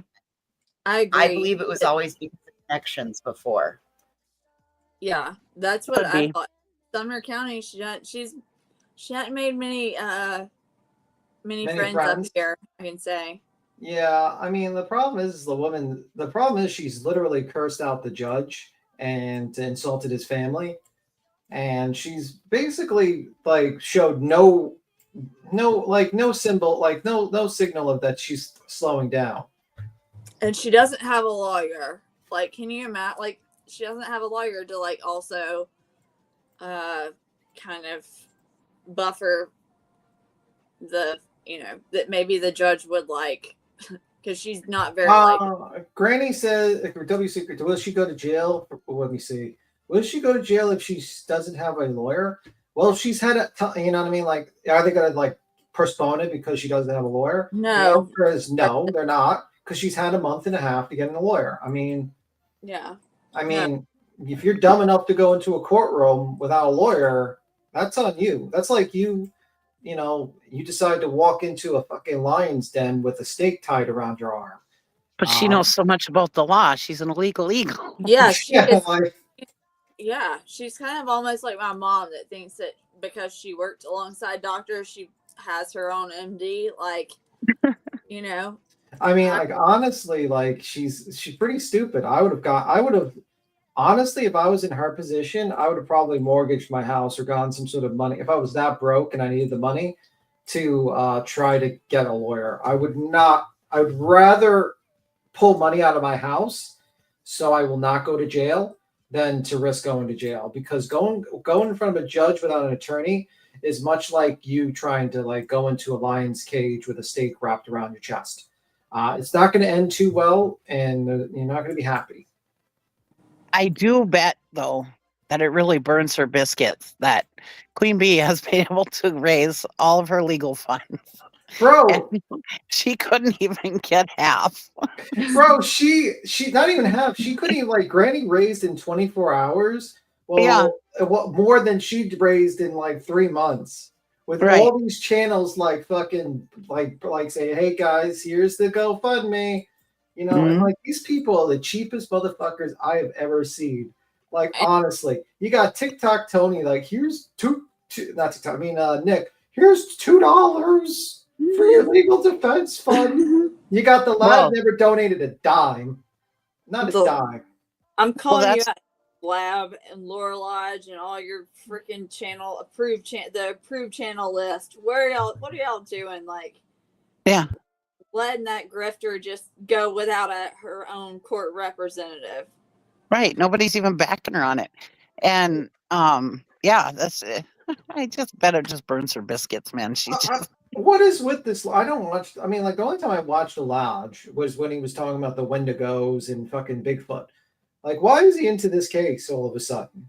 I think there's probably like I feel like there's just and this is my own opinion. I feel like they see you know, Dog, the bounty hunter, and they see like a chance to kind of work their way into maybe being a D-list celebrity that was a has-been.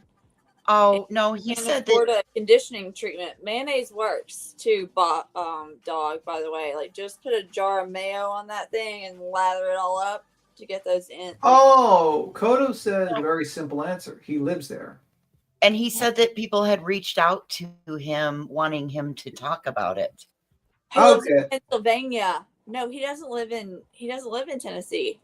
He lives in Pennsylvania. Yeah, so that just okay. Then that's like, why the fuck is he like being contacted by like Nick and say, "Hey, guy, man, I need your help." That's what I think is probably sunglasses, Versace sunglasses. No, it's his local news.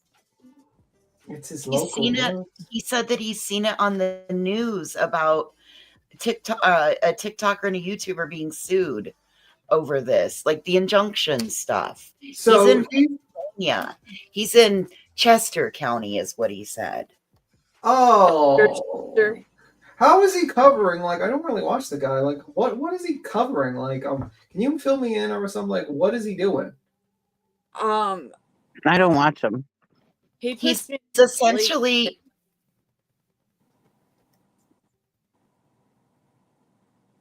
What were we gonna say, voices? Essentially, he's just going through and he's reviewing and comparing this to other cases. They just had a discussion about it and comparing details to other things, other issues that he's covered, is what it was to me. About like Bigfoot? Didn't he like try to compare it to John Bonet's case? Yes. Yes. Oh boy, come on, dude. Yeah, there was a lot more pointing to the parents in a John Bonet case than. Take a seat, bro. But he was already seated, so he's just. It's interesting the people that have come into this case that I'm looking at. I'm looking at their approved people that are allowed, that they say are allowed to their people are allowed to like listen to and watch, Have you seen that list going around? Kim Holmes makes another great point. He also said that when he did it, he got all the highest clicks and views on his channel. Yeah, that's it. The clicks and views definitely are a motivating factor for a lot of people. I will say, would it be,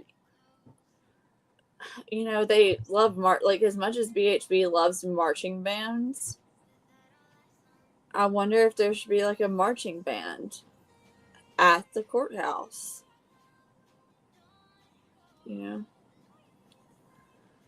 That seems like We can't condone that activity. We must disavow that activity. I disavow any. I disavow. I marching bands disavow. are very scary, though. I disavow any marching bands or any sort of concussion instruments being played in the facility of any of these people. Well, what about hair braiding? I don't. Like a hair braiding group or something. I do not want anything braided with my hair with somebody who may potentially have bed bugs. I have extremely long hair. That's going to be a no from me, dog. Listen, do you think like Betty braided like Seth's hair? I really do think Betty was the responsible for the braids. Like, hey, we could get you some Betty braid. could braid. Don't you think she would braid her own hair on a regular basis? The best she can do is a 3-strand braid. That one, Not with her, but see, Seth, like Big Sean has some, like, her hair is more like a weird, like half of it's like partially one length and then like the other half, like, so that's why it doesn't make like for good braiding. And plus it's different doing it on your own hair versus someone else's. Yeah. the neighbor is who braided his hair. The neighbor? Was it Bobby? Dun dun dun dun dun dun. No, Seth's neighbor. Seth doesn't live in the neighborhood. I'm messing with Don't you. confuse everybody. Beat him. We figured it out. It was Bobby that braided his hair. No,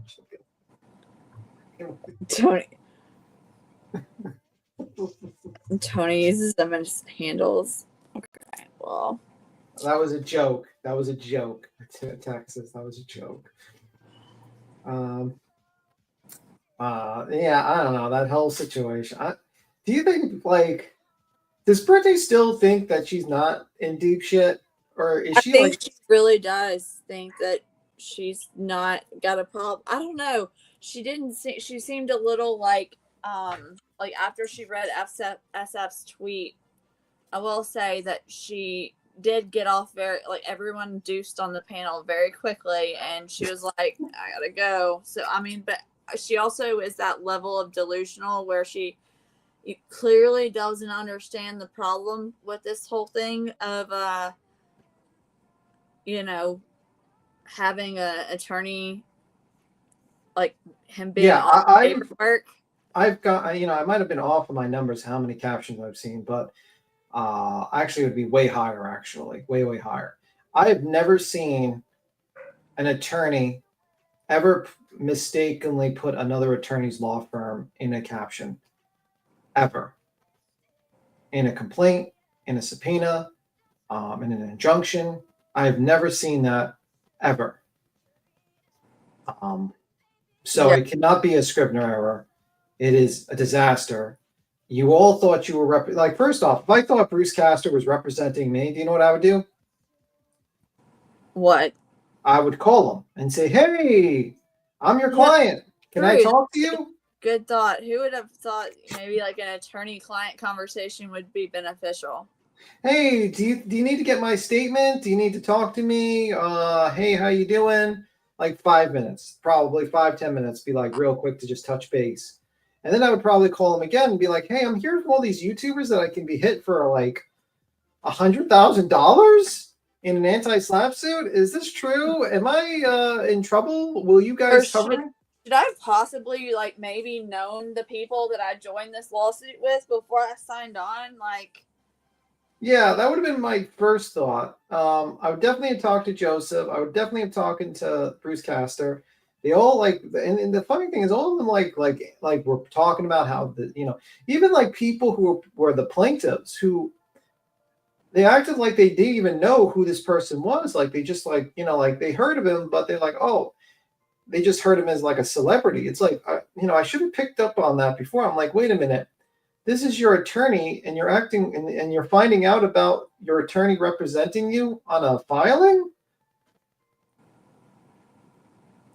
Yeah, well, they were all gung ho that it was Brooke. That was the name that nobody was dropping Lesniak's name as being their attorney when it came out. They were all like Bruce Castor's on it, like Castor's representing us. Do you think he would take this kind of case? Like I remember BJ saying it. I remember, and it's all to get like make them like Granny and Barbecue so afraid because you have this big time guy that. I guess they didn't do enough research and realize he was like barely, Yeah. general. I don't know, man. So it's like, it's, and then if I don't know, Castor, I feel like clearly hasn't, I mean, he has a way to also, there's plenty of ways like, Lesniak's law license is kind of like it's problematic, having that Castor on there, especially if he continues to leave him on the paperwork. So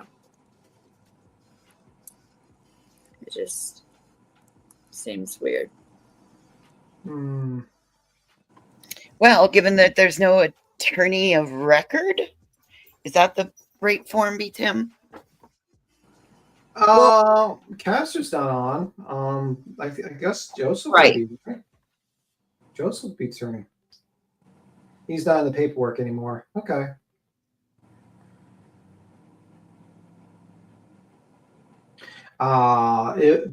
B. Williams says Nick told them not to worry about it, that he would take care of everything, in my opinion. Well, if you looked at that man's criminal past and you believe that, I got a bridge to sell you in New York. I'll sell them all to you in a very special price. Because oceanfront property in Idaho. Yeah. It's got a great view. Yeah, it's going to be great. Great, man. And then the fact that when Betty was trying to review those, like the different emails from the SF posted versus and compare them, bless her heart. When's somebody going to tell her in her chat, like different phones have different font options? And I don't know where you find That's what somebody came up last night and pointed out. Like, I mean, I want to find as many dumb people with money as she has. I mean, I don't know where you go to find that many dumb people sometimes. Like, I'm like, I'll look at the people and the numbers. I'm like, is this just people that are like me that are here to see the clown and pony show, or, people actually believing it? Because, I mean, it's just wild to me that anybody can look at her and be like, yeah, she's sane, or anybody can look at any of these other characters that have been brought into this and be like, yeah, they look normal to me. Let me go 27.27 miles out with my shovel in Westmoreland and start digging because some lady that looks like she's in the middle of a schizophrenic breakdown is telling me to go there,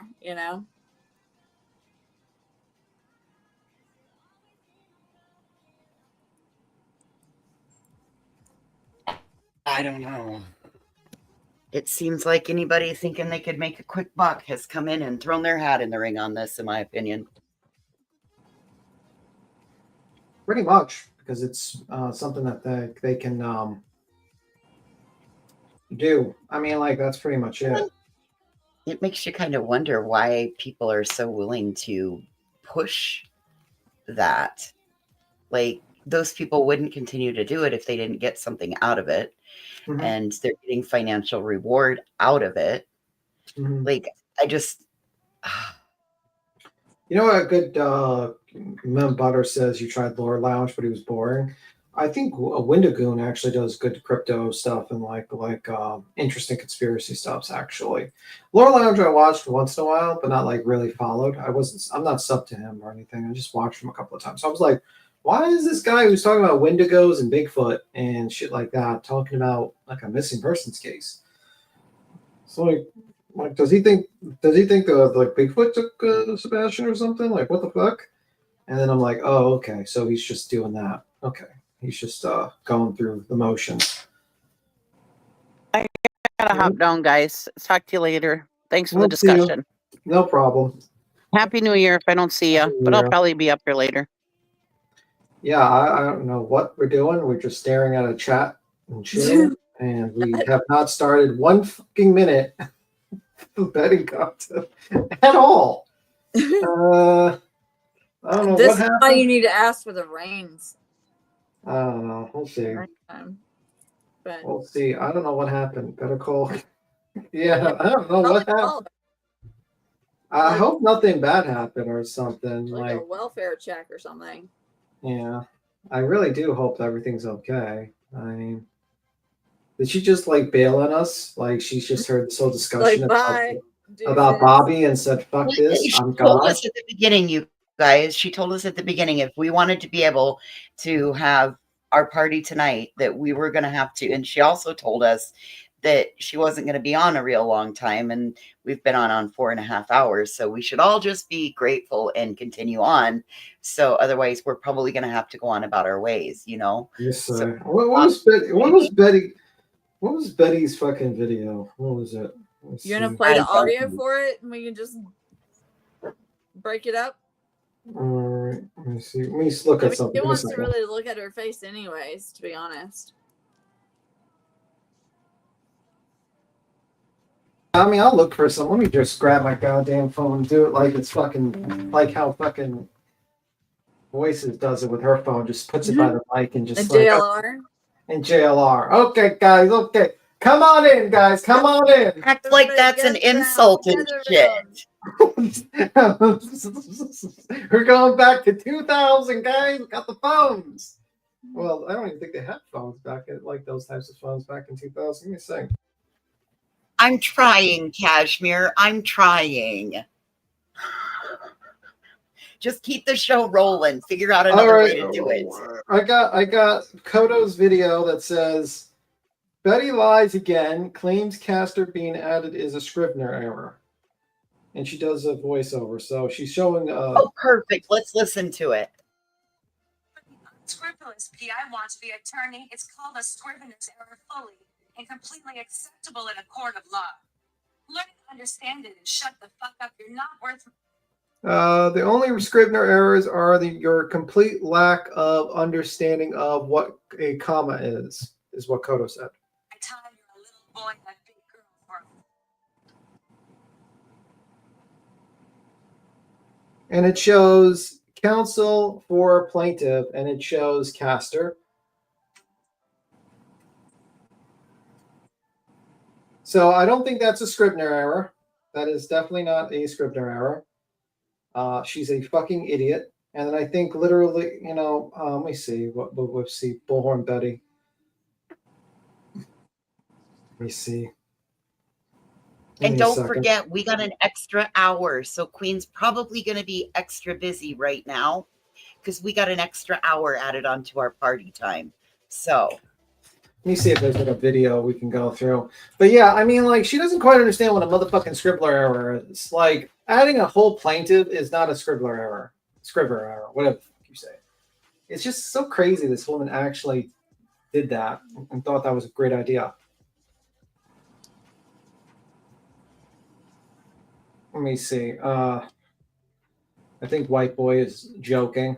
He had a joke one. That's interesting. Let's see. But I don't know. Let's see. yes, that was Mr. Pibb beat him. I decided rather not to have coffee, but to keep the caffeine flowing with the Mr. Pibb. Okay. All right. Let me see. I think How do you call us a Scrivener? Like, am I incorrect in what I knew to be a Scrivener error was like a misspelling, a transposition? Yeah. Something minimal like that, right? Yeah, it's like a non-trivial error in your writing. Mr. Pibb is better than Dr. Pepper.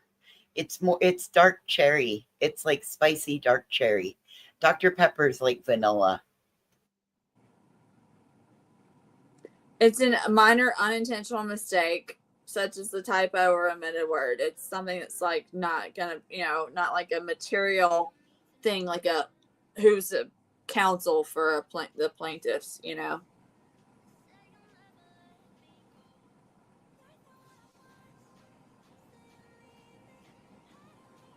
Okay. Betty should know that. She's basically a lawyer. I mean, she's a legal beagle, so. So I got the video of her reviewing the Laura Lounge. Did we watch that or no? I don't think so. Okay, she's gonna review it. Yeah. Okay, I'm gonna put it towards my phone. You just tell me to stop. And we'll see if we can do that. Because I don't Turn know. your volume up.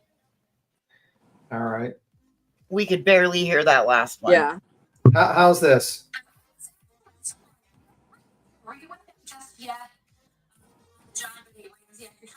No. No? We can't hear it. Okay. You can't hear anything? We can tell that she's talking. Sounded, but we can't really hear her All right. It is what it is. I don't know what's happening. I can play it with a speaker. Let me see if I can find it. Hold up. I might be able to do it the reverse of like I do it on my lives. Maybe I can play it from my phone and we can listen on the computer. Yeah, that would be good. I got this. Okay. I might be able to do it. Hang on. Do you think Nick e-filed the injunction? It's not hard with the. I don't think he would be that stupid, to be honest with you. No, actually, if you look at the exhibits, okay, so the exhibits came from, I think, were traced back to Betty and Nick's stuff. So I don't know. There's a possibility. Okay. Question: do we want the one from 19 hours ago, or do we want the one from 4 hours ago? 4. Let's do 4 hours. 4 hours is just like updates and shit like that. It's 19 hours. No, the 19 We want the 19 hours ago. Okay. I don't Hold think on. we went through that one. Okay. It's got to get through its ads. We need to get you fucking. Bedtime story. Something. We've got a very active puppy this evening, so you're going to. How's that? Can you hear it? Yeah. I was just watching the lore logs. I'm going to wait for a few of you guys to get in. Delilah needs a lot of attention tonight, apparently. Oh, shut up. Jungle Gym. So I'm going to wait for a few of you guys to get a. Okay, I'm speeding ahead. I was pleasantly surprised. It took me a minute before I realized what I was watching was a live show because I've never caught it live before. Mom, Melanie, you're Blue, Maggie, me and you, Robin. Oh, shut nice up. to see you, Victoria. Hello. I'm just kind of had me rolling. Oh my god. I'm trying to get into where he starts talking. It's hard because I don't want it to I don't want to screw it up. You know what I mean? This is like the call outs of the idiots. Listen, because she's softly active this evening, Peggy. Nick, I haven't quite figured it out, but she knows something. She knows something. She knows you're going to jail. The dog wants to see you for the last time. What are you listening to? We're listening to Betty because. Hi. She's alive. Yeah, we're listening to Betty because we kind of ran out of things to talk about. And Well, we can get off here. I mean, I've just been trying to get shit done real fast. I mean, we got a night full of us, so we can get off here for now if you want. Okay. I mean, because you have one scheduled at 9, right? Yeah, well, it's 8 o'clock my time, 9 yours. Yeah. Yep. Okay, cool. I'll be that'll there. give me a couple, 3-4 hours to get some shit done real fast, and Cool. I'll be there. I'll see you. Awesome. All right, see you guys. later. We'll catch you Bye. on the flip side. I'll see you guys tonight. All right. Bye. Thank you, UA Crimson. I appreciate you coming up and hanging out. All right. Bye. Thanks. Bye. We'll talk to you guys later. Thank you guys for hanging out. I will catch you on the flip side. I have a stream set up for both this and the Hive. So I will see you guys here in a little while. Party time.